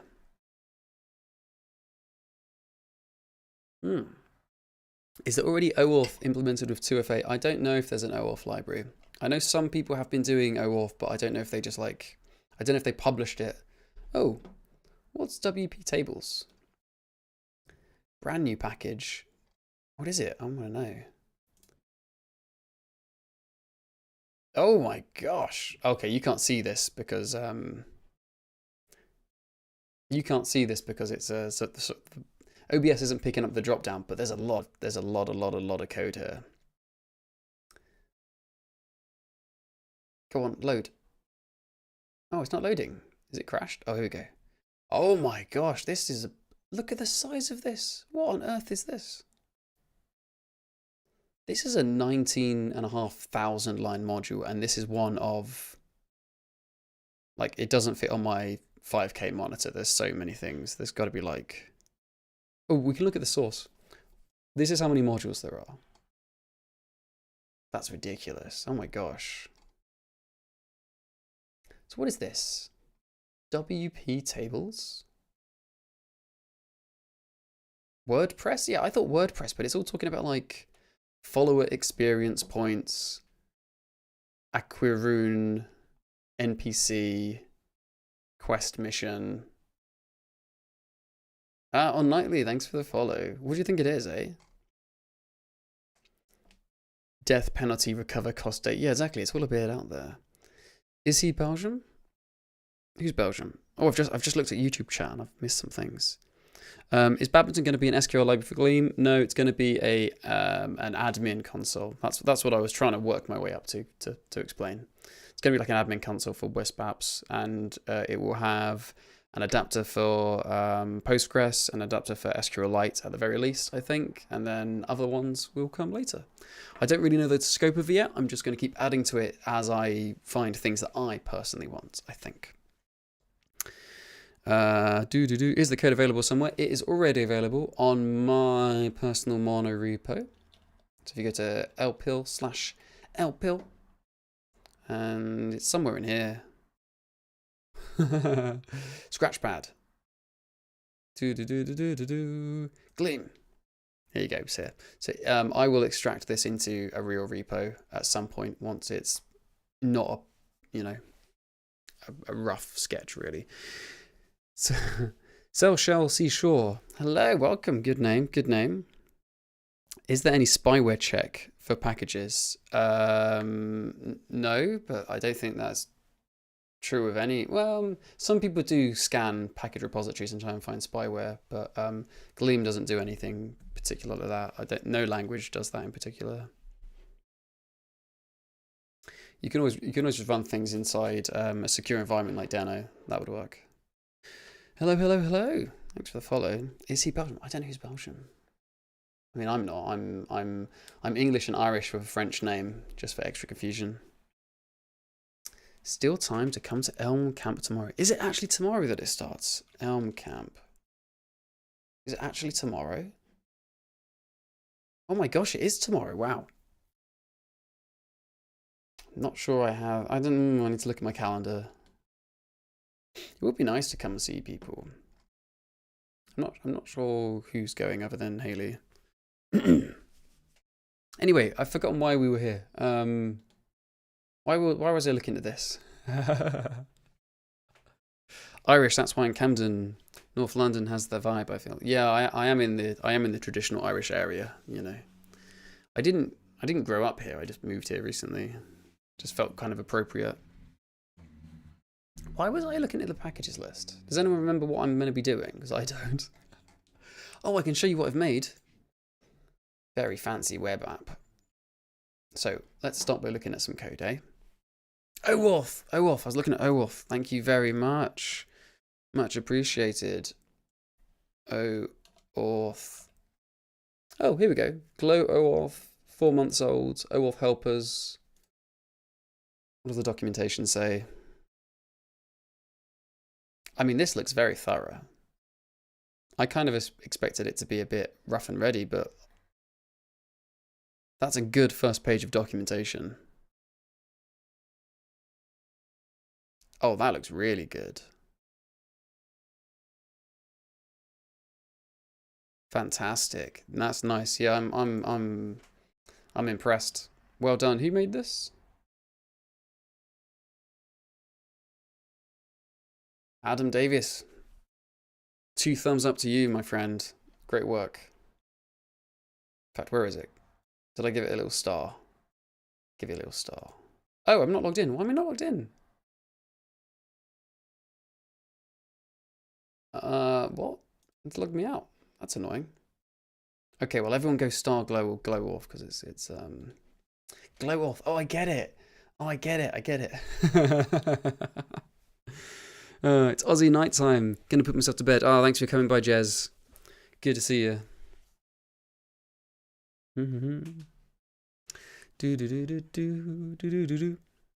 Looks legit. It does look legit, eh?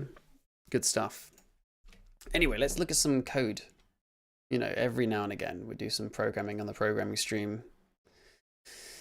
Editor. Right. Never mind the server. So, test. So here's a tiny, move my mouse out of the way. Here's a tiny web server.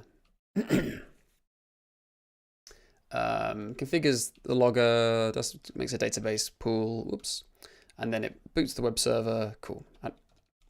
And every request goes to this handle request function, this request handler, which is defined here. And normally you'd have a whole bunch of routes here, but we're just saying not found. Are you a Mac on Linux? I'm on a Mac at the moment because I think ARM is really cool. I like ARM. So the idea is that you'd have this admin console middleware. So you apply it with the use keyword here, which I guess sort of looks a bit like Haskell's do notation, but it's more powerful. It can do a lot more things than Haskell's do can do. Do can do. Can do. So you define some resources. So like this is the users. It has a name, has age, email, payment reference. These 3 are editable. Oh, I keep deleting things by mistake. You can tell because it says editable true. And here we've got another resource, payments. And these ones are not editable because none of them say editable. And this one is going to be a reference to the other table. I haven't implemented any handling of references at all yet, but it's there. Oh, there we go. And then we're going to mount it under this prefix of __ admin. And then we just pass in the 2 resources. So that's like, I think this API is probably going to change quite a bit, but you get the vague idea, like just a really high level description of a resource. And it's hard coded for Postgres at the moment, but you will add adapters for whatever. So then we go over to here. This is not what it looks like. This looks nice. This is what it looks like. So DB migrations are generated separately. It is nothing to do with managing schemas at all. You handle that stuff outside in any way you want. It's just for giving, it's business members a back office way of doing viewing data, editing data, that kind of thing. It's not a development tool. Which language is it? Rust? No, this is Gleam. They both use pub fun for declaring functions, so they look kind of similar in that way, but they're very different languages. Rust is a mutable, procedural, very complicated, low-level language suitable for systems programming. Gleam is a very simple, high-level, immutable, functional language. So they're very different. They both have very strong type systems, though, very robust type systems. So you can do lots of like fun type safety stuff, and you could do the whole treating the compiler as like a programming assistant, that kind of thing. So that works well. Yeah, Gleam. First time hearing about it, I'm gonna show off the website. Yeah, again. Ah, lovely website. You can go view the code on GitHub. We've got 16,000 stars now. That's pretty cool. That's pretty cool. Oh, and you should sponsor the project as well. I'm the lead developer, so you should if you like me, you should give me $5 or some subscriptions, eh? How long did it take to make Gleam? I've been working on this for about 8 years, maybe a bit more. But it came out, version 1 happened 3 months ago. So it's been a long time. It's been ridiculously long. So those are the two resources we saw in the coder before. And oh, Hungry Owl 39. I like to imagine that you are 39 Hungry Owls. Thank you very much for the follow. TypeScript alternative. I mean, you could use it to write front end stuff in it. So I guess in that way, but the languages are very different.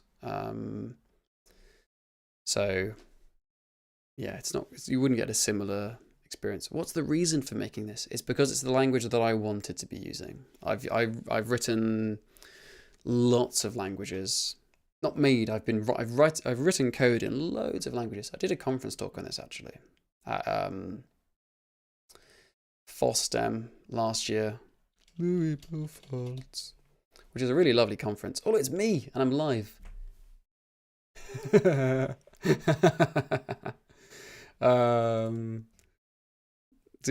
FOSDEM. Here we go. So like this slide is the one I was interested in actually. Let's mute that. Make it bigger.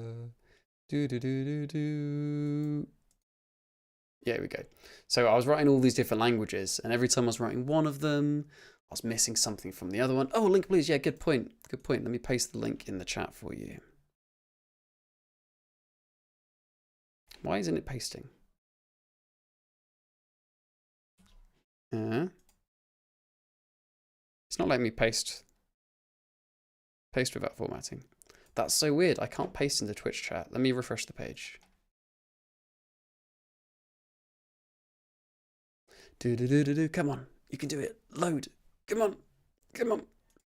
Welcome to your own channel. This is so weird. Why can't I paste in this input? This browser I've got open is Safari, yes. Can I paste in a different place? What haven't I pasted here? That's so weird. I can't paste in Twitch, but I can paste in. Whoa! Whoa! Oh, that reminds me. Gosh, I completely forgot to shout out. Oh gosh, right. Okay, I'm gonna get this right this time. Goovy man, thank you very much. Is it shout out? There we go. Boom. Boom. Thank you very much. Thanks for joining us. I forgot to shout out Dylan. I feel so rude now. What's his handle? Someone paste the handle in the chat so I can do it. I've not tried Arc Browser yet. I want to. So have you folks been doing some good old fashioned Rust streaming, huh? What have you been up to? we've been making like an admin UI for web apps written in Gleam, and now we're talking about why Gleam. Like, why does Gleam exist? Foodbar Quicks, hello, welcome, welcome, welcome. So yeah, anyway, so I was writing like all these different languages, and every time I was writing one of them, I really wish I was using one of the other ones. Like when I'm writing Elixir, oh, I really miss the fast compilation of Go. Or if I'm writing Rust, I'm like, oh, I really miss the simplicity of Elm. Or if I'm writing JavaScript, I really miss that type safety feel I get with OCaml, right? And so the idea is to like try and get all those, the best things of all those different languages and mash them together. And maybe it'll turn into a big mess. Who knows? But over the 8 years, realize that no, it's not a big mess. It's actually quite a good idea. And lots of people have agreed. So now Gleam is working on Gleam is my full-time job. It's entirely open source. I'm supported entirely by GitHub sponsors and a tiny, tiny, tiny bit by a referral link. I've got a referral link for Code Crafters, which you can find in the YouTube description, or it comes up in Twitch chat every now and again. On a tiny, tiny little bit of Twitch subs, not much though, not like $25. That's quite a good one for me. What did I like from JavaScript? I like the fact that JavaScript can run anywhere. I like that it's a fairly universal language. I like that it's got a good package. I'm not a huge fan of npm, but I like that there's a lot of good stuff in there. But you do have to slightly dig for the good ones, because there's a lot of like kind of suspect ones.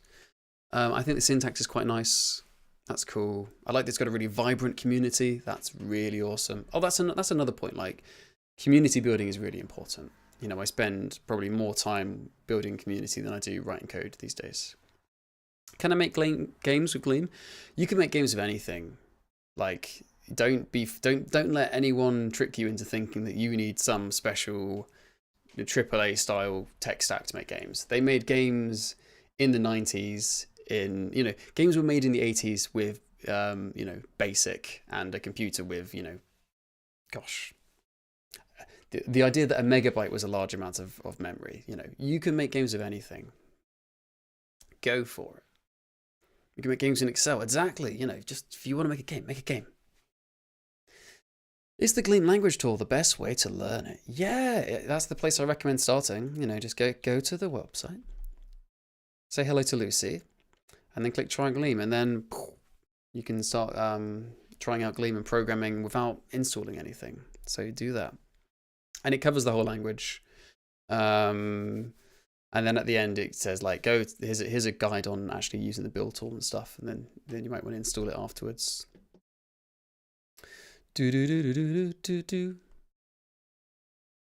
What's the practical difference between FP and procedural / OOP length? That's an interesting question. I think the biggest practical difference is going to be a matter of taste.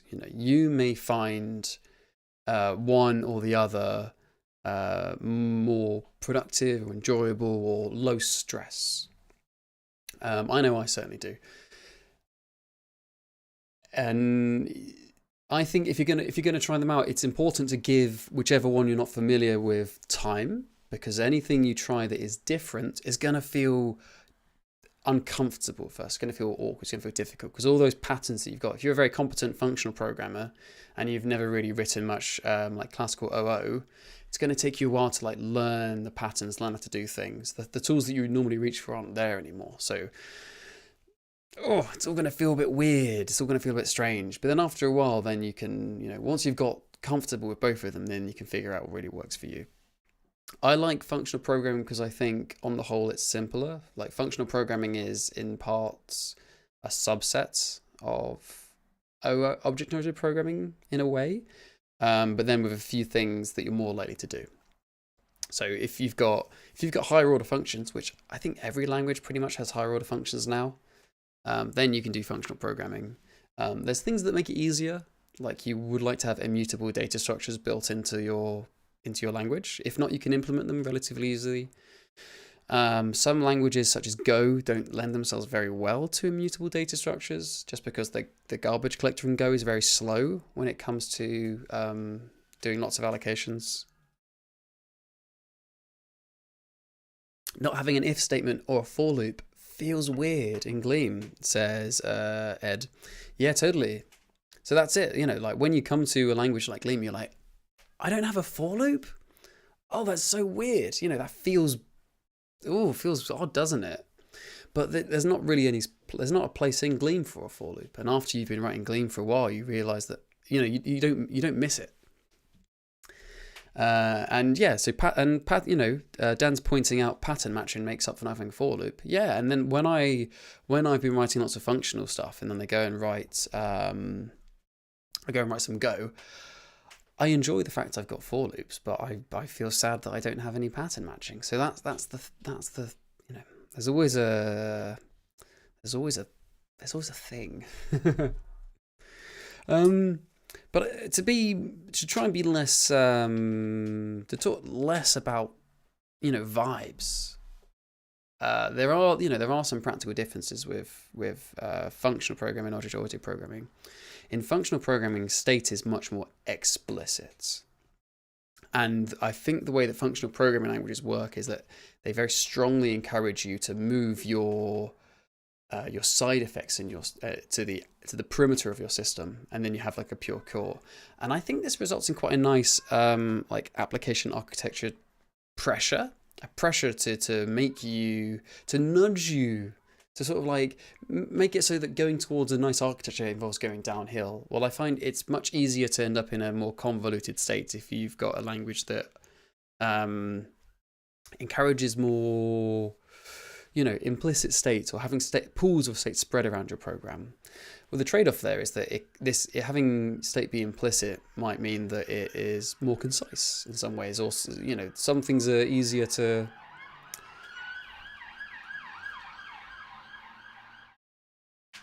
Something very dramatic is happening outside my house, but that's living in London. So if things are implicit, it might be more concise. It might be easier to plug things together, but it may be harder to understand it later. So yeah, it's tricky. There's lots of trade-offs here. One thing I never understood about functional programming is you eventually need a side effect. I'm curious how you can handle those in a functional way. You can just do side effects. You know, I think it's really important to, when talking about functional programming, to not confuse functional programming with Haskell. A lot of people really, you know, put Haskell on this pedestal such that when talking about functional programming, they immediately, oh, you mean pure functional programming with higher kinded types and type classes? No. That is a kind of functional programming, in the same way that you know, complicated class hierarchies and design patterns in Java is object-oriented programming. But that's not all object-oriented programming is. Writing code in Ruby or Python, that's still object-oriented programming. Writing code in Smalltalk, that's object-oriented programming. But you're not building a big enterprise hierarchy of types. You know, that's not something you're necessarily doing. But it's still object-oriented programming. In the same way that, you know, just because I'm writing Gleam and not Haskell doesn't mean it's not functional programming. So you can do side effects. Louis living inside a beam. Everything outside is crashing. Doesn't immutability decrease performance though? Normally immutability increases performance because you do dramatically less copying on writing. You can do lots of really nice optimizations if you have immutable data structures. When I'm writing Rust, which I do a lot, I frequently use immutable data structures, mostly because I want the performance they give. Are traits planned for Gleam? Excuse me, traits are not planned for Gleam. I don't think they're a very good fit for Gleam, because Gleam aims to be a very simple, small language, and traits have they bring a lot of complexity, and they make your code a lot slower unless you do full program compilation with monomorphization. Blimey, I'm really struggling with that today. I've been talking for 4.5 hours, so I guess that's why. Which isn't good. And no matter how you do it, you break interop with other languages on the host platform, and Gleam is all about interop. We aim to play really well with Erlang, to play really well with Elixir, play really well with JavaScript, so we can't sacrifice that. Did somebody say hi, kind of types? So yeah, like you don't need to, you know, but monad, someone mentioned monads, but like you don't need to learn what a monad is to be a functional programmer. In the same way, you don't need to know what a like, I don't know, a abstract proxy or something is in a classical OO language. You don't need to know that. What's upcoming for Gleam that you're hyped about? The next release of the compiler, which includes the language server, has some really nice features around auto completion, which I've been really enjoying on stream. Writing my code. I'll give you an example. So here, you see, we don't have the list module installed. We don't have the list module imported, but I may have a list of things. Whoop. Twitch. Oops, I don't know what I just did there. YouTube. And I may want to map across them to make a shouty things. So I want to apply a function to each one. That is the map function. You may know it from like, you know, array.map in JavaScript, etc. So I can autocomplete list.map here, and it automatically updates the import list at the top. And let's do the same thing with string. So now I want to like uppercase it. Uppercase. There we go. Boom, and it imports string as well. So that it's automatic. What would you call it? Automatic importing? Yeah, there you go. So that's lovely. That's really nice. You don't have to keep going up and adding new imports and stuff like that. And this is all built into the default toolchain.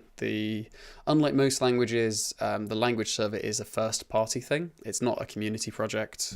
You know, me and the core team maintain it and develop it, which means that even though Gleam is a 3-month-old language, we've got honestly a shockingly good language server for the age of the project. Most languages get a language server that is okay-ish after several years.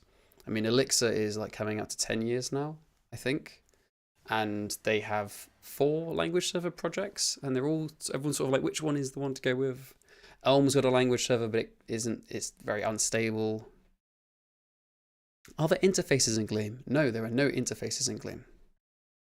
There are none at all. You could implement an interface pattern using higher order functions if you want to, though.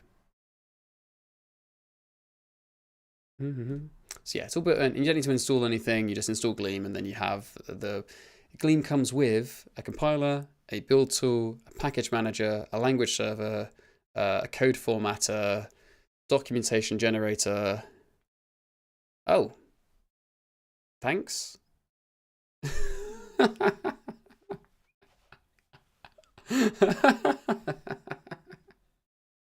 That's what I get for using an iPhone as a camera, right?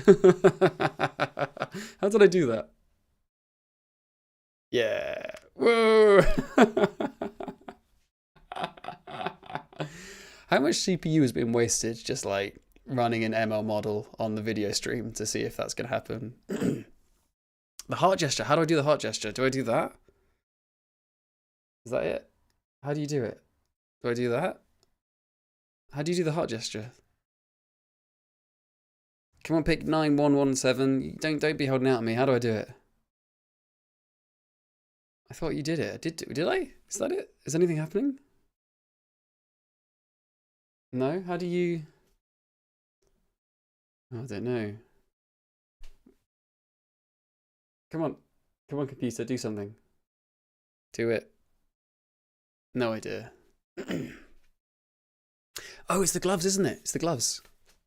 It's the gloves. Thank you, Isaac. Hey, Isaac, by the way, I didn't notice you're in chat, dude. How's it going? What? Is it going to work? Oh, that's nice. It's the take your gloves off emoji. Oh. Oh, that's nice. There was one, I got balloons to appear the other day. I don't know how I did that. The model wasn't trained in gloves. Yeah, it's very, very mean, isn't it? Hey Daniel, how's it going?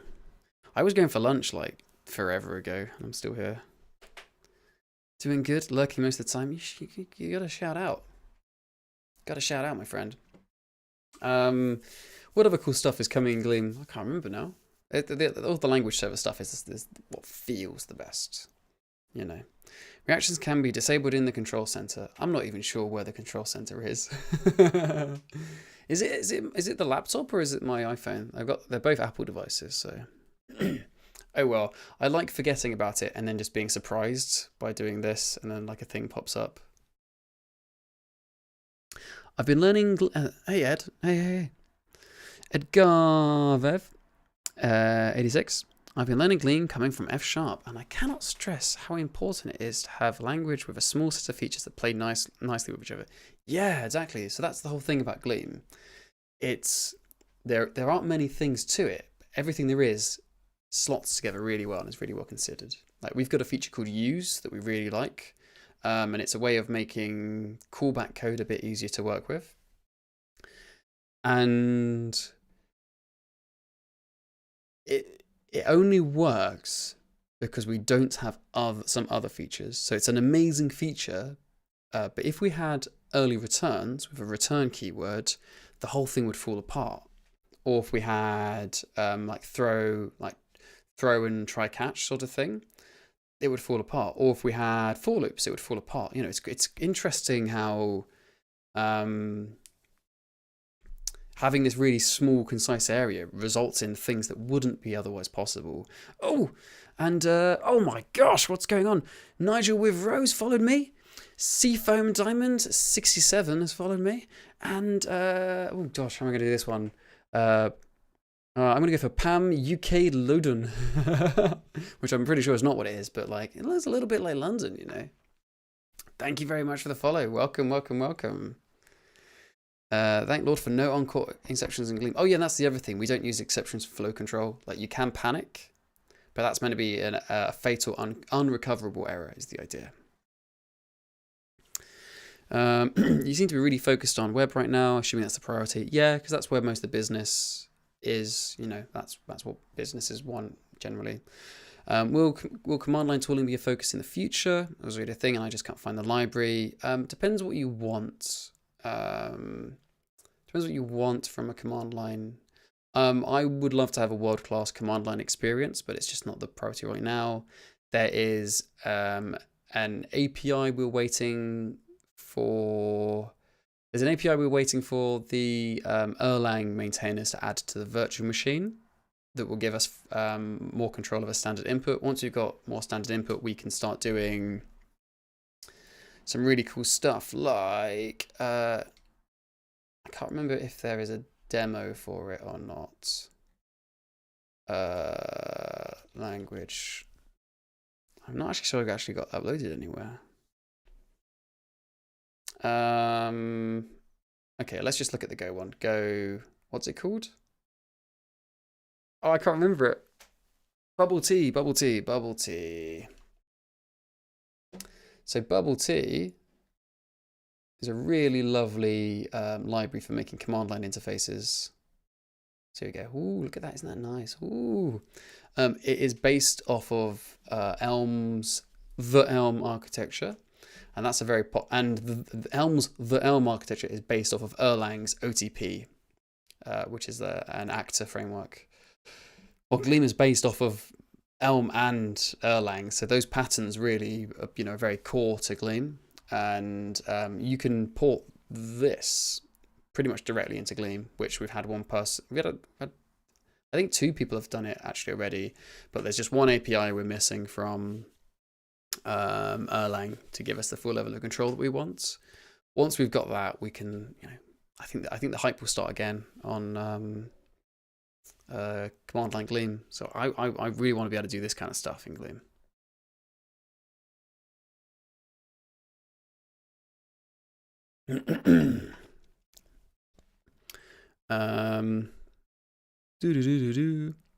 One thing that I've not heard many people talk about is like native GUI applications. So that's not something I've heard anyone working on. And I think I am unlikely to be working on that myself just because I've got so much stuff to do. Is there documentation or guides that you see are lacking to bring more Gleam users? Yes. Yeah. One thing that would be really documentation is somewhere where we are comparatively sparse, which is this. I'm going to turn up. This thing's just animating a lot. We're comparatively sparse on documentation. I mean, the language tool's a fantastic way to our introduction is really good, but there's loads of things like, oh, how do I do X? How do I do Y that we don't have quite so well as other languages do, which is a shame. I'd really like, it will come, but it just isn't there yet. And there's only one of me. There's only so much I can do. Is there find references in the language server? No, not yet. It will come though. Remember, Gleam came out 3 months ago. I challenge you to find a 3-month-old language with a language server anywhere as good as Gleam's. The fact that there is a language server at all is kind of amazing. How do you activate the language server in NeoVim? I think there's actually a page on this, but I haven't linked it anywhere. Language server manual. Here we go. Yeah, I need to add this to the. Oh, Ed, thank you very much for the follow. Good old Edgar. So yeah, I haven't quite finished this document, so I've not linked it. Oh yeah, it just finishes. I haven't written all the features. If you're using NeoVim, LSP config, which I imagine you are, it's just this. Just add that to your init Lua. Oh, excuse me. Goofy Man, thanks for the follow. Thank you very much. Oh dear, right. I'm gonna take like a is a Gleam web framework possible, or at least some pieces of it? Yeah, that's what we've been working with today. We've been using if you want a backend framework, you can use Wisp, which is here. Ta-da! I made this one. Ooh, look at the lovely gradient thing. Yeah, it's pretty simple. It's like a sort of Flask level if you're familiar with Python. Pronounceable name 1. That's my favorite name. That's the best name. That's the best name of the stream. And Shron as well. Thank you so much for the follows, folks. Really appreciate it. So yeah, if you want a backend framework, you've got Wisp. If you want a front-end one, you've got Lustre. Lustre can do in-browser, or it can do live view, or it can do server-rendered. It can do everything. It's amazing. Hey man, hey Moosin, how you going? Musin?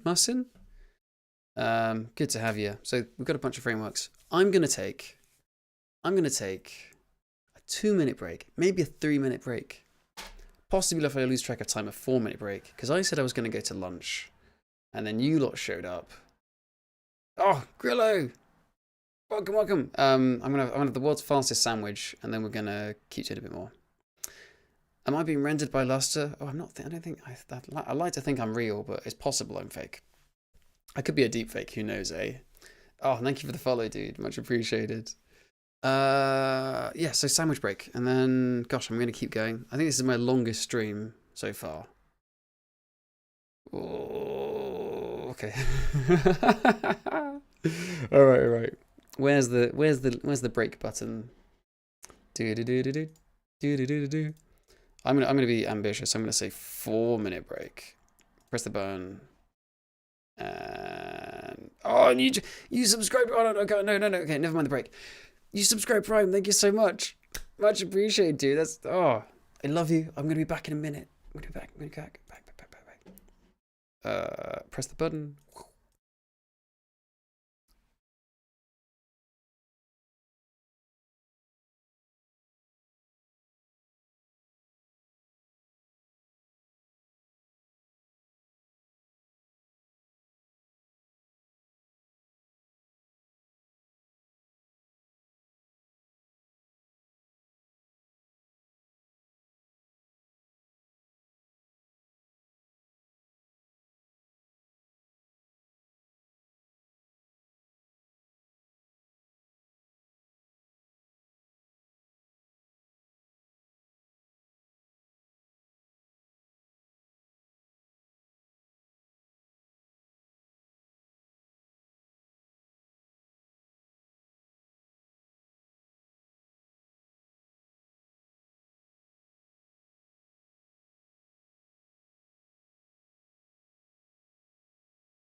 Oh no, it wasn't 4 minutes, it was 5 minutes.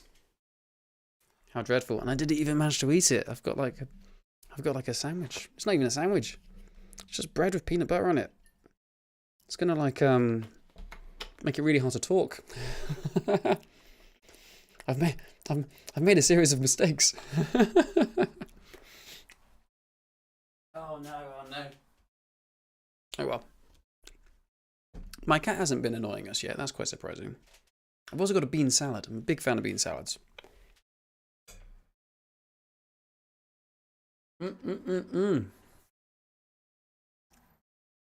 So, or is he just a software developer giving time estimates? Exactly. Yeah, yeah.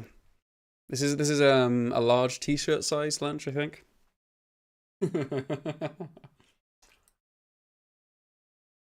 So, what did I miss? Does Gleam have a REPL? No, Gleam does not have a REPL.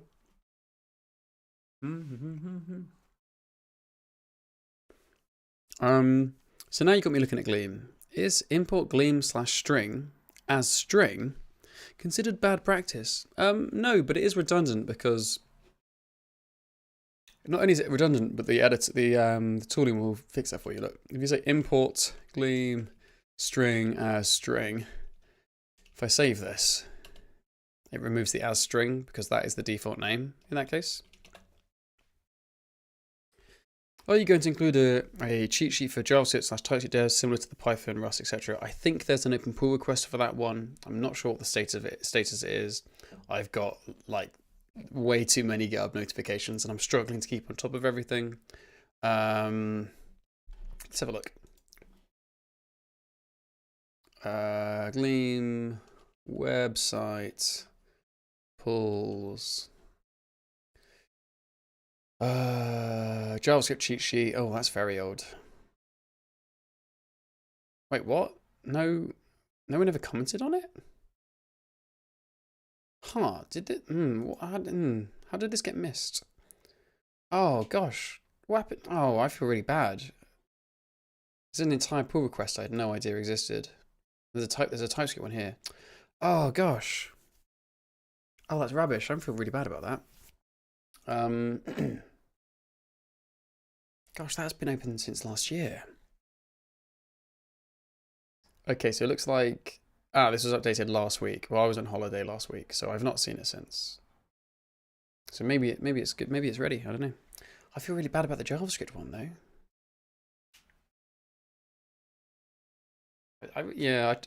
Being a maintainer is hard. You know, there's just so much stuff.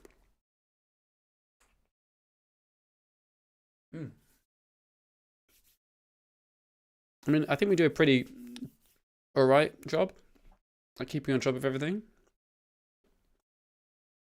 Sorry. So like the Gleam one, 178 issues. I think those are mostly all decent quality. 15 pull requests. That's not great. That could be improved, eh? But I mean, if you look at I don't know, what would be an example? Like Elm compiler.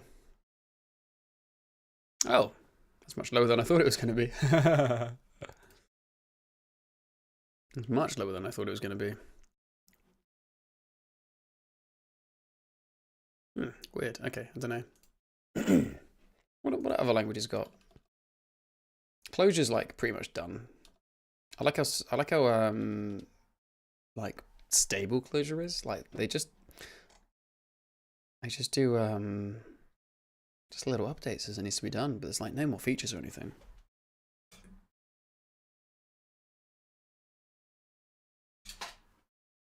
Come on, computer. I wonder whether you need to delegate some GitHub responsibility at some point. Yeah, it will happen. It will definitely happen.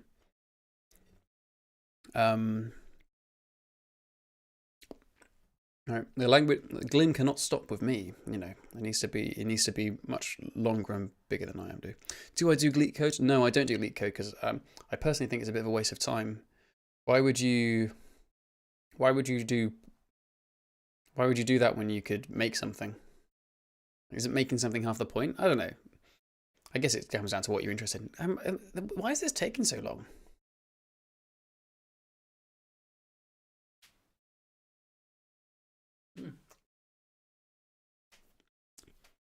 Okay, I think this is just broken, isn't it?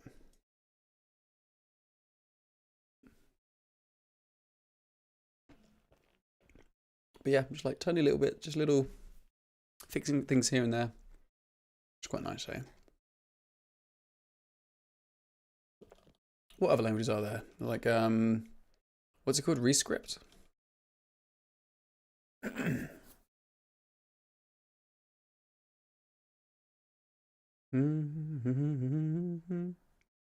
About the same. Okay, well, I guess everyone's on about the same standing, really.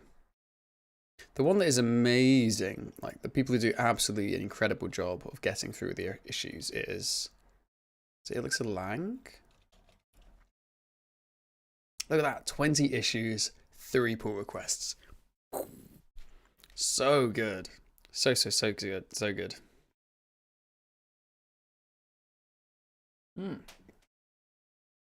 I've not used Crystal in years. How's it going over there? Haven't they got Windows support now? Mm.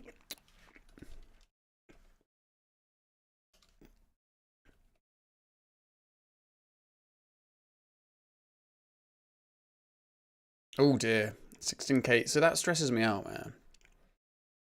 I would just close a bunch of ones that haven't been touched in a while. What am I looking for? What version are they on now? That's what I want to know. Nice.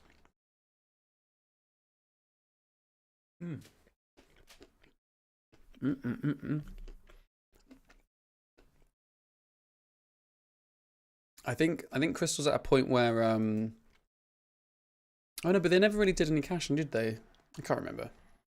Is this a new website? That's really nice.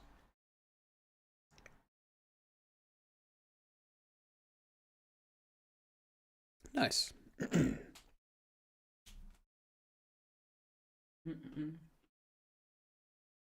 I suppose I should do some programming, eh? I haven't done any of that in a while. Roll up my sleeves. Like I'm doing a real job and not just writing code. It's pretty weird, isn't it? Like being a programmer for a living. What's in the sandwich? It's just peanut butter. And I've got a bit of bread. Got a bit of bread with some butter on it. And then I've got a mixed bean salad in a vinaigrette. Very nice. Gamira. Whoa. Thank you for the follow. Good to have you, friend. I love beans. Danny Spatula Hands. It's pretty cool. Is it like the cousin of Edward Scissorhands, perhaps? Good to have you. Oh, is it Danny? Only one in. Hello, everyone. Hello. How's your day going, friend? I was going to do a short stream in the morning, and now it's like, oh gosh, it's coming up to dinner time, so it's been a bit of a wild one for me. What did we get up to? I don't even remember now. Oh, okay, so we can update. Oh yes, we've made it so we can update a table, a table. Let's add that to so to do tests.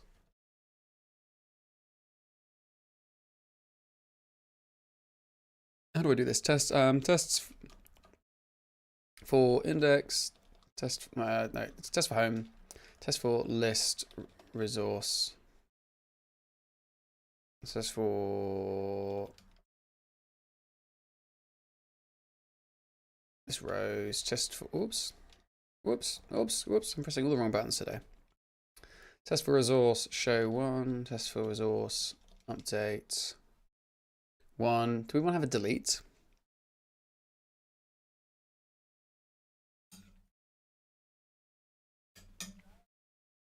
I guess it would be nice to be able to delete things. Oh, what's good on which side is the...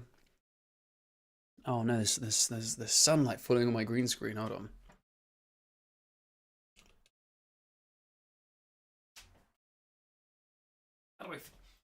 How do I fix that? There we go. Can't go outside. I'm a programmer. I'll stay inside. Okay.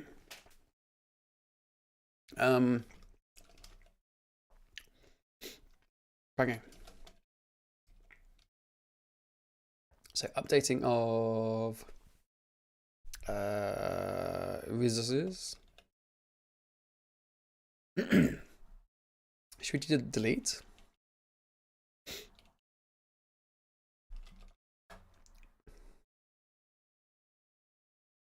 Okay, so you followed me.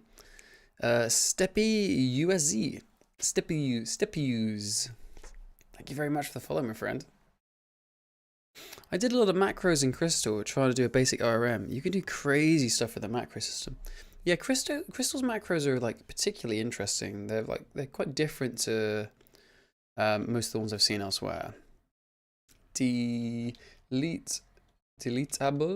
How do you spell deletable? Is it like that? Oops. Deletable. I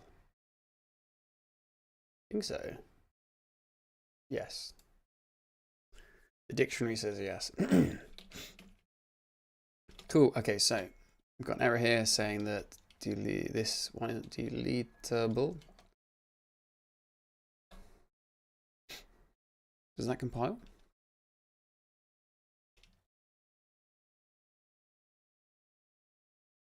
Nice. Okay, so let's add an API for that. Deletable.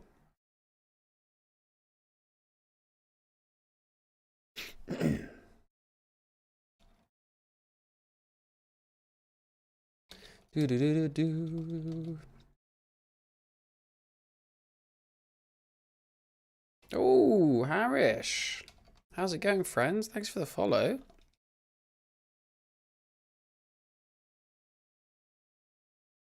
The language server doesn't know how to autocomplete local variables yet, which is a bit annoying. I would like that. Would make my life a lot easier.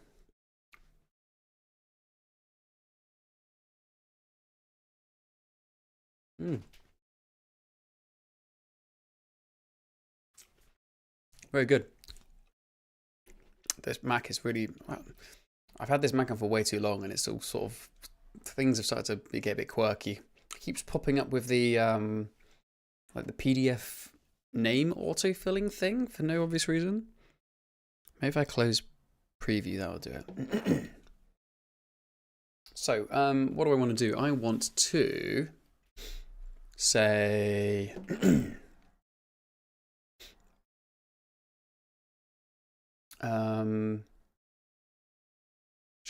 resource show resource page. I want to, after all the HTML form, I would like to show a delete button.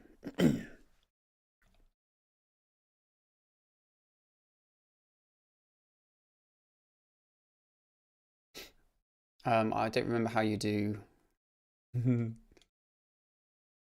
How do I set a delete method? Method override. This method overrides. Override. This overrides a post request with a method given in the request underscore method query parameter. Okay. So attributes dot method. So it's a post and action should go to. Is this going to work?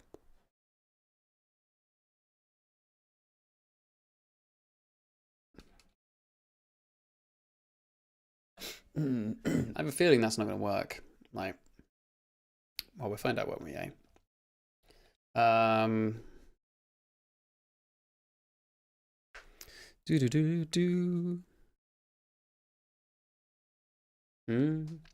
And let's have a submit input. Eh?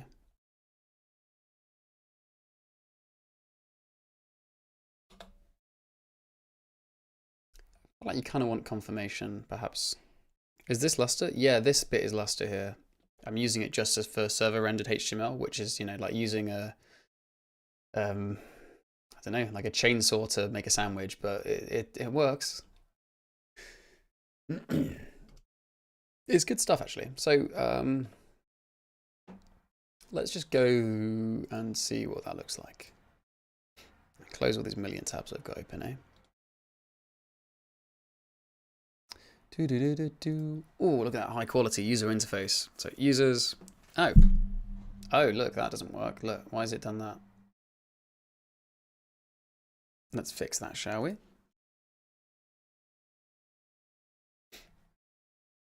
Index, no, home.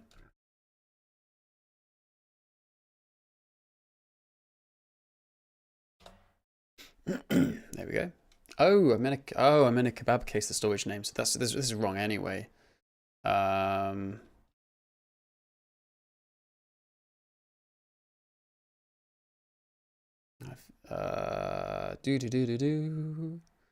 Where do we redirect things to? I'm sure we've got another URL that is incorrect somewhere.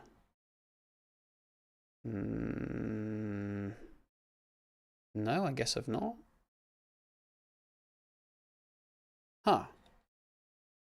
Could have sworn we did.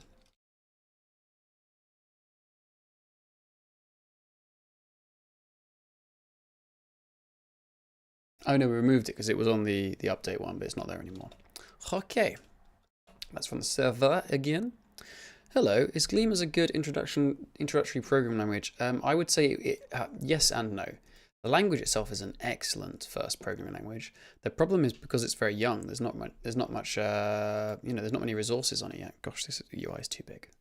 Oh no, that's the wrong window. There we go. So, there's no links, so you can't actually, you can't go anywhere yet. We just go to number 1. Okay, so we've got a delete button now.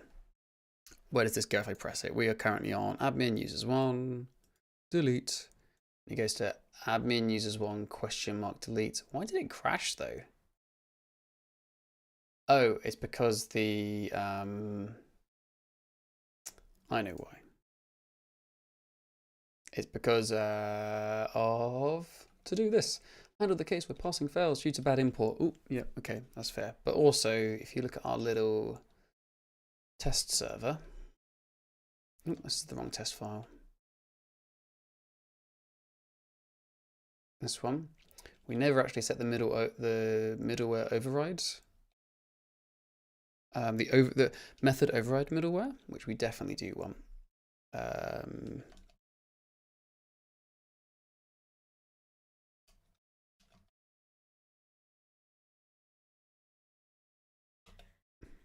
Oh, is it? What's the second one?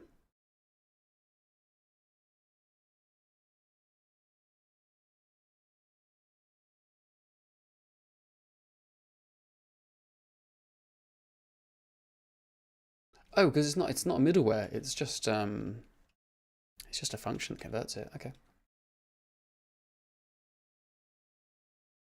Let's try that again, shall we?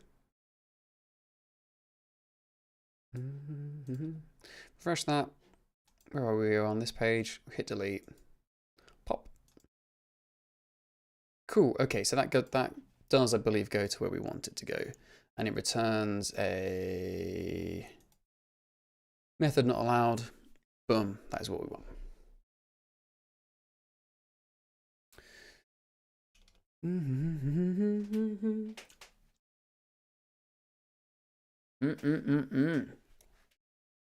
I love peanut butter. It's so good. Right. So let's add a new handler for delete.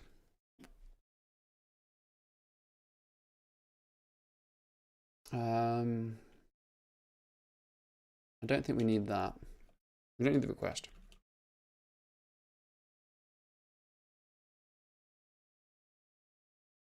Let's just copy this.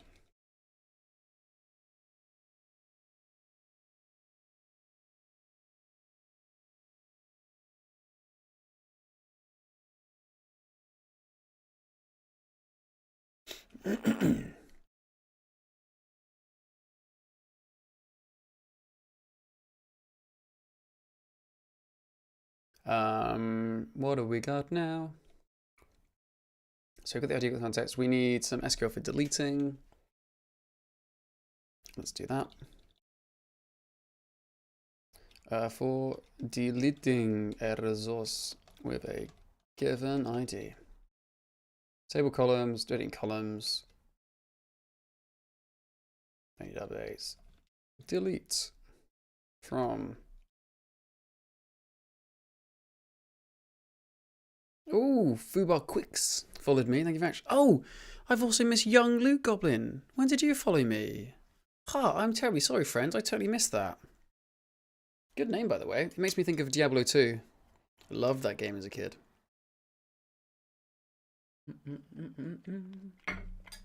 And after history too.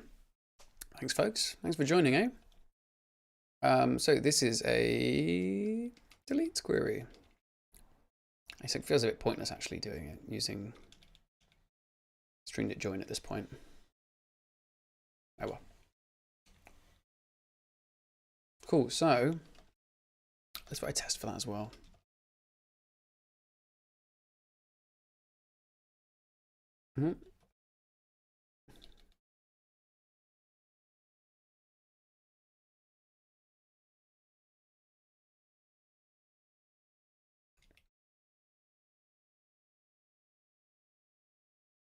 Boom.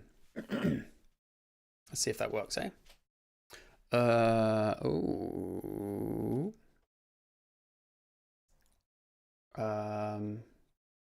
What's the error here? Oh, I didn't save. The classic blunder. Nice, test pass, so the SQL generation is okay. Where SQL is gonna be.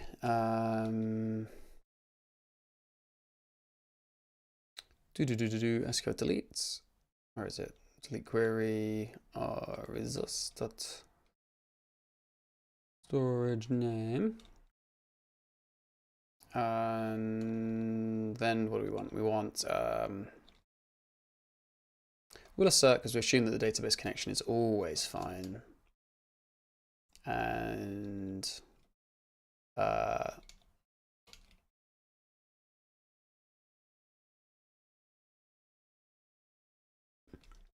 pass in the ID. That's going to be an integer. And we don't care what it returns, so we just use a decoder that always succeeds, in this case the OK constructor. Is that it? I guess it should log something. Yeah. Yeah.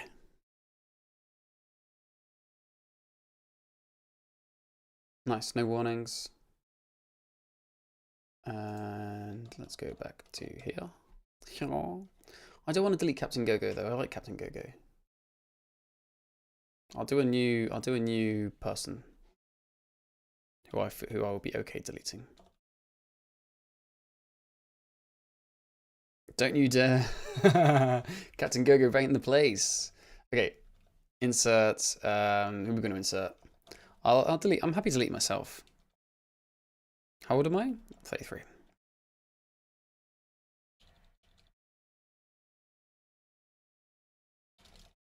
There we go.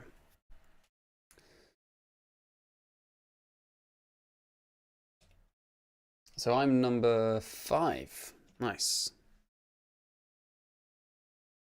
Is Gleam trying to be a systems programming language like C or Rust? No. It's a very high level language.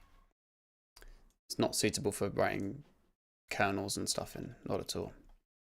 Oh, look at this person. I think they're rubbish. Let's get rid of them. Actually, let's show it like, oh look, there they are in the list. There's everybody. There's mine.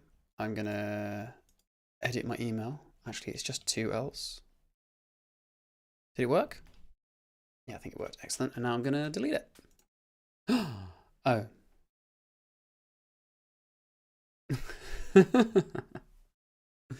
It's not quite where I wanted to go. Users. Hey, it worked though. It's gone. Nice. I guess it should just be dot, not dot dot.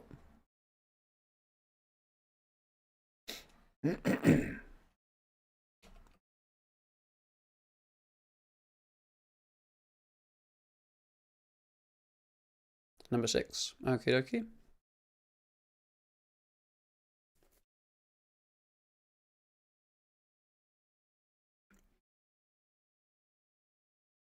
Check out number 6. This one is not editable. Good. Nice. And delete. Boom. Oh, it's easy, this web development thing, isn't it? Very good. I guess there's a question of like, making new ones is a bit more complicated because we need to like, we need the, let's go have a look at it.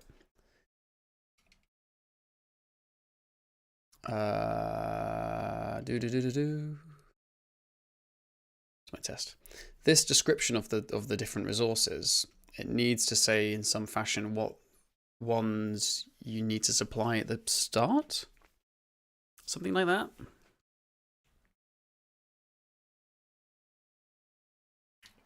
So when you make a new user, which fields are required? Is it all of them? Maybe it is. Is it just the ones that are editable? Although you could imagine it being there are certain fields that are only editable when they're first applied, but then later they're not.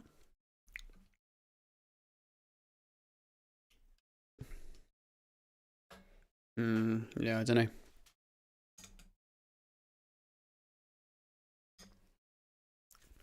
You probably want uniqueness on the email as well. I think I do. Maybe I do. I can't remember. Let's find out. Remember, this is in no way about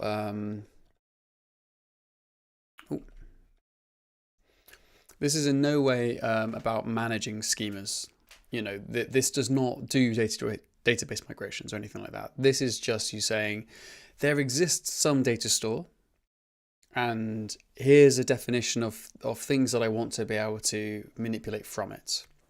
So it just generates SQL and talks to it. It is more akin to, if you're familiar with Elixir, it's more akin to ecto schemas than it is to ecto migrations.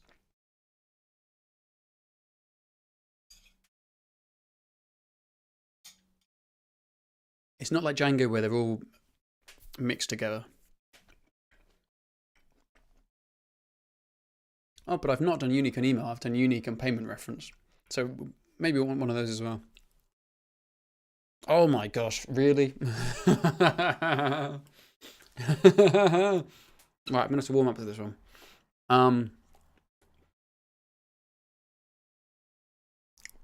Tio oxydown jua no, there's more J's in that. Tio oxy and jua. Thank you very much for the follow. What a cracking name. I think you and what was the name before?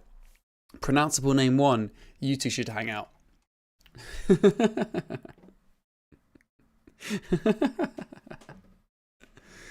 I love me some Ecto. Have you published this data mapper lib to GitHub? No. There's a few options out there though. There's like the in the standard Gleam standard library, there's a module called Dynamic, which has a system for pulling dynamic data out into type data, which is kind of in some way similar to Ecto. They're called dynamic decoders. There's a library called Formal that I made. Let me find it. Formal.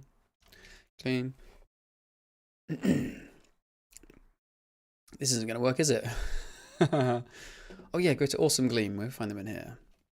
Formal.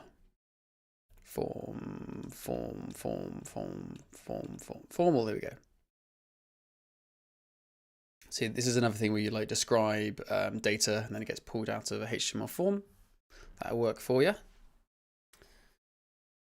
I've loaded dynamic. How do I deal with nested data? Well, dynamic decoders are recursive, so you can use them. They compose. I followed on your GitHub about 1 year and just get to know that you've got Twitch. Yeah, I know. I do it on and off. I really enjoy it. Gleam's dynamic lib is so good. It's good. There's a few there's a few problems with it that I'd like to improve. One of them being, if you want to decode a really big object, it's a kind of a pain at the moment. I'd like to dramatically improve that, but I'm not really sure how to do that yet. There's a few options, but none of them are super compelling to me. The Nation 26 following, an entire nation is following me. Whoa. I'm going to be rich. Which one is the 26th nation anyway? How's it going, friend? Thanks for the follow. Much appreciated.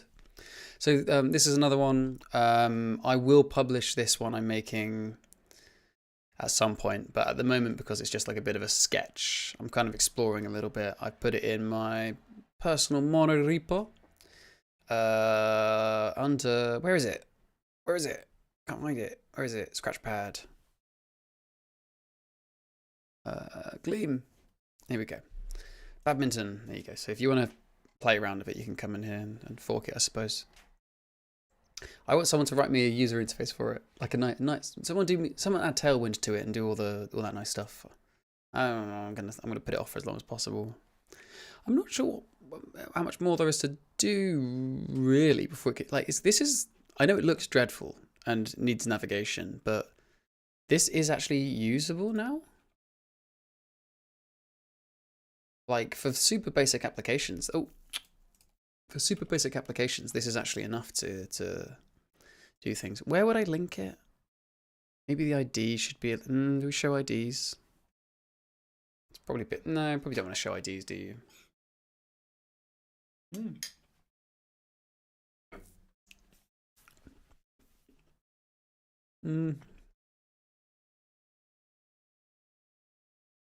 I don't know. Let's go look at this one again because it was so nice. Okay, so maybe I should do a bit of UI work. That would be good, wouldn't it?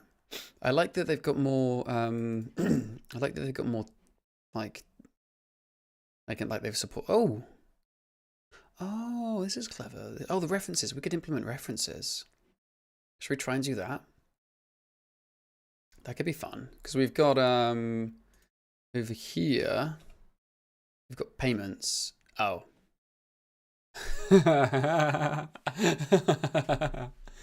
What's the error? What do you think the error is? ID does not exist. Oh, really? I didn't put an ID on it? That sounds weird, doesn't it?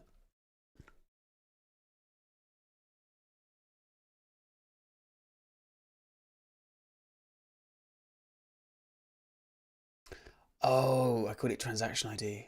Oh, damn. Damn. That's not good.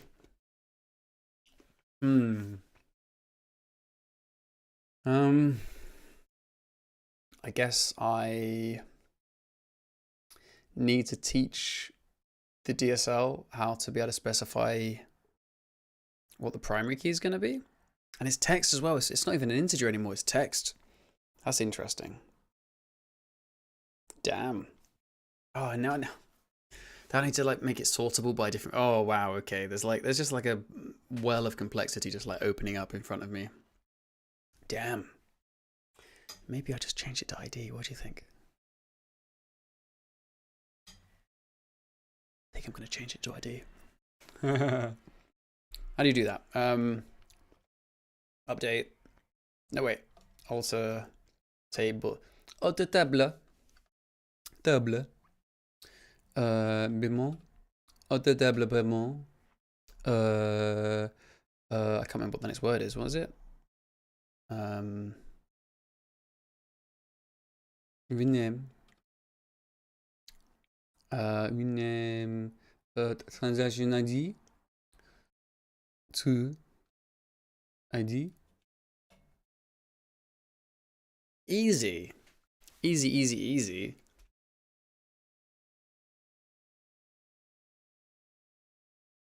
Cool. So,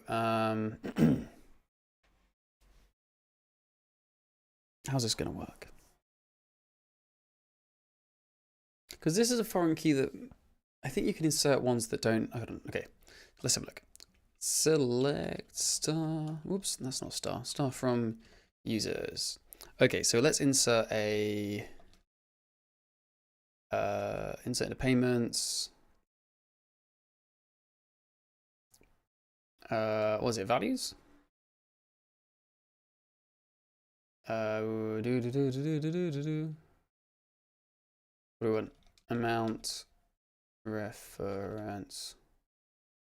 So 1000, and the reference can be cheese. Oops. Oh, value ID. Oh, is it? Wait, no. Oh, the ID is not serial. Can I? How do you do a serial ID? Oh, it's text. Oh, that's even worse. Okay, I'm gonna drop table payments. Cool. Create table payment. Oh, this is rubbish. I don't want to type all this out. Okay, let's go to somewhere else. Let's get a puck.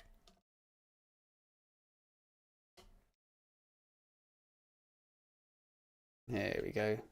Oh, look.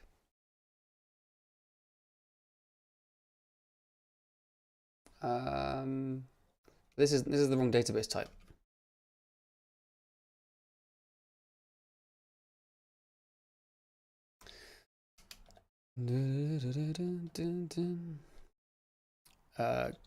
Gleam badminton test. Okay, so if I describe the users table, is there a way to get that as like just the actual SQL?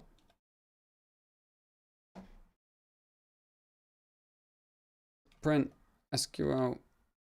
Oh, stuff it. I'm sure I can work it out. Right, so create. Oops. Wrong window. Create table payments. What do we want? We want a primary key.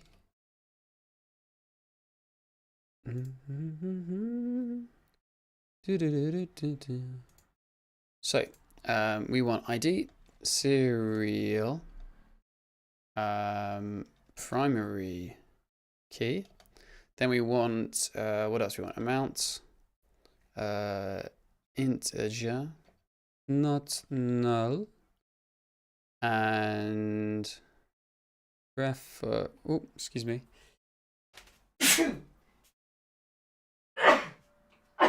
Oh dear. Gosh, excuse me. Oh. What go SQL references?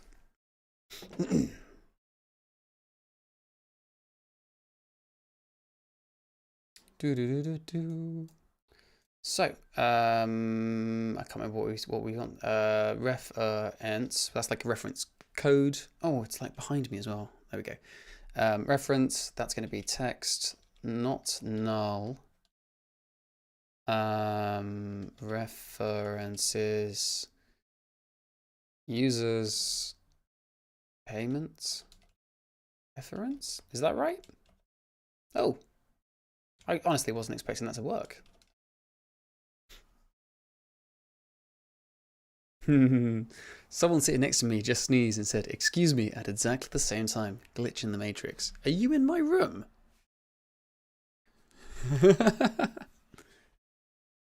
Spooky.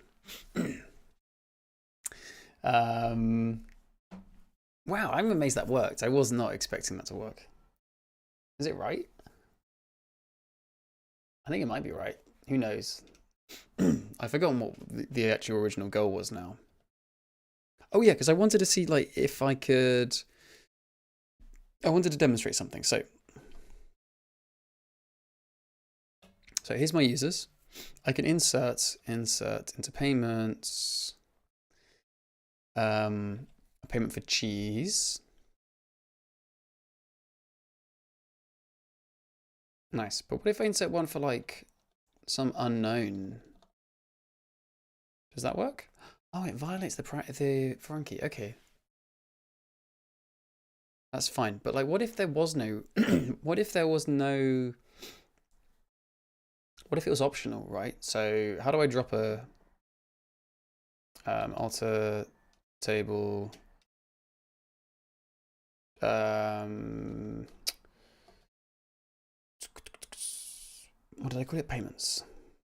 So what if I did alter table payments drop constraints payment reference f key. Okay, so this is still valid. Like you can still have foreign keys in tables, but not actually necessarily like add a foreign key constraint, which means you can add it, which would make sense. Because say like people are putting payments into your system, but they put a typo in the reference, so it doesn't link to any direct it doesn't link to any user that's in the database, and maybe it gets fixed by someone in the I don't know, the accounts department or something. So you want to keep them, right? How do we show that in the UI? Because the first one we can say we can show like the name of the person who the reference is for, but the second one we don't know what the name is.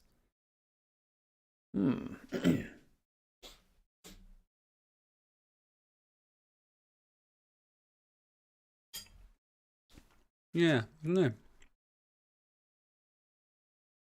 My other question is, can you do an update on a view? I can't remember. SQL, can you run update on a view?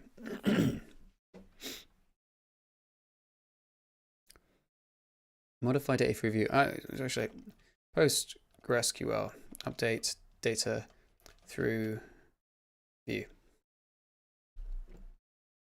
Updatable views. Huh.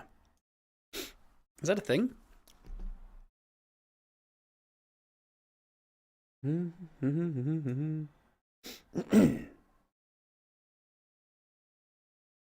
Maybe.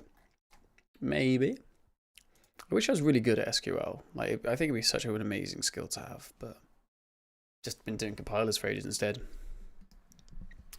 Gosh, what time is it? Oh my gosh, I've been doing this for 5.5 hours. That's ridiculous. That's absolutely ridiculous. Okay, so I've made some data. What have I done in here? I've made it deletable. Nice. Good. Make rows deletable. Just a tiny little, just a wee stream.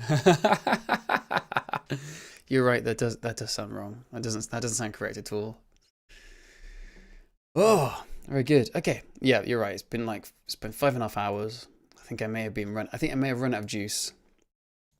I think it's time to raid somebody. Has anyone got any suggestions for who we should raid? I'm well up for suggestions. Ooh, open the raid browser. Okay. Same category, please. TJ. Oh, TJ everyone. Oh, fantastic. Really? Oh, yep. Look, there he is. There's a guy. It's just so obvious we have to. Oh, my computer's starting to lag as well anyway, so like probably a good time, eh? I don't care about doing it on stream because I'm excited. Here we go. It's raid time. Thank you so much for joining, folks. I'll see you with the next one, and check out Gleam. Really do. Bye. Bye. Bye YouTube. Bye YouTube. Bye. Bye. Oh, we're done.